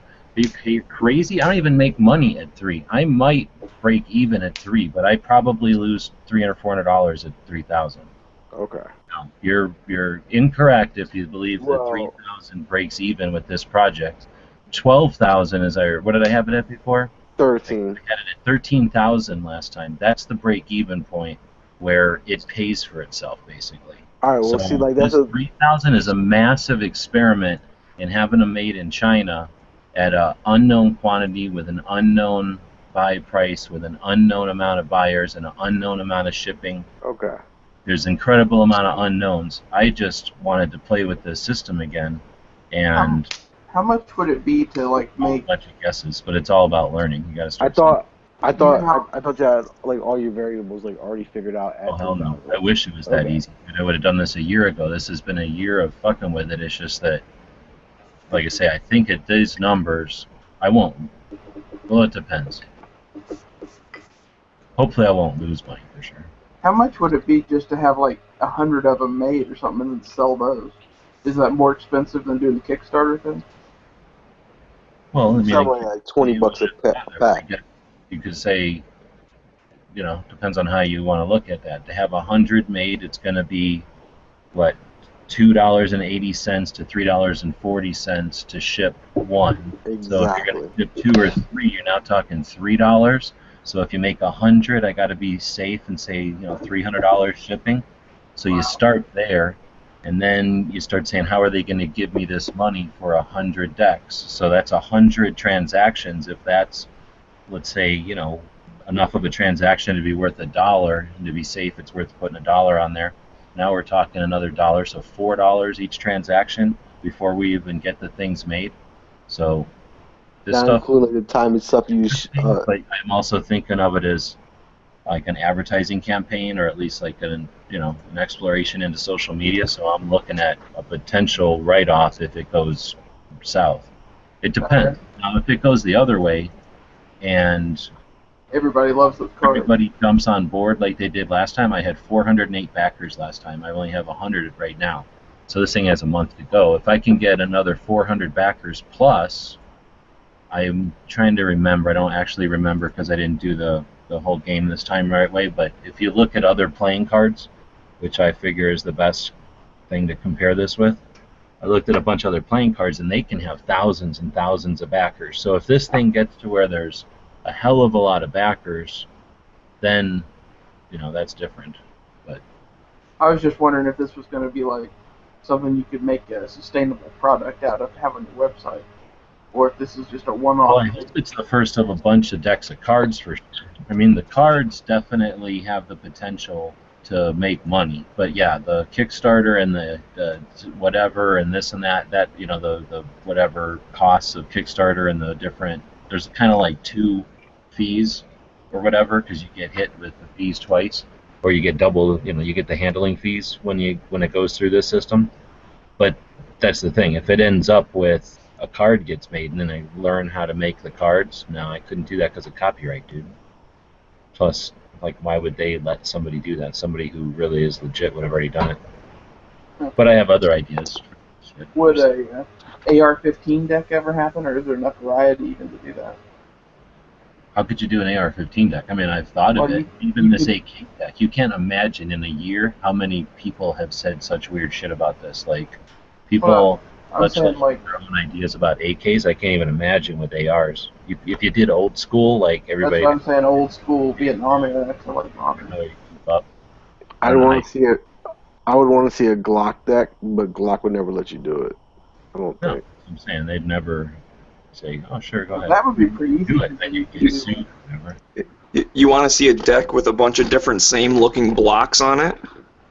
Well, no, I mean, but listen, but only the trained eye, the connoisseur of the connoisseur, would be able to put a number to it. So, fuck your, like your. Anyway, I was in the middle of a bunch of shit. Are you guys saying that I should add a 6? I mean, I'd have to go build a bunch of other shit to incorporate. I would definitely change my 3 to a 6 for sure. I was something in between. I think you have interest from one person for a 6, but there might be others. I've learned my lesson with October. Like, and you can say whatever you want, and you come up with whatever numbers, but the shipping is where you get kicked in the ass. 3 fit into an envelope and ship for 3 ounces, so that's like a reasonable amount of shipping. Mm-hmm. But this is different. This is decks, so this ain't fitting in no envelope. So this is all new territory to me. I don't know what the difference is between, I'm thinking 3 in an envelope will work, like 3 in a padded envelope, and then 12. Now you're talking of shipping. So now is it 6 plus shipping, or you know what I'm saying? Like, well, the bigger size padded envelope would fit 6. Huh? The bigger padded envelopes, like the Manila size envelopes. Dude, a 9 by 12. Now you're talking $11. Those are $11 to ship. Okay. You know what I'm saying? So that might work, but with 6, like 11. But can't you get like the art? And now the deck automatically is, if I put it at $10, now there's $2 shipping on each deck, so now it's down to 8. Marco, just buy the deck. No, well, hold on, time out. But like that little square, the little like you know, the little super square box, like the one that looks kind of like a pencil case almost. That thing is what, $550? You mean the one that's bigger than a VCR tape, but like the small? Yeah, exactly. Yeah. Those are $550. Yeah. And what? You could probably fit like 8, 10 decks in there. I don't know. I'd have to Maybe check. 12? 10? No, not 12. I don't think so. 8, 10, maybe. It's probably going to be 6, or there's no way they fit it in long ways. I don't know. I'd have to go grab one and grab a thing. Like I said, I didn't do the math first. That would have been a smart way to do it. Are these just wrapped in plastic, or are they actually in a card box? Do you know? They're in a. You can see the box in the picture there. It's like a. You know, it's not the most expensive, elaborate deck of cards box, but it's not like just a piece of cellophane you throw away. It's an actual box, and I tried to make it look like an actual picture? aircraft recognition card box. Guess I didn't see the picture. Where are we talking about a picture? What you need to do is get the military to sign on and actually hand these out. They'd buy, millions of them. You'd be good to go. An actual number on it and stuff. If the picture's not on IG, it doesn't exist.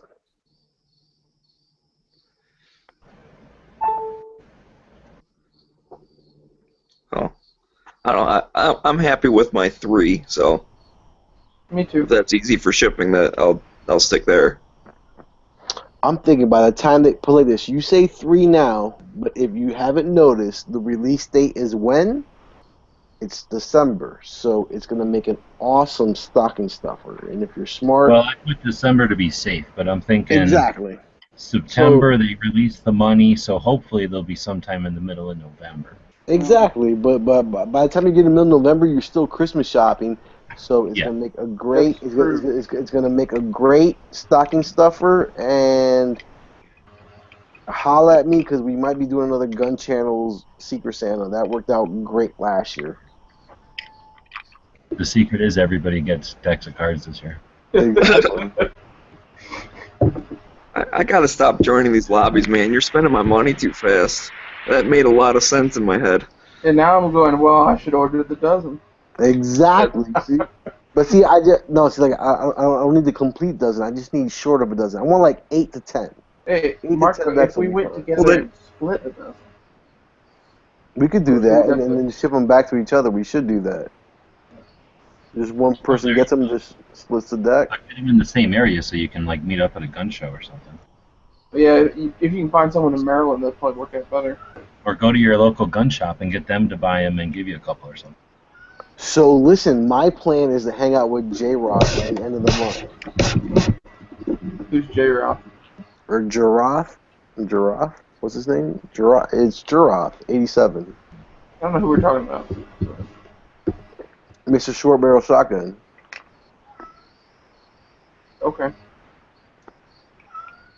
So here's a question, G-Webs, and I don't know, maybe you haven't ran the numbers or whatever, but let's say you make like 10 grand on it. Will that be enough to fulfill all of the pledges and leave you with like a shit ton left over that then you could distribute out to like gun stores and stuff? Or is that pretty much it's interesting because pledge is paid for? I forget the number, but it's somewhere around like 8 grand or something is how much you need to get an order of the U.S. ones, and then that would be in that situation where it would the minimum order to make them in the U.S. is massive, but it costs a lot, but it's a massive number of decks. So if I can get to that point, and then the problem is when you start dealing with like $8,000, well, there's fees that I always forget about, that get that, because to get $8,000 to you is going to cost like 10%. So there's $800 worth of fees, so that's really $9,000. So you're $9 grand, yeah. Now, you know what I'm saying? And then I got wailed on. I know other people will debate me, but I don't know other people that owe multiple tens of $1,000s in taxes, so I worry about taxes. So I don't take a fucking dime from anywhere without worrying about taxes on it. So, that costs whatever, 30-something%. So I look at all that, and if I can, anyway, to answer your question, if this thing goes to 10, then I will try really, really hard to make them in the U.S. because that was my goal originally, and I basically had to give in to public demand because I sat for a year not making these. I just figured at some point Like I want to play with Kickstarter again, and somebody's going to steal my idea if I don't do it. It's like giving it away after a year, and I didn't want to do that because I still like the idea, but it really bothered me to not make them in the U.S. It just seemed weak. So if we can make 10 grand on it, that'd be awesome, and I'm going to try like hell to get them made in the U.S. Didn't you hit like 8,000 out of like the third? Like you got pretty damn close. No, I didn't get pretty close. I got 8,000 out of 13. I'm not bitching. That's a shit load of money. Yeah, but exactly. like I say, it's hard to say. This time I'm going to try to do some other things to be creative about it and try to get them made in the U.S. still. So we'll see. I mean, it's definitely got good potential. It's almost funded, and it's like 3 days in. So, you know, if this catches on and people are down with it. And then the other thing is I've got much better software now, so I'm not dependent on, like, the shit that we had before. So hopefully these will look a lot cooler than the prototype deck. Have you thought about making one that's like just a general gun identification deck? Not what? Just AKs, like have like 1911 Glock, Winchester rifle, that This sort is of stuff. Browning high power. So if it works like you were saying, the answer to the question is if it's like 10 grand, then you definitely make money. You don't really make money. I'm just able to buy so many to get them made in the U.S., but I'll be left over probably if I do the math right. I think I'm left over with a whole bunch of extra decks, like hundreds of extra decks. And then I guess I just have to hustle and sell them at gun shows or like sell them to some gun shops or something. But So then I your can take post that hustle would be money like your and buy the next deck. And if that next deck is bought off the previous deck, you know what I'm saying, then it should each deck should fund the next deck. Because I got decks in my head that we haven't even started talking decks yet. I want the I don't know if Glock people are going to deck. be interested in them, but I'll make them. I want the Glock deck. You should That's do just one like a that's black just a, cube over and over and over with you should slight do one that differences. is just a Glock 17 on every card. No, No, can we have a 30s on everything deck? I want a 30s on everything deck where every card is a different 30. Bet. A different drum mag or a drum mag deck. Life would be No, over. it's something like if you just want to make like a deck, it's like $30. So if you want to take the time, just make a deck. It's like $30. Some shipping maybe. But the trick is getting your multiples up so it's actually fairly cheap per deck. Yeah. Well, I'm saying if he really wants like a specific deck that nobody will ever make because of like that copyright or whatever, like you couldn't make it, but you know, I think a new suit. But what I don't know is how to fucking JPEG a fucking silhouette of a mag or of anything, and then send this JPEG and say, "Hey, turn this into a deck." Well, You know maybe what I'm for $100 somebody would do all the The clicking and dragging. Maybe you know someone who could teach you how to do it. Teach me. What program Yeah, are you do it? But I would, if I were that certain someone, which I'm not, clearly, I would charge for that service. Hey, G-Webs, I'm gonna call you out. Why the fuck do we not have an NAA Jenga picture from you? Like I said, it needs a pyramid. because I would do a Saturday Night Special Django before I did that one. Well, fuck what you want. You haven't done either. I did an AK, I did an AK pistol one. So as soon as somebody, well, I guess people are doing other. No, but the point is to have the number high. So like the number is like the highest number I've seen in pistols. I went with like a different direction. I went with more firepower. But you didn't reach the pinnacle because the point is the number. The point is the number, and you can't put rules on art. Yeah, exactly. Tell me what to do with my art. I'm gonna tell you what. I'm gonna tell you exactly how to Instagram. Don't tell me how to gun art, man. Do you even gun art, bro? Bro, come on. You have like 38 NAAs, and you can't fucking give me at least 10 stacks high? You're lunching.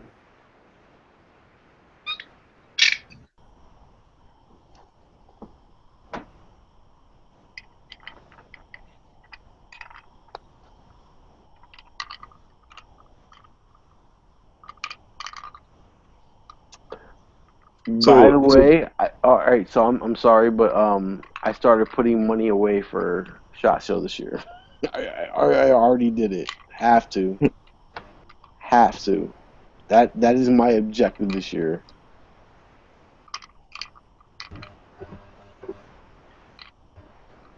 So G-Rubs, I know we just talked a minute ago about how, if someone pledged more than the $100 or whatever, it'd be hard to send out like double or triple the amount. But if I were to talk to a gun store and they were like, man, that's an awesome idea, I really want, whatever, 100 of them, would that be something you could maybe work out, personally, that you would just manually know to send that much? Yeah. Do I have your email? Probably not, but I have yours, so I can send you one. Send me an email and I'll reply with what I'm actually sending out right now. I'm basically thinking I'm going to take the Jokers and put some space on them for people that want to help try to get the decks made in the U.S. So I'm trying to send out some feelers now to see who might be interested in throwing in their logo on the back of the Jokers to, like I say, throw in some money that would get them made in the U.S. basically. Okay, because I'm going to the in on range the back tomorrow. of the Joker. I mean, like, you can't throw them in the back of the Jokers. You have to throw them in the front, like on the front side of the Jokers. You telling me how to do my art again? Sounds I'm gonna tell you how to play cards because. Listen, man, when you're doing your deck, then you can do it your way. No, but like. I has a point that all the backs have to be the same, otherwise. Exactly, because if not, like you can ID cards. Oh, good. Then maybe no one will buy them because the Jokers are different. Then you just ruin no, you can't do no. Seriously, G-Rubs, like you can't do that. Seriously. What game have you ever played that uses a Joker? Come on, that's the first thing you do is throw those things out. No, Not I throw play them, lots but of take them games. out. No. I remember, I don't have the picture handy, but one of them is the freaking AK identification map of Europe, and the other one is how to read a spam can. And I'd rather have them than worrying about if the back of my Jokers is consistent with the rest of the deck. You know what I'm saying? Well, then any card game that relies on your Joker is pointless. Then, so like if you have the deck of cards, dude, it's an aircraft identification deck, and then it happens to have suits on it. So the playing card feature is definitely secondary to the gun identification part. Yeah, how many people are actually going to play cards with these things anyway? I will. You can play those card games. no. Well, most people are just going to have them to. All right, well, that's exactly to collect them and look at. Put this: most of the motherfuckers that saw those playing identification cards, they saw them while they were playing cards, not while they were like, "Ooh, let me just peel these off so I can see what the fuck these people look like." No, they were in the fucking trenches, bored as shit, and they had something to play. Well, those are the later ones. Name a card game that needs the Jokers that's a legitimate card game. Pitch. The one I just made up. Because I'm stuck in a trench. Everybody I do play real games. Yeah, we always just threw the Jokers out and then made something else wild anyway, so... See, pitch is like a points-based game. It's like spades or... what's it called? I don't know. I like playing Suicide Spades. That shit goes forever. Anyway, but it uses the Jokers as points. So that's what I'm saying. It's like a real game. So we're taking the 1% of people that would want AK cards, dwindling that down to the 0.5% of those people who even know that game, and going, oh, we're going to completely change it because of those people? Played all over Oklahoma and Texas, so I don't know about elsewhere. Just make the Joker whatever like your advertisers are.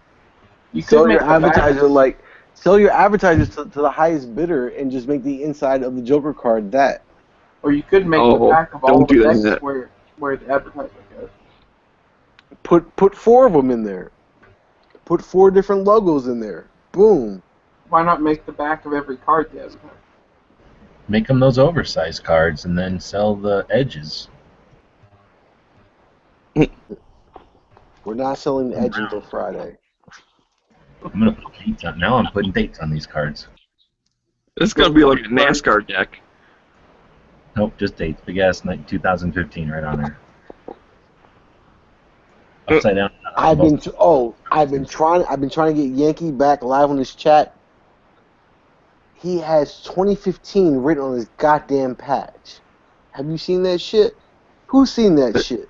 That makes it a collector's. Then when he comes out with his 2016, you can tell the difference. Why would you not write a date on it? Okay, well, first of all, have you seen the patch? The patch kind of has like almost like a greenish teal tint to it, which is not his original logo color. His original color is more of like a creamish. So why don't you just change? All right, and basically it's either black or that color, right? So why don't you change the year in between the color instead of actually having the fucking year written on it? The only thing that ever has the year written on it is the year you almost won the championship. And the year that you did win the championship, you don't wear that shirt the next year because you're the fucking loser or whatever. You know what I'm saying? Like, no one does that. No one ever puts the year flat out on their shit. Why does it bother you so much? Because it's lame. It's super lame. There's a date on something. It gives you a super small window to wear something vintage, and anything that is vintage and is cool does not have the year printed on it. Hey, DP. No, see, I disagree. Hey, how is something a year old vintage? It's not, but it makes it hand-me-down almost. It's closer to expired than vintage. No, it's more like hand-me-down. Hey, I still wear my 2002 Wings Championship shirt. I wear a 2008 championship shirt. Raise your hand if you ever had to wear like your older siblings' like 5th grade T-shirt that said 19 whatever year it was on it. How lame is that? That now that you look back on it. If it was a championship shirt, or something written on it. Older than that. Your exact example is the example that I wear. I have from when the Wings won back-to-back Stanley Cups in the mid-'90s. That has the year on it because they won back-to-back. All the other ones, like I said, 02, 08, when they won, it has their year, and I still wear them. But then think about the other half of the people that won like the conference championship and didn't make it, and it says like 19 whatever on it, and it just says conference champion. Well, yeah, that's dumb. Have a number on something because then it's like saying, yes, this is the year that we won it, because next year you're going to need to know that year also because it's a different year, as opposed to like somebody's like, well, we're only going to win this once, so let's not put a date on it, and then it's a little bit ambiguous so that we I believe no, the ambiguity is what makes it cool. So make it something like a sickle, make it like a circle 10, make it something like, you know, like a symbol that is not the actual year itself. Make it a small symbol that is not the actual year, but the actual year written is what makes it corny. What are you talking about? Yankees patch or his deck of cards?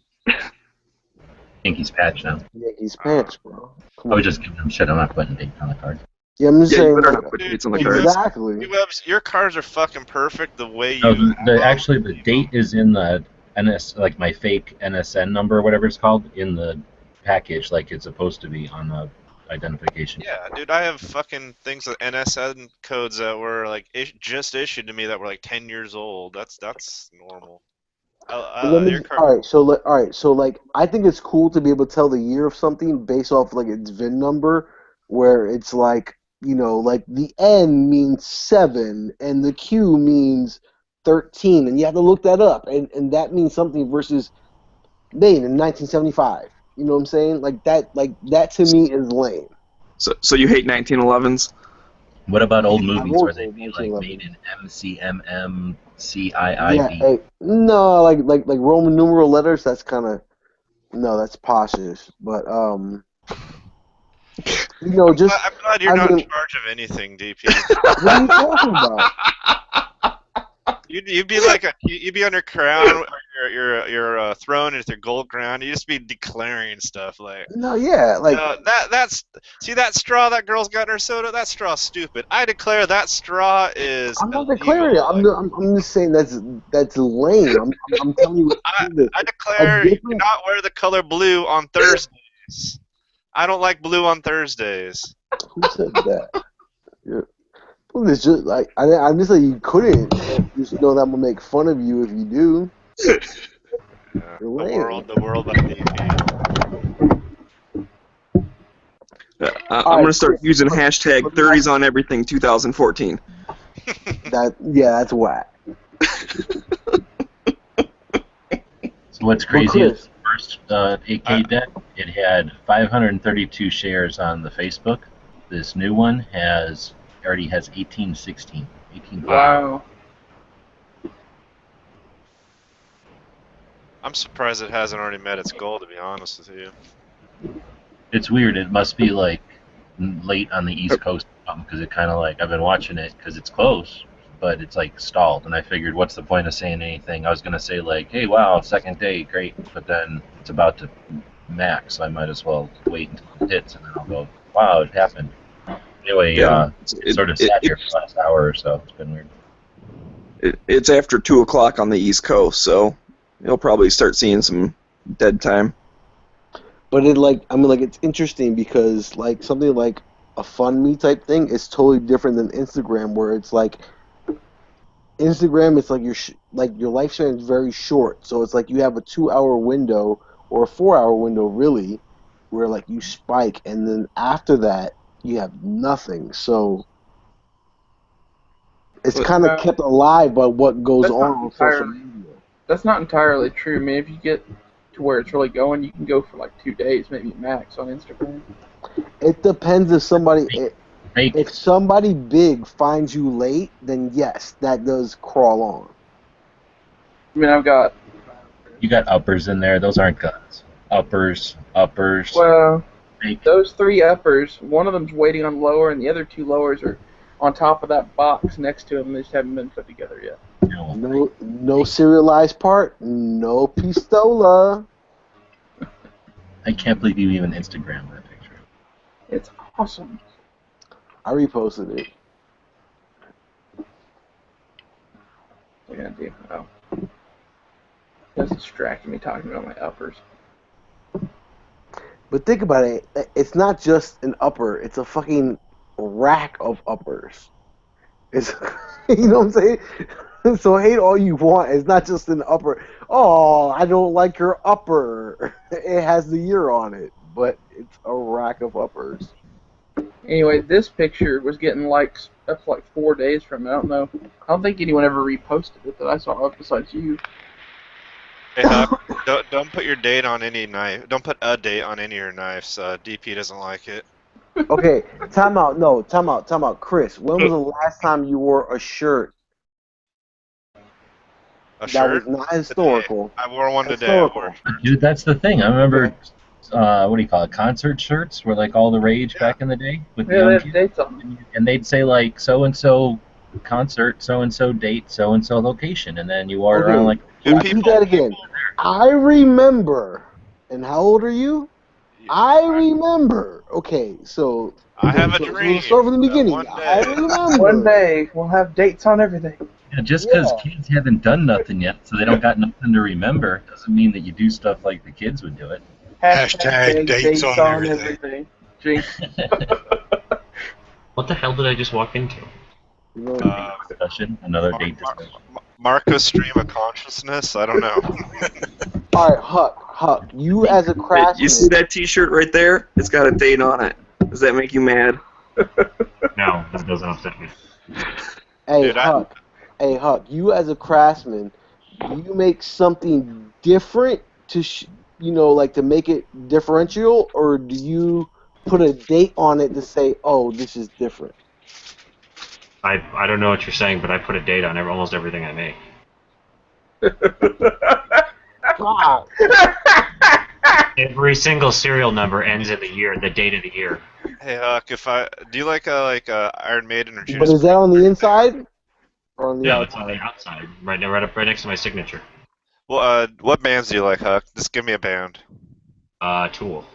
So if I came to you with like a very like early Tool tour concert shirt from I don't know like 1998, would you wear it? I would. No, I don't wear any printed clothing. Well, He doesn't like that's being a like billboard for the man. once I'll you tell you right now, though, it doesn't bother me. Doesn't care about taste. He only cares about fonts. All right, so all right, Huck.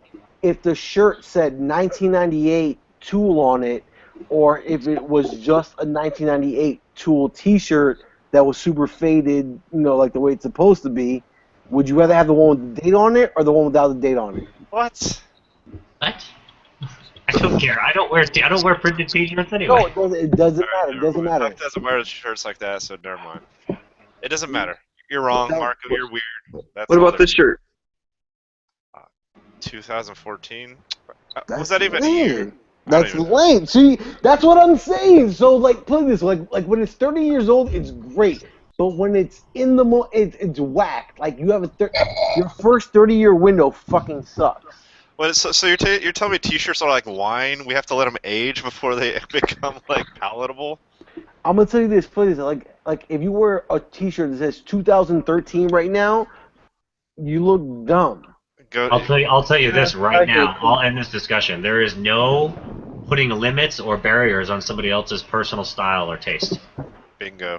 Anybody that says a trend is important or cool is missing the point. I agree. But a trend does exist. So if a trend wasn't cool, a trend This would isn't a not trend. exist. This is your personal Yeah, there's lots preference of that you're trying to like Lots of justify. followers. I wear a fanny pack, so I don't give a fuck what anyone says about fashion. Exactly. That's my point. Is like I don't believe in it. I don't believe in Yankee, did you adhering hear the to start of no white after Labor Day or no white socks with black dress shoes or any of that kind of crap. I wear white socks with my Birkenstocks all the time. I wear a fanny pack and flip flops half of my day, so I don't give a fuck what anyone says about Do you own Crocs, Yankee? You own Crocs? I don't own any Crocs. Crocs don't fit my feet. That's a good thing. They're designed to not fit your feet, I think. Well, they're made to where your big toe is longer than your second toe to fit in them properly, and my second toe is considerably longer, about a half-inch longer than my big toe. I feel they're always like a mile too long or a mile too narrow, one or the other. Yankee was admitted to being a mongoloid. Did anybody else's vomit in their mouth? What's wrong with your feet? I mean, it's just the way my feet are shaped. It's wrong. I'm trying to give you foot shape issues. Yankee's second toe is an extra chromosome. No, it's just the way they should be. It's longer than my big toe. Psychologically, talk yourself out of it. See, it's longer than my big toe. God! Damn! There you go. Second toe is longer than my big toe. God damn it. I'm gonna So is that That normal? means Is something. everyone's Hold on. foot like that? That just means you don't have a penis. You just have an enlarged clitoris. No, they say it means you're of a certain descent. Seriously, like if a girl has an extra second big toe, that just means she's really not a girl. If she has stubby big toe thumbs, that means she puts out. And I got toe fingers. I got like big toes made for grabbing onto tree roots. Hammer toes means she'll fuck you like an animal. There we go. Well. So I'm not above this. I'm gonna go ahead and throw some stuff out there. I put everything on discount today. Pretty much everything I have for sale. A whole bunch of stuff on Facebook and website. Oh, so you're back on posting on Facebook then? I pulled the tritium off of eBay because my supplier of tritium buys it, Yeah. and I don't want to like encroach on his business at all. And I hope you don't put a year on my tritium. But no, your tritium's in the mail. You should have it with Exactly, but I hope you it's already put got like a year on stamp. Yeah, like a year stamp on the Oh side. yeah. It's a big. I stamped it on so you could, no matter which direction it sits on your chest, you can always stamp. 360-degree year spin. Cut out in the shape of the date. Speaking of hero spins, whatever happened to Chris? Is he still around? He's in school for some sort of learning. They stopped in the other night. I saw him yesterday or the day before. This is barely when he gets off of work normally or whatever anyway.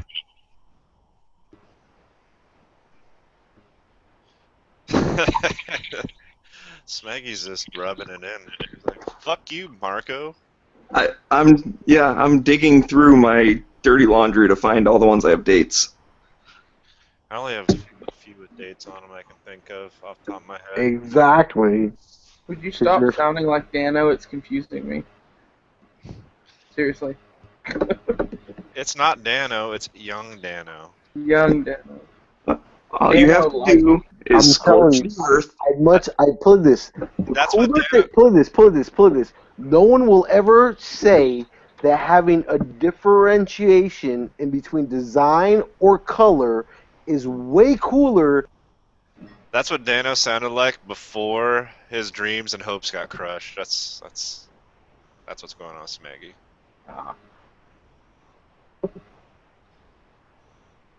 Do you think that Marco's over there still talking? Did you mute him? Yeah. Oh, yeah. Wait 10 minutes before we stop talking. No, I knew I was muted. I posted those Blackhawks flying underneath the mountain, like under me today. Anybody see I that? did see that. Yeah. Hey, dude, they were super low. I can't believe how low they were. I have a police That's like helicopter in my neighborhood. dangerously low almost, just because there's like a hiking trail underneath of there. I almost thought maybe they were doing search and rescue, except that they were hauling ass and kept going. They have a little more leeway than you might think. We used to live outside of Phoenix, off the Verde River, and that's right outside of Luke Air Force Base, where they did all their like training and stuff. And they used to like sweep us while we were hiking and stuff, like come down within 30, 40 feet of us, and in Apaches most of the time. But there are also a few Black Hawks and stuff like that. Yeah, when they I can't believe the good audio that you got while they were that low. That was surprising. You got a link? Well, it's on Instagram. You can get an Instagram. No, don't give them a link. You can get an Instagram. Holy shit. I think it's because they were in the valley. You know what I'm saying? Like the sound was hitting the other wall of the valley and coming back and hitting me. But all right. So because of that, exactly. So because of that, it was bouncing off the valley and coming back and hitting you. I was expecting it to be a lot stronger of a sound. Like it was somewhat choppy, but kind of I don't know. Well, that was sort of when they went behind that little hill, and then yeah, you don't hear them for a second, then you hear them again. And also when I zoomed, that's when you were doing like both of your talking. But anyway, it's just kind of neat because we were kind of up the hill shooting, and then they were flying down this valley, so we were literally on top of them, looking down at them. That was probably the Border Tactical Operations. How loud was the ceasefire? Like when you saw, you know what I'm saying? Because like if you're sitting there shooting, all of a sudden they're like, "Oh shit, ceasefire!" There's Apaches coming by. No, Blackhawks, not gunships. These are the kind of like Blackhawk or something where people jump out of. They have a lot of leeway on how low they fly. Oh yeah, like I say, these are Border Patrol tactical ops. They can do basically anything they want. They're federal law enforcement, so they own everything. Everything has to move out of their way. Yeah, when I was in Korea, they would hover above dudes' rice paddies and just fuck their rice paddies up. But they were doing it they weren't doing it on purpose. Those are low points where they could hover. But like, somebody would turn up the next day and write that farmer a check for the cost of all his rice. So they make it right. But you'd see him like just destroy people's rice paddies. Here's your rice check. We landed in people's rice paddies and just messed up their crops. But like you say, that way you don't have to worry about a tree or a freaking like 5-gallon bucket lid flying up into the prop or something, or into the engine. I've seen them fly. They fly pretty low. There's a couple hospitals in my city, and when they do something happens on Mount Hood, and the Air National Guard goes up there and pulls somebody off Mount Hood. They'll fly into the hospitals, and they'll like run the Blackhawks like either down the river or up the freeway, and they have to turn in off the river or the freeway to the hospital, and it's pretty amazing watching them come in, because coming through a city is a whole nother ball of wax, because they have corridors that they have to fly up and down. How much they want for that dare dick? That was not for sale. Did they let you fiddle with it? I got to play with the other one and get to play with that one. They had 3 of them there, actually. Oh man, did you kick them in the dick for not selling you one? Yeah, He had a whole bunch of weird stuff. That's where I bought my R.J. Braverman pin gun or pin pistol. How much they? Are you sold that? Or you still have that? I still have that. I bought it there. He had 3 pin guns and a whole bunch of little tear gas ones, and he had a whole bunch of pin fire stuff, like the old 1800s pin fires, not the little ones. Nice. It's in Tulsa? No, Ozark, Missouri. It's like a moving company / gun store. The weirdest place I'd ever been. This stuff fell out of someone's moving. Yeah. It's Hey, like you some have any guns concept. you want us to move? We swear these are we'll so all heavy. get there. So G-Web, so what's the stopping power of like a pinfire, or is it all just decoration? They will shoot a number 9 piece of lead, so like number 9 shot, like one piece of that lead. They No would stopping power. they'll go like halfway through a phone book. Yeah. So you poison that little pellet like they did with that guy with the what is that poison that comes out of the apple pits? Then you drill a little hole in that pellet and you put some Arsenic. of that in there. Arsenic. And then all I'm saying, take care of business. Isn't that like what the or the KGB So at that, do or something? so at that point, like it's not really like a. So at that point, like it's not really like a belly gun. It's more like a hard gun. Like you have to draw up to somebody, like draw and pull Yeah, it's more like a somebody's chest. ninja gun. More like a ninja or super spy gun. That's what the freaking KGB did in England with the umbrella. You could train a smart squirrel to take that gun and run up over to your enemy, shoot him in the ankle. They used to have like they'd walk by somebody with an umbrella and like with a little pin on the end, and in the pin would be a little like bead of that poison, and they stick somebody in the leg when they're walking by. It happened like two or three times in England. Like people that were trying to get out of the Soviet Union. What was it? What's that called? Iron Curtain.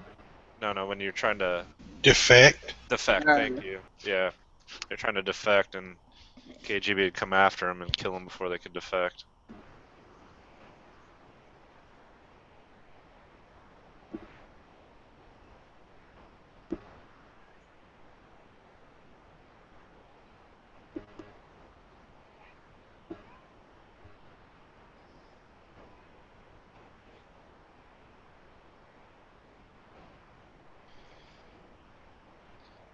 Hey, Roland, you might like this this channel I found the other day. Is it on Instagram? Did you find a channel on Instagram? A YouTube channel on Instagram? Yeah. Oh yeah, PVR. Nah, you might like it on Instagram. You never know. It's just, Can I get on Instagram and somehow like block you or like make sure you can't? well, I am a gun channel, so I mean, I don't know if you want to do that. You're gun channels? What are you trying to say? You're trying to take over? You are gun channels. You hear this, G-Webs? On Instagram, I am gun He's trying channel. to usurp your throne, G-Webs. Not. I am G-Webs' henchman that runs runs gun channel. Not what I heard. He's just doing G-Web's bitch work. Exactly. Exactly that. Exactly that. Ooh, spaz. Yeah, and HS2000 too. I wish I'd gotten a better picture of that, but I was at a gun show that didn't allow pictures, so. You ever I seen needed. the movie Thief with James Caan? No, I haven't seen that. Yankee, there's a message for you in the side chat. They have one of those shotguns in that movie. Really, really good shootout, and one of the guns in the shootout is that shotgun. The SPAS or the HS2000? The I HS2. know I would want at least. Well, I guess I could type it over here. It's kind of a cool channel. I think you like old stuff, so you dig it. Have you seen, what's his name? H.D. Hansel, I think it is. He has a big collection of stuff you'd like. Let me make sure that's the right thing. I'm listening to you all and watching it at the same time. It ain't working.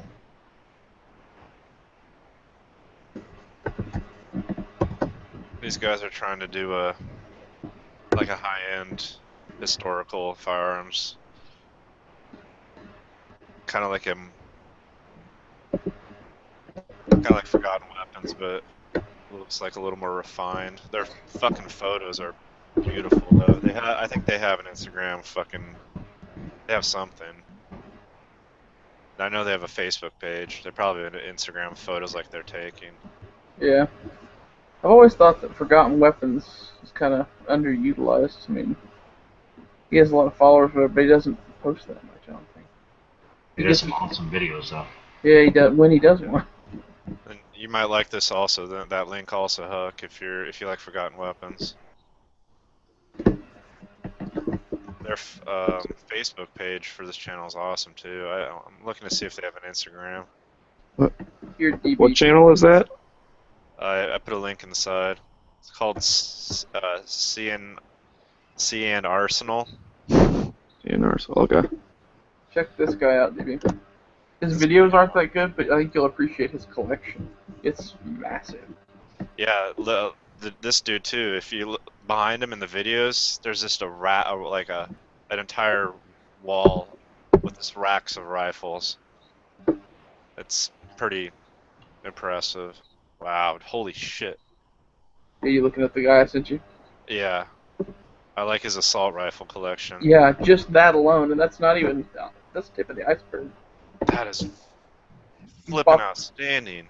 He's bought that within like the last couple years. Wow.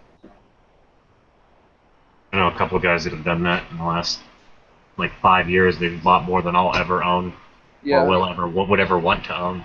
That's this guy. He has a complete collection video somewhere on here. Let's see if I can find it. Oh no, I'd have to. Rifles of the Free World, Volume 4, or whatever. I think I have that book somewhere. Well, no, his is just his collection. It took 4 volumes to get through. Oh, I think I have a book by that name. He's got a Finn AK, motherfucker. He's got a couple of Finn AKs. Before I knew anything about AKs, I had a chance to buy a 223 Valmet at a gun show for $400, and I was like, yeah, I don't know if I should or not. And now I'm like kicking myself because even then they were worth $1,200. Yeah, I don't know if I like this guy's collection or not. I mean, it's a decent gun collection, but I'm more impressed with a collection if it's, choice pieces that, each one is spectacular in its own way, or if they've got like every version of something, not just if they've got a bunch of guns that are, some inexpensive, some rare, some etc. I like to see a theme. The thing I like about it is that most of the stuff is military focused, and that's what I'm interested in. I think you're mostly into handguns by the looks of it, so we'll probably Handguns, I like rifles too, but I like if someone has a collection, I like it to be like I'm not impressed with much as a guy who's got I've got 50 $150 rifles, as I am a guy who's like, look, I got 10 really high-end precision rifles, or I've got 20 $150 rifles, but I've got every variation of a certain type of something.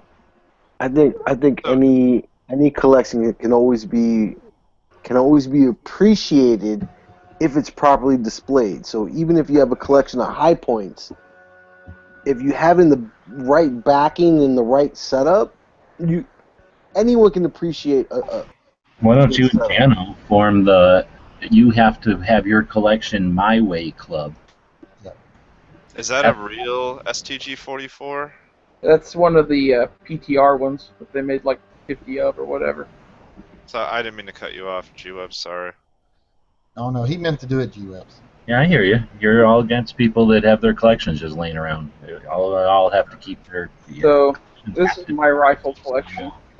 People I don't like it at Yankee. You talking to Marco about he wants them displayed properly? Oh, years. That's not a collection. That's an arsenal. Remember we discussed that. Oh yeah, earlier. we discussed that already. This guy has got at least. He makes me look like an amateur. The guy, that thing. He's got there's a AK German furniture. There's an. Yep. It's the Vol Mets. I see the difference between I almost see it as two different layers. like when you have a collection, you have a theme. I mean, like, and it can just be like, oh, they're all military rifles used by the military at some time or another. If there's no theme, it's not so much. Well, there's several themes working together. I mean, some of those are practical guns. Others are like military I'm guns. just saying what I enjoy looking at. I enjoy looking at like being able to follow a progression. Like this is what that gun looked like in its first configuration. And it's first, second, it's third, and it's fourth, and it's fifth, and it's sixth. I get it. There is all right. Well, see, well, the configuration and the theme does not count unless the year of the theme is plainly stamped on it along the wood of the stock. Anyway, I've never hoped Lightning I'm was more of a pick one good example of it than have like every variation. I think you can have multiple themes, if you will, within one collection. Oh yeah, you can have multiple themes, and you can have like I've got multiple themes in my collections, but I like to be able to pick out the theme. When I look at your guns, like I like when I look at someone's collection and I can go, okay, I see what they're going for. See, like this picture, you can tell if that's a U.S. military gun collection. Yep. The eras are kind of blended, but other than that. Yeah, like I mean, like if you see my repost on P226 Nut, like he'll have like the Russian WW2 era, and it'll be like 7 guns from that era.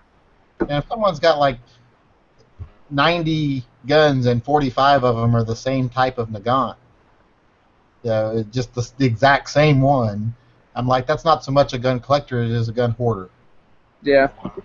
Dude, how many flipping... Holy shit, how many Mausers is Whatever, having a case... Yeah, you're to that point I'm now. not saying there's anything wrong with it. We're not saying it in a negative way. It's a valid item in the Nagant collection, so... Don't get your knickers in a knot, because we're not saying there's anything wrong with having 50 of them. I'm just saying that's not so much a collector's. That's not it's still a valid collection. You can have a case of Nagants as one item in a Nagant collection. That's valid. That as a point, actually. Well, if you got them all cased, but if you don't have them cased, then it wouldn't be a collector's item because it would be uncased. Sure, it is. You don't have to require somebody keeps them in an unsecured crate. If you're having them as a case, as a collector's mindset, they have to be cased. You can have them in a crate when you want to for pictures or for talking about it if we're having friends over, and then put them back in a safe, and it's still valid either. Yeah, but having 50, like I said, having 50 of the exact same Nagant is not a crate.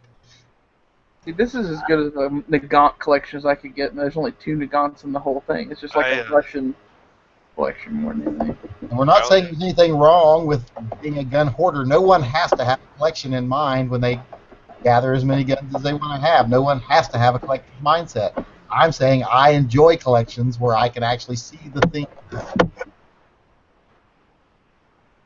Did he just stop talking, or? I think his computer paused or something. Dude, this video makes me makes me feel bad that I only own one Mauser. Yeah, he has like 50 Mausers, I think. That is amazing. There wasn't a date and a timestamp on what he was saying, so it cut him off. This collection is really flippin' impressive. Oh my god. But you don't have Instagram, so you don't get to see it on the daily. If you had Instagram and you subscribe to someone like P226 Nut, you could see like. Why do I need to subscribe to Instagram when I can just sit in the chat and see all his photos anyway? But you would get 6 to 8 photos of him daily. Of him? Wait, ooh, like in a sexy pose or like lingerie in front of the guns? Nice. It would be those guns with the date on them. Like that picture of that fat hairy guy. He's sitting on a bed holding a couple guns or whatever. Yeah. I know that's floated around the internet a few times. If I had enough money, I seriously would have a collection like this guy's got, or the guy in the link that I sent you, that dude from CN Arsenal. If people see my picture and like, oh, you have a lot of guns, and I'm sitting there thinking, well, I know that dude on YouTube, and that's like a whole nother level. He got a whole part of his house dedicated to that. Yeah, that's a serious collection right there. I would love to have that kind of money and that big of a house. Yeah. Yeah. Every part of my house is dedicated to being a house. I don't have room for something like that. You got a garage? My garage is where I'm at right now. You don't have a basement in your house? No, we don't have basements over here. Yeah, I didn't think about that.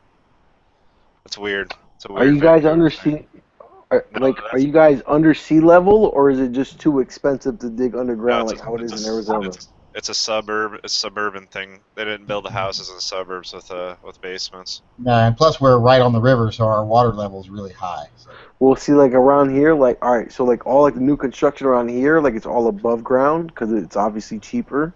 Yeah. But if you get like, I don't know, like an older style house, you'll get that underground. I don't mean like houses back home have basements, and my house over on 79th in Portland had a basement. Yeah, exactly. But I'm not talking about like older houses like 1900s. I'm talking like older houses like 70s or older. You'll find a basement.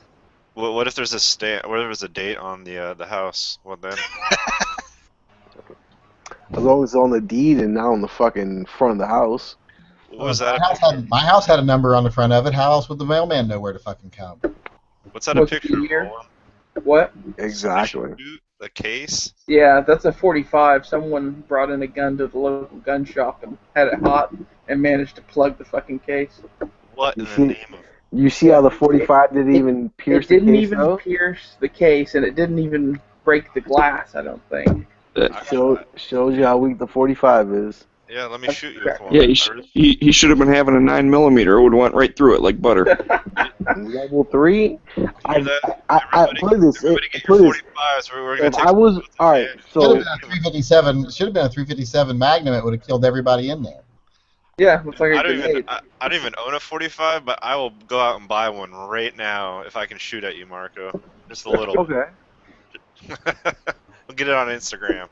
put it this. I will stand in front of you with a 45 with a level 3 vest if I can shoot you with a 9 and a level 3 vest, and we'll see which one hurts more.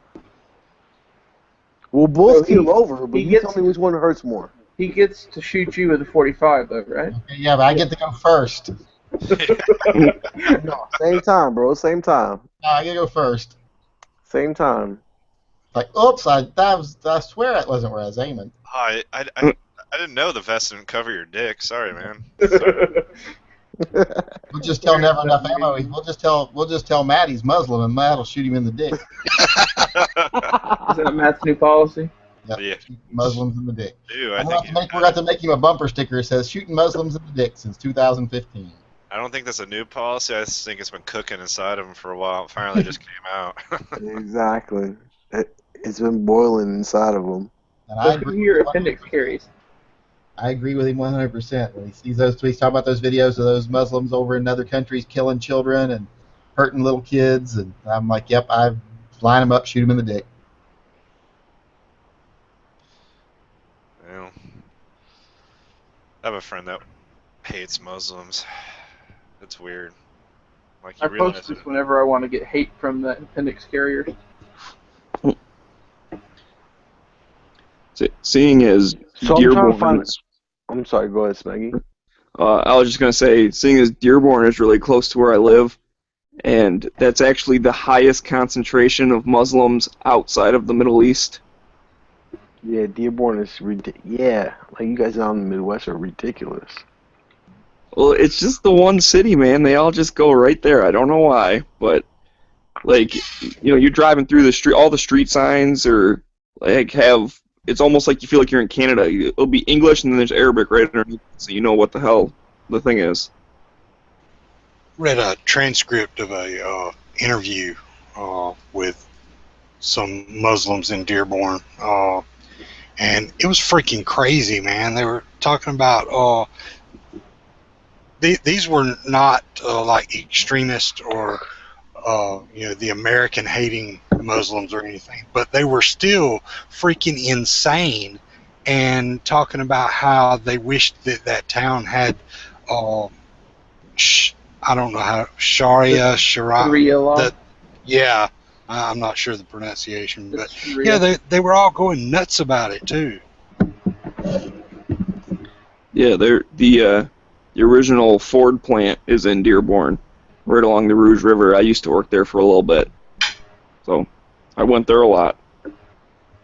We had, when I lived over on 79th in Portland, I lived over off 79th in Gleason over there, and right on the next block down from us, on the 80th block, or on the right on the other side of Flanders on 79th from us. There was a Muslim family and a Russian family outside. Apparently, the Russian woman got in the Muslim father's face one time about something, about parking on their land or something, parking in front of their house all the time, and he slapped her. And then he proceeded to get his ass beat by about 4 big, heavy Russian women. And then he called the police, and then he went to jail for smacking her after those 4 Russian women beat the shit out of him. He was surprised that he went to jail because he thought that he had every right to smack a woman. Well, depends on what you did, apparently. It depends on which Muslim country you're from. That's what it really depends on. Some of them are a lot different than others. I mean, like, not a whole lot of difference. Well, Turkey's not as bad as like Saudi Arabia. There's a lot of difference because I've never noticed a whole lot of difference. I've noticed a whole lot of difference in like if they're the wealthy ones or the non-wealthy ones, but I've never seen a lot of difference between The wealthy ones hide their bruises better. I've seen they're pretty stringent on their moral code all the way through.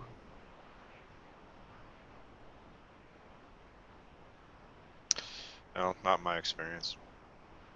And I've never seen a Muslim that was a devout Muslim that didn't believe the same things that most every other devout Muslim believed. I wasn't talking about devout. I was talking about countries, and countries can range from devout to not so devout. That's my thing, is how can the entire country be devout? I mean, I look at like America and... They're not. They're really not. Trust me. Oh, it's kind of like how how Christianity and bingo are really popular with people who make under $50,000 a year in this country. It's the same thing in other countries. Poor people are very into religion. Okay, I guess that, I guess. It's no different than Christianity and all the different types of Christianity there are. You have Muslims that are pretty moderate and not chopping people's heads off, and then you have the the Muslims that we all wish obviously. But even the ones that are moderate, that means they're not following the tenets of their faith. But the tenets of their faith don't call for moderate. Well, like these guys that were in that interview, they were insane in a completely different way because the things that they were talking about were the parts of that law that basically lets them beat their wives and kill people for stealing and stuff like that, and or I guess chop body parts off for stealing. I was about to say Muslims get to kill people for stealing? What is that? No, it's you But lose it's a like hand. it's kind of like Lose a hand or something, and then they just progressively chop more things off if you keep going. It's like I was saying though, you'll see a big difference between the ones that want to be, it's money. And the ones that have a better lifestyle and make more money, they behave differently. It's just like in America. If you go to a trailer park and see how many, or let's just say you go to a low-income housing area in Alabama and see how many of them go to church on Sunday. Then drive down the road to the next county and go to, the little McMansions neighborhood and see how many of them are sitting down in their front yard on a Sunday morning instead of going to church. It's the ones that make the more money, very much fewer of them are devout Christians. It's the same thing in other countries. The poorer you are, the more likely you are to be devout.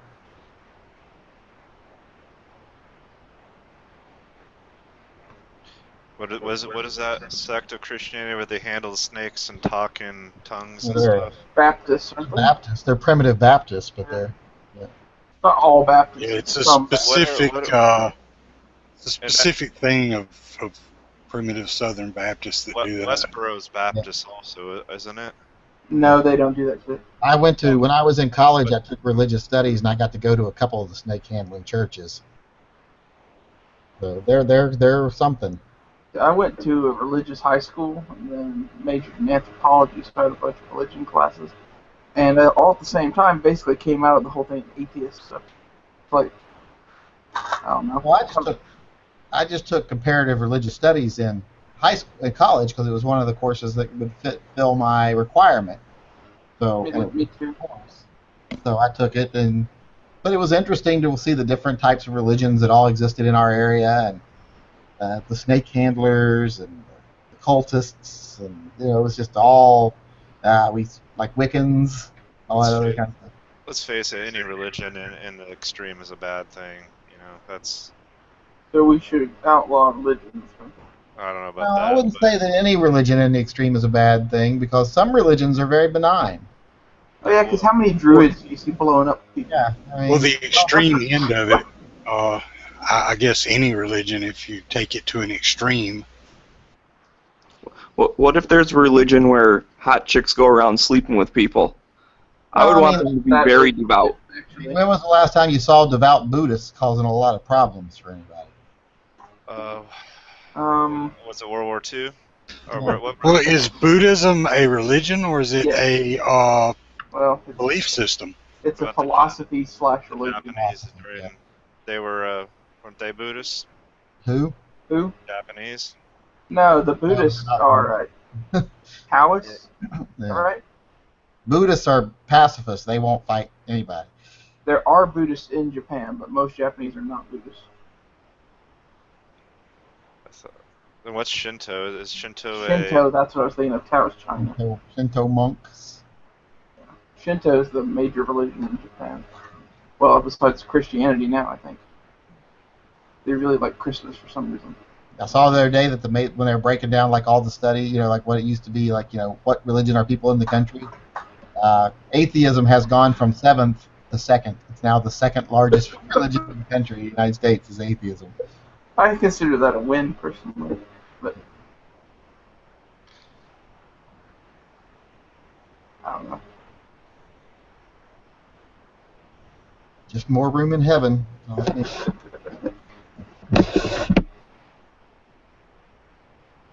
That's when I die. My buddy, he told me he's putting my body on a boat and set it on fire, just in case Valhalla is real. Yeah, I want a Viking funeral. Buddhism's second largest religion in Japan. Yeah. I'm like, once I die, people say, "What do you want done when you die?" I'm like, "I don't care. Stick me in a garbage bag and stick me on the curb. I don't give a fuck. I'm dead." I tell people I want to be buried face down with my ass out of the ground as a bicycle rest. That's just kind of weird. I mean, I don't even know what to say to that. I like Bob Hope's final words, well, his supposed final words, when they asked him and his wife when he was dying, and his wife asked him where he wanted to be buried, and he said, "Surprise me."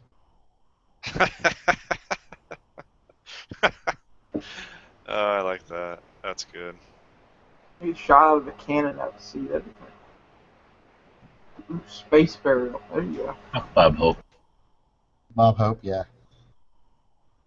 Yeah, there you go. That guy.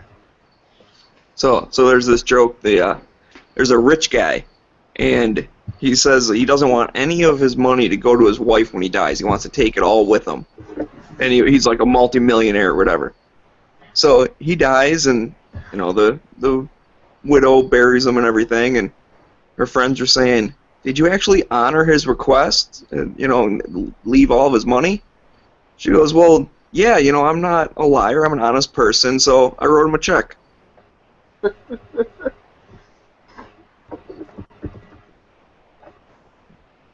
Oh, that was bad. Meanwhile, Not as bad as the freaking ice cream rack over here.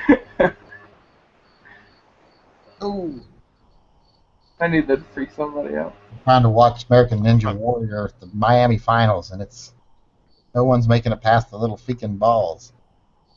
I watched the first season of that, tried to watch the second, couldn't make it past about 4 episodes in the second season of it. I like Japanese TV. They need to re-fucking name it, because these people aren't ninjas. No one's throwing them out. I know. Stars or nothing. How about America America Gymnastics falls on his face. Fat American falls on his face is what they should What it should be called is American Elite Obstacle Course. That's all it is. Well, in the second season, it was like halfway through the first episode before anybody made it all the way through the course. Oh yeah, it's like whoever can make it the furthest. Yeah, but who watches Isn't them that all? just a big foam padded obstacle course? Yeah. Well, no, I think you're not thinking. I think you're thinking of Wipeout. This is like which I haven't seen on in a while. What happened to Wipeout this summer? Is it still on? I watched some ninja thing, and it was basically just a bunch of, it's like an obstacle course that everything had foam padding on it, and some chick like had to jump and bounce and wiggle and shit through a bunch of shit and then climb up a wall and whatnot, and everybody was cheering. Except they didn't use the ninja Glock once. Yeah, that's kind of what it is, but I don't think it's padded. It may be now. It didn't look like it was early on anyway, but it could Some have things been. are padded. I mean, like Well, there's there's places padding where on they land and stuff. There's padding on things, but Well, yeah, the big that big thing that they have to jump over and stuff. It was padded. Where Shit that you might kill land. people.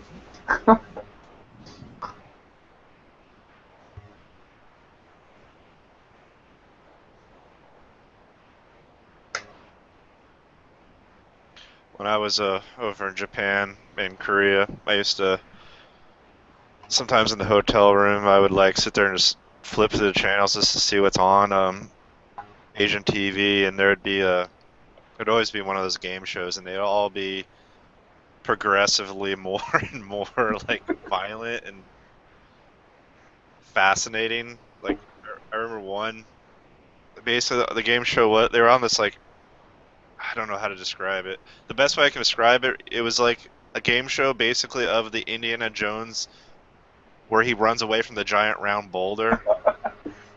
And that's like they had to get away from this giant boulder, and they had to run through this doorway. But as the game show progressed, the doorway got farther and farther away. So eventually the boulder, which I'm assuming was pretty heavy but made out of something that wouldn't kill them, would hit them. Yeah. And I remember watching it one time, and the boulder ran over this dude. I mean, plowed his ass over. He gets up, and just in time as the boulder hits that door that keeps getting farther away, bounces back and creams him a second time. And like I think it knocked it was like watching somebody get hit by a car. I mean, it was. It's like they're watching that Takeshi's Castle, or however they pronounce it. Takashi's Castle. Gosh, they used to get the crap beat out of them on that. The same thing. All their game shows. I mean, they make the ones we have here look mild. Like they actually had to pass a law in Japan to calm that shit down because people were getting like harmed. Like I'm not talking like somebody broke their fucking elbow or like wrist or whatever. You know, like people were getting really effed up. And the famous example was a guy that was left locked in an apartment building for like a year as part of this game show, reality show. Does anybody know what I'm talking about? No. Let me find it. The only way he could communicate with or get anything or communicate or do anything was to enter like those like, you know, like magazines used to have those prizes you could like enter, like prize drawings. So they just gave him a bunch of those drawings, and that's like his only way he can. If he wanted something, he had to try to win it, and it got. That's fucked up. He didn't. It was like, you know that movie Old Boy, but a real person. They actually did that to somebody for a year, and he went mental. He went crazy. I would imagine.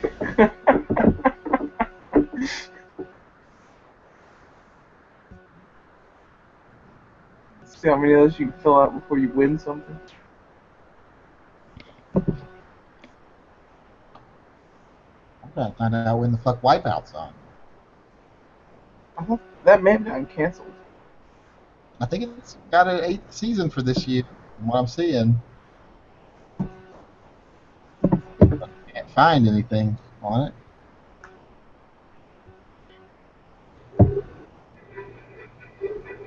Speaking of, that reminds me of a story. The greatest night in all Daventry.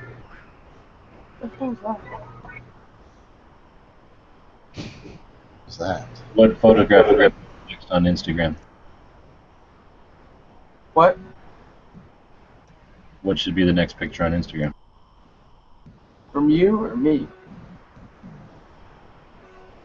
Or from anyone. Me.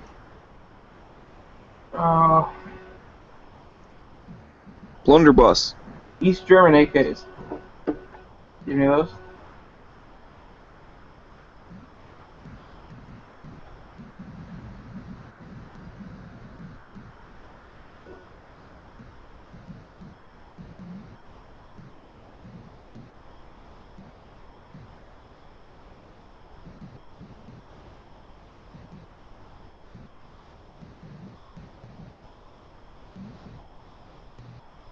Ugh, I just watched the last episode of Falling Skies. I'm just like, please get this show over with. I can't stop watching it, and it's so horrible. Oh yeah, that and Under the Dome are the two ones that just. I started watching them. Now I regret ever started watching Under the them. Dome. What's that? It turned into like fantasy. Like I don't know what the hell they were thinking at the end of the last part I saw. Went into like fantasy time warp or something It's not good. I'm trying to find the video, but here's a Wikipedia of this. I hate it when they have shows about domes that take over a whole city that aren't realistic. Dude, that's every Stephen King anything. A bunch of people are trapped together and they all go mental and kill each other, but there's actually monsters outside they should be way more worried about. That's every Stephen King everything. Somebody trapped somewhere against a bunch of other shit outside or each other inside. Oh damn, that dome is Stephen King? Yeah. Yeah. I'm watching that no more then. That guy's totally like. I know. He's anti-gun. He's a Not fucking like I'll hypocrite shut up in and be that anti-gun. show. Like, I'll profit off of guns and then be a big jerk and say a bunch of lies about guns. Dude, every problem in that show is solved by somebody picking up a gun too, which is hilarious. That's the way you solve problems. Well, I mean, like literally, like people are like, "Oh, I'm worried about this," and then they like pull out a freaking like M9. That every part of that show is somebody pulling out a Glock or an M9. Now you ain't worried about nothing.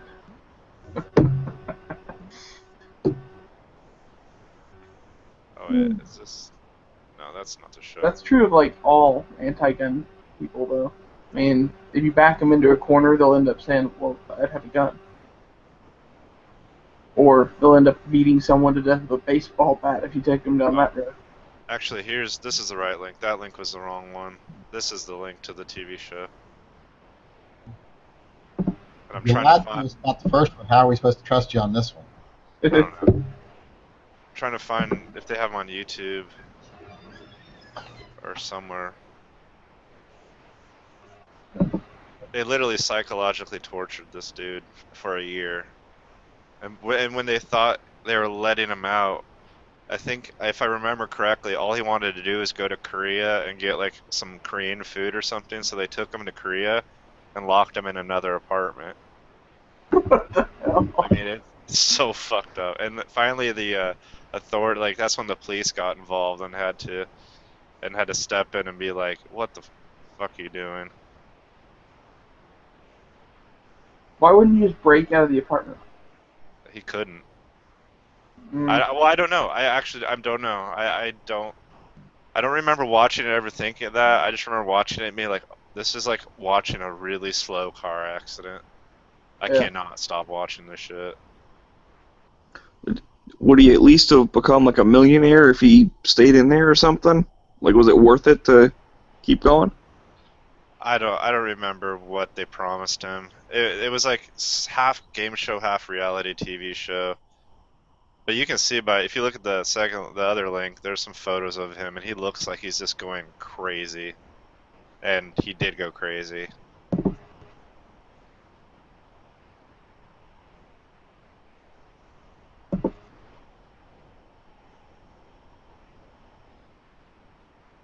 It used to be on Hulu. That's where I first saw it, but it's not. I'm not seeing it on Hulu anymore.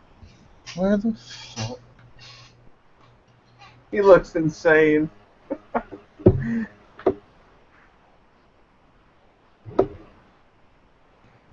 Gallivant's coming back? Oh, God.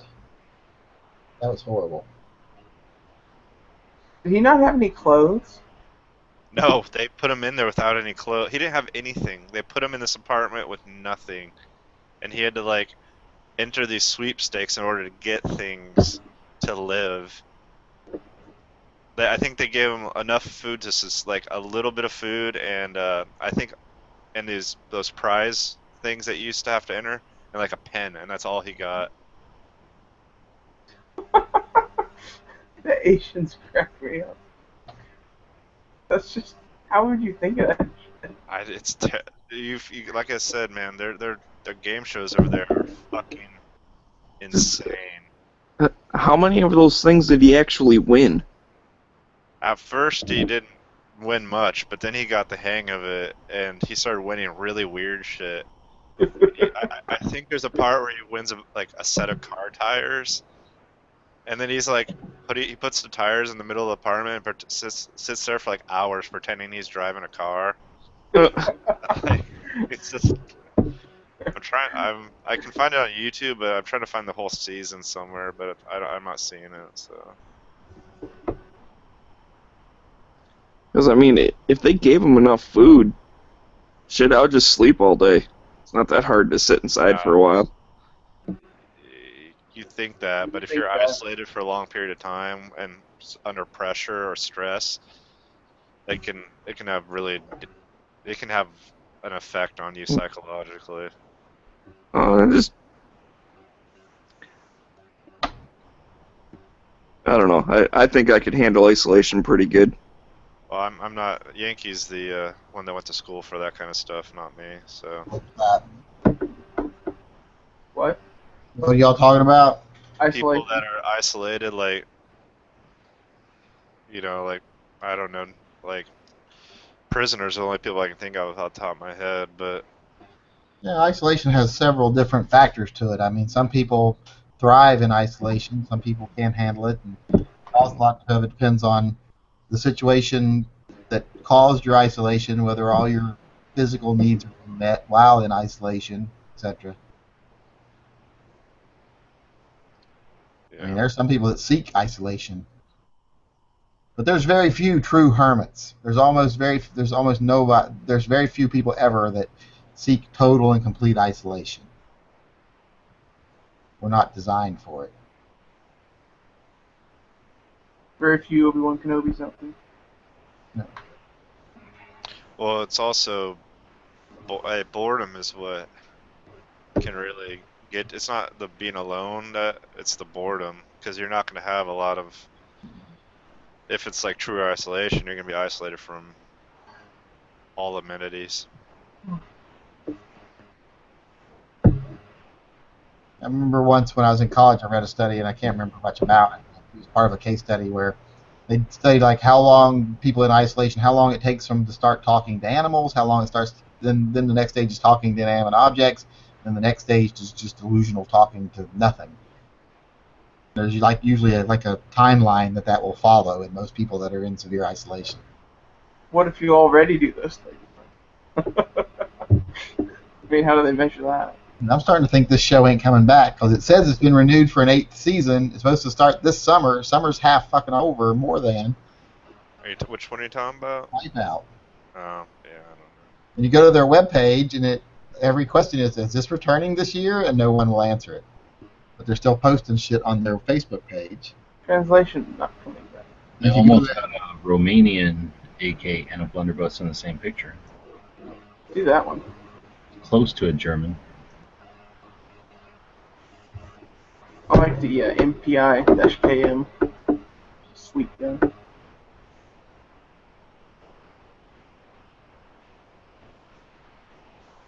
Here's another link. They got a couple videos, episodes. I don't know. Anyway. I don't know. My experience with being isolated is it sucks. It wasn't that. Actually, I wasn't even that isolated. It's boredom. Extreme boredom drives me. And I'm an only child, so I can handle entertaining myself. That's no big deal. But when you don't even have anything to entertain yourself with. I'm a male. I can entertain myself. Okay, well, maybe you don't. I don't know what to say to you right now. Yeah, you'll be you can't. Is it possible to chafe yourself to death? 'Cause I think Smeggy here would be probably the first. I don't know to death, but the first part's possible. You need something to do after that, though.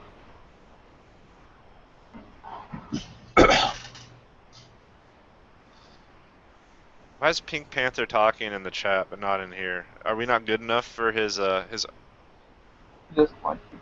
his chat? The richest man on gun channels won't talk to any of us anymore.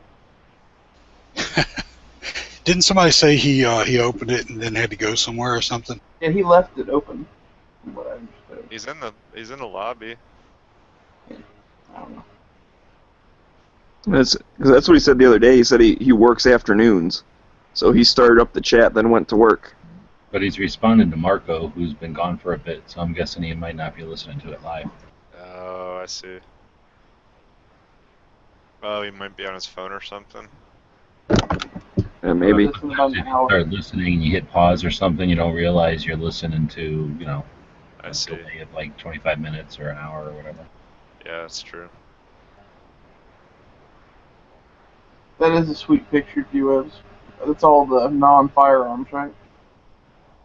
Yeah, I know. I'm pretty sure I took one though of the blunderbuss sitting next to an AK. I just can't remember when and where I put it.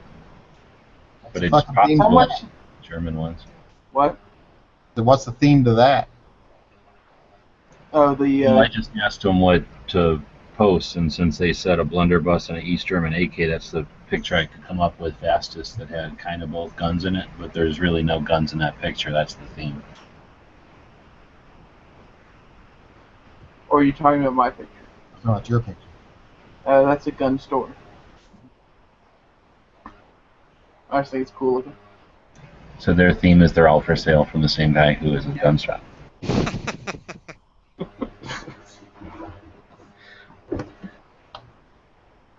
That one's airsoft, so it's got an orange thing on it.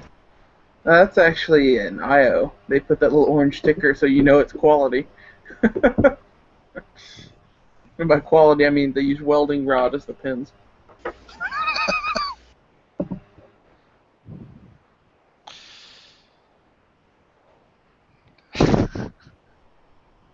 Well, if you ever need to weld. Then you know where to get your little bits of I don't know how to weld. welding rod. That's one skill I do not possess. I want to learn how to weld. Only one though. One, I don't. It's one. It's one because I never had to know how to weld. My brother Brian is like an expert welder. He's like a certified underwater welder. But so if I need anything welded, he did it. So I've never learned how to weld. The underwater welding thing mess with him? I've heard you can get lots of strange shit from doing that.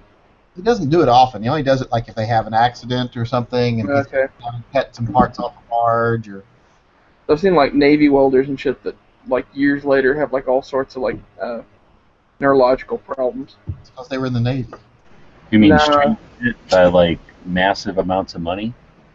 Because I think that happens when you can underwater weld. Yeah, and the sad thing is, my brother was a high demand underwater welder, and now he's basically a bum because of years of gambling and drug addiction.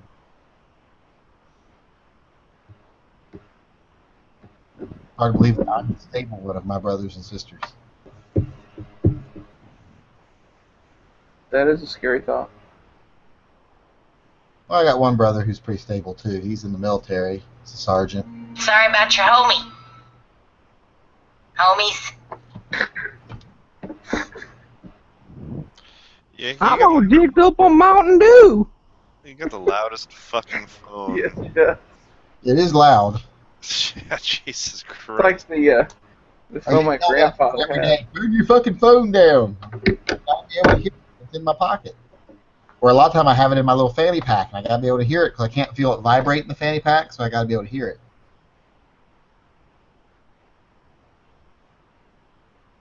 Hey, G-Webs, is that VZ58 real or is that a mock-up too? So a plastic receiver, Okay.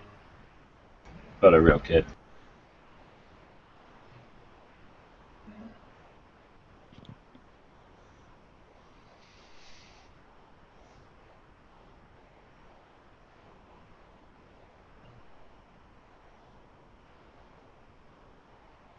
Unless it's an SBR, they look wrong, so that makes it look right. Hey, PBR, was it you I was having a conversation with last time about the magazine storage thing? What? Oh, I just wish there was a easy way to store them. But I figured out my solution. all right. You know those big like Hardig Pelican cases, like the Foot Lockers? I found 2 of those in my grandfather's storage. Yeah. They're Okay, yeah. yeah, those things. The solution is to find those in his grandfather's storage in your set. Yeah. But these things work perfect for mags. They have wheels on the bottom, so you can roll them in and out if you want to move them. Those are actual Foot Lockers? Yeah. What the fuck? The ones we had are made out of wood and weren't watertight. What the hell? No, that's one. I don't know if you can still find those or not, but he bought those for like $70 a piece back. Like, damn, those are actually kind of cool. I mean, I wouldn't use those to store mags. I just use those to store other stuff. But well, like the mags are going in the trays on top, and I'm gonna put gear below that. I'm surprised somebody hasn't designed something though that like is like made to stack. Like this one is the right length, the right depth to stack 30 round magazines for AK. This one's for 30 round magazines for AR. You make them a little like loose so they can fit different types. This one's for You're talking about just storage, not accessibility for deployment. Well, I would say if it was like some kind of like container that you'd have a lid on top, so you'd just be able to flip it open and they'd be stacked up in there, and you could deploy them or you could store them from that. I'm thinking Pelican cases are your option for being able to be portable and then deployable. At least I haven't seen anything better than a Pelican case, because if you don't open the whole thing, meaning you're not going to have access to all of them. You know what I mean? So yeah. The other thing I've seen that seems pretty popular is they basically sew nylon, basically in the shape of an ammo can, except like you're saying for 308 mags or 223 mags. So maybe they'll hold, I'm trying to think, maybe 24 mags, 12 and 12, and then they'll zip around the top. I've seen those in like that real heavy kind of stuff they make like a laundry bag out of, except the real heavy duty stuff of that. Sometimes nylon and sometimes the lightweight nylon. So basically the modern version of a bandolier. Oh, that's kind of cool. So you know like a toolkit, like the little military surplus toolkits that are about 12 inches long and then maybe 8 by 8, and you just have 2 handles on the top. Very similar to that, except designed to be the exact dimensions of like 308 mags or 223 mags. So they're not perfect because they're not in there in like egg crate kind of compartments or nothing. They can get sloppy, but they're not meant for deployment so much as like you have a bunch of those like you would ammo cans, except you can see the mags, you know what's in there because they're mesh. You can see right through them and see if they're loaded or not. You can kind of tell that by lifting them too. But maybe you set that down and then unzip it, and everybody replenishes their pouches or something out of that. And then it's just a bag, so when you're done, you throw it in your drop bag or leave it and pick it up later. Well, I have this like I use it as a cleaning kit, but it's like or box for cleaning kit, but it's like one of the manufacturers that makes like plastic ammo boxes, makes bigger like plastic ammo cans and stuff like that. MTM or that company from Minnesota. Yeah, exactly. And I was just, if you have a company like that, you think you would make like something like they make them. That's where I was thinking Pelican, but that's probably more of the company, and they're more of like a shape of an ammo can where you have that 3/4 of the material of the container is down below, and then the top comes up and opens completely so that you're basically deploying right out of it or using mags right out of you can grab all your mags easily. I was just thinking if they could scale that up to a larger size, and maybe one that holds imagine one that could hold like 130 round AK mags and was like strong enough and durable enough not to be like warped by the weight, but also like stackable, so you could stack them like those Tupperware containers, the big ones, or totes or whatever they call them. I don't know. I have all my magazines in these 2 giant totes, and they're in there in cardboard boxes, which is not a great way to store stuff because it doesn't lend itself to like utilizing all the space in there. And I was just thinking if these things had dividers that I could or you make like a tote with dividers, and you can move the dividers to like the size you need. Nobody makes that. I looked everywhere. Nobody makes anything like that. And I hate using the word tote. Fuck that word.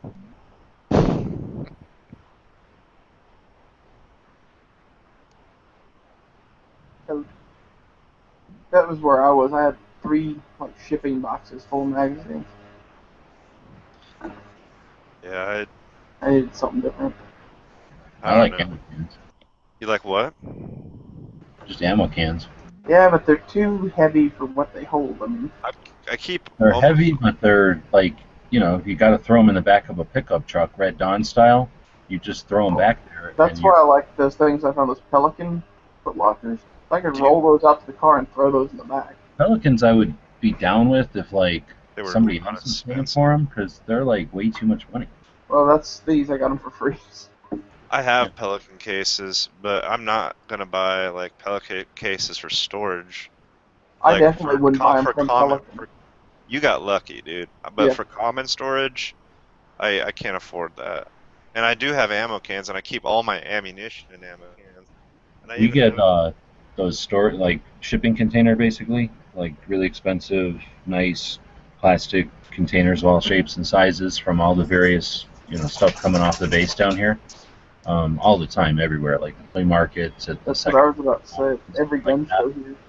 yeah, gun shows, like they're always around, and they're usually under $50, and they're super nice, but they're not strong enough for ammo. I mean, they'd be okay for, I don't know, maybe armor or something like of that weight, size, distribution, density, or whatever. Yeah. But and definitely for gear and like for whatever, like support gear like food and clothing and first aid stuff, they're perfect for that because they can handle that kind of weight inside. But as soon as you put something in the density of like guns and like real heavy ammo and mags and stuff, then I think those things just don't have the structure anymore. You really need to step up to Pelican where they're like 4 or 5 times the thickness of all the plastic and everything, maybe more. I've actually And never. hinges and hinges. I've never even put anything in this 20 mil or 40 millimeter. I have a Mark 19 ammo can right here. Got one of those plastic ones. What's that? Metal. I've got one of those plastic ones from the Bradleys. You know what I'm talking about? Oh, you mean for the 20? For the chain gun, yeah. Yeah, the 25 Mike or whatever it is. Those things might work, and those are pretty cheap. You can get those for like $7 a piece, something like that. Yeah, but this is like. I mean, I gotta get a 30-round magazines before test this out. But this looks like it'll only work for ARs. It ain't gonna work for AKs. I've got a 20 millimeter can, and I considered that, but I would just need too many of them, I think. I use this thing for my ottoman though. What am I gonna use for an ottoman?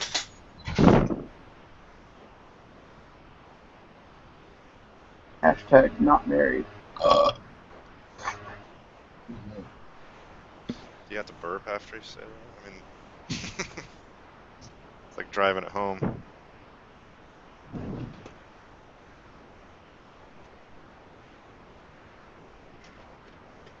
I'm burping. I'm drinking Propel water. Shouldn't burp.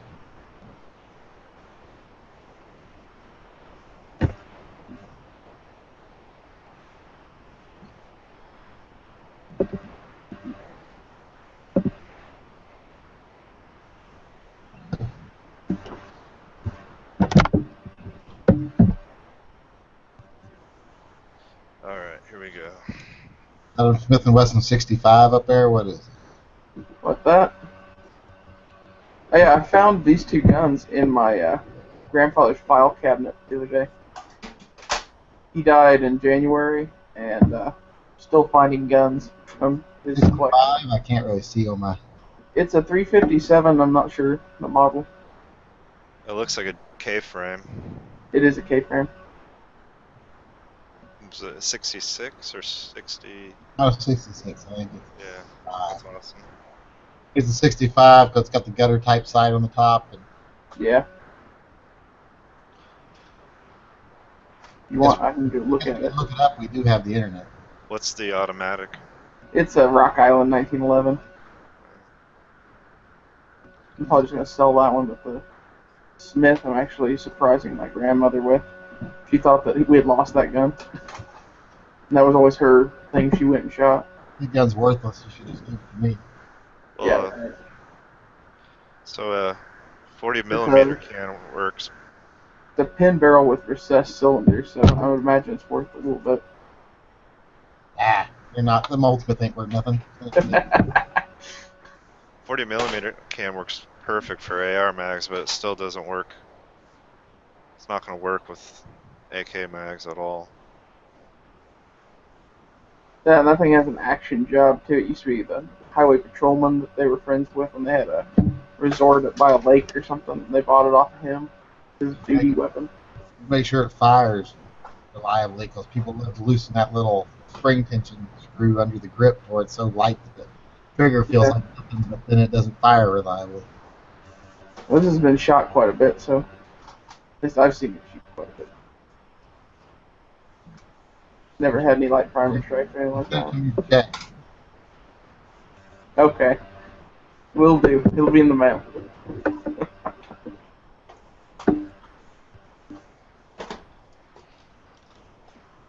Isn't the 66 one of your favorites? 66 is one of my favorites. 65 I've never been the biggest fan of, because I don't like that. I mean, I like them, but the front barrel just looks like someone stuck a pipe on the end of the gun. And this is a 65 or 66? This is 65. Okay. So they won't work if they have the dust cover on them. If the Magpul mags won't fit. That's a son of a bitch.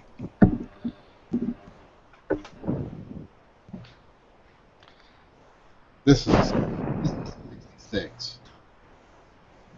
Right here, that's 66. Got the underlug and got the sights, rear sight. Yeah. I agree, that is better looking.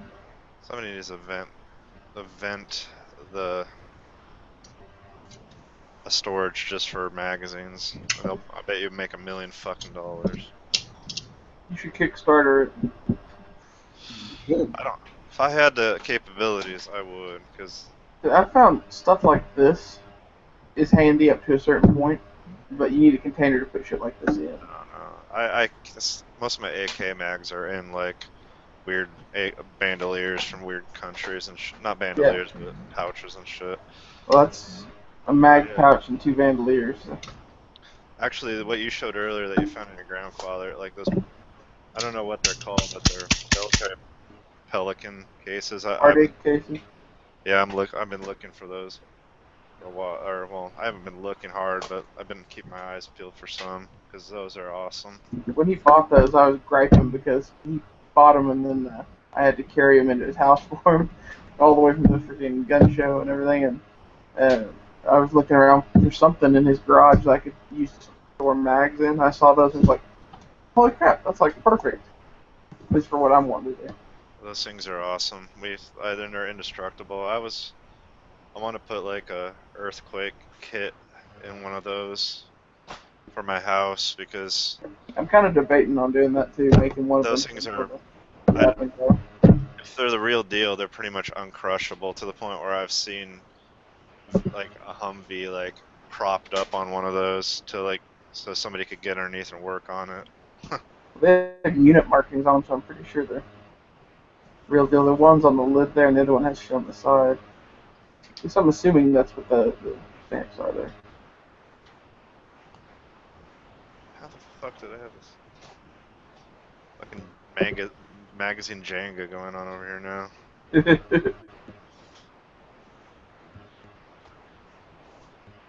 I still like that Beretta. You can't see it in the picture, but there's like little tiny engravings all over the thing too. There's like MCM XV all over it.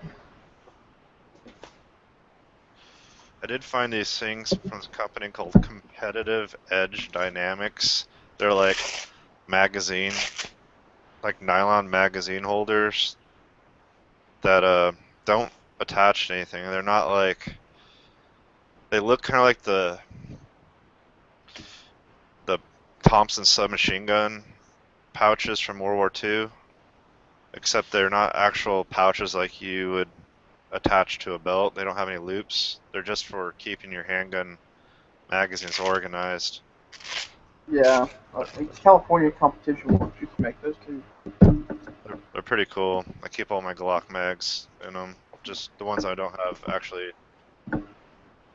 using for anything. I think Yankee sees this picture as nightmares. Alright.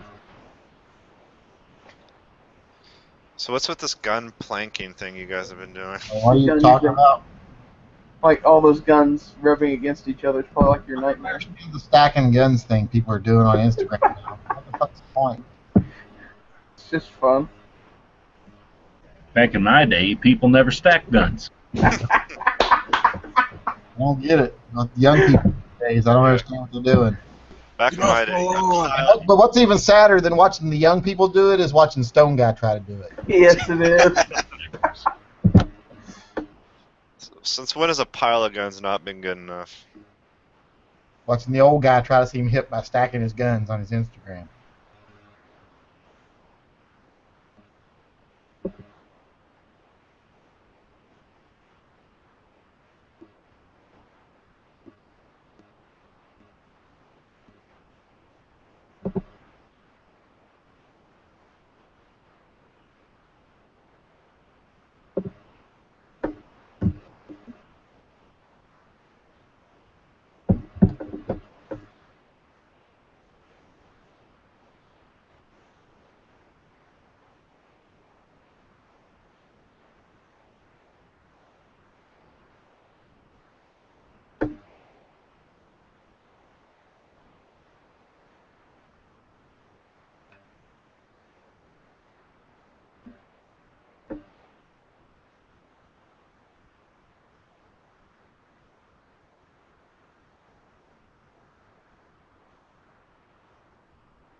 So are we all just sitting here quietly? Apparently.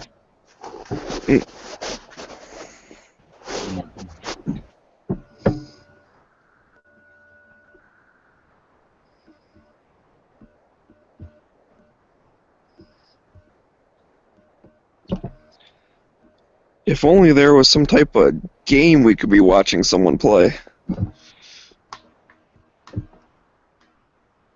That was pretty entertaining earlier.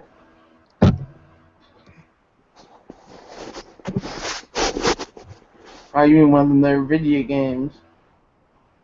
One of them video games.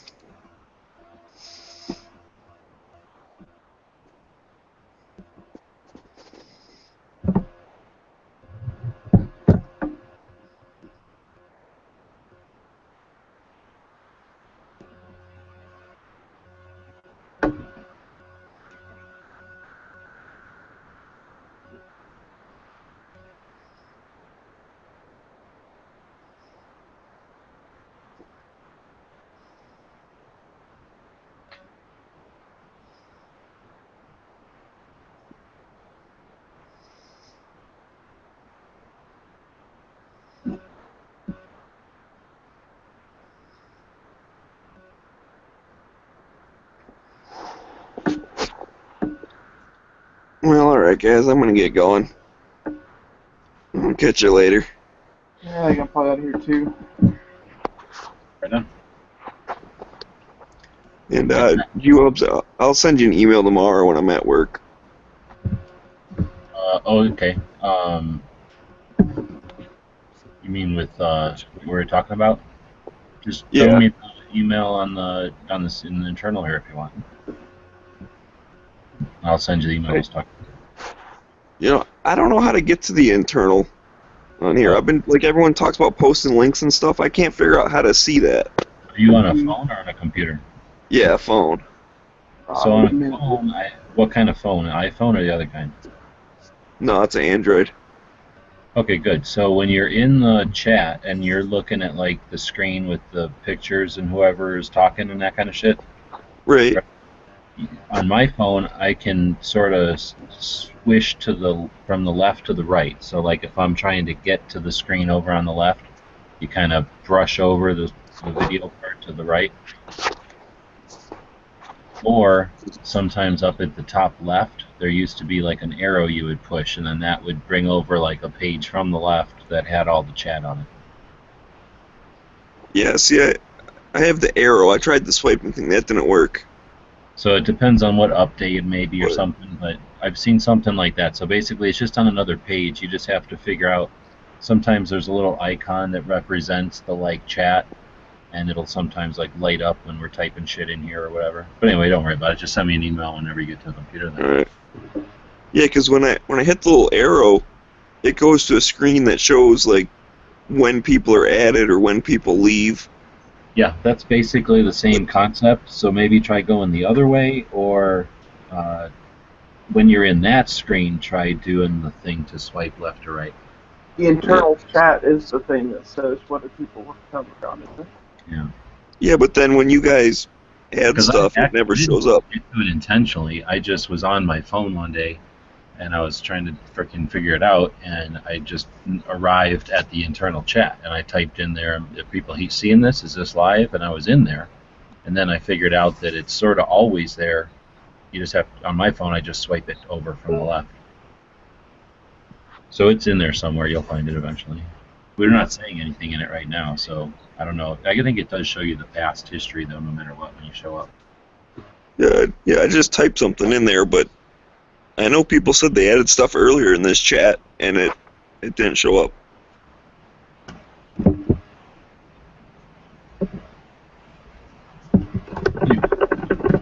So I think I'm going to jump off as well. See you guys later. You guys are. Yep, see ya.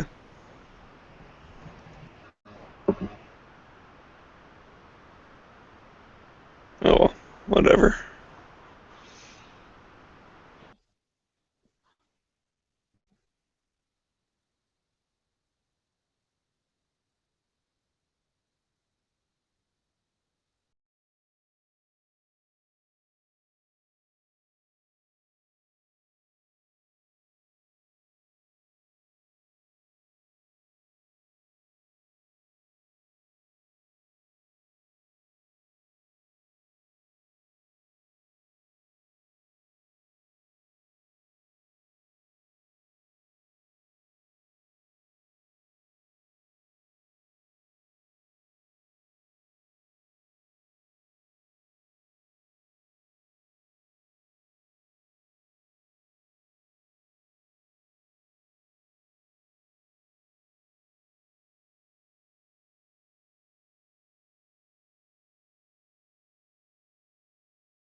Hey, PBR, you the only one in here?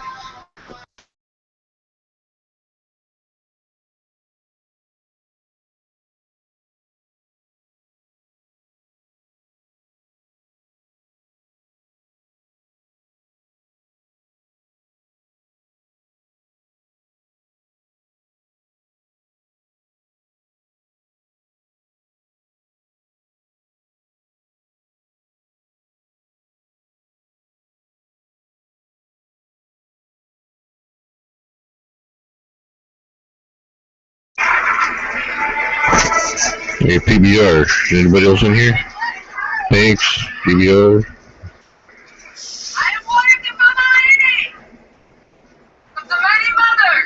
I'm guessing that's enough. Okay.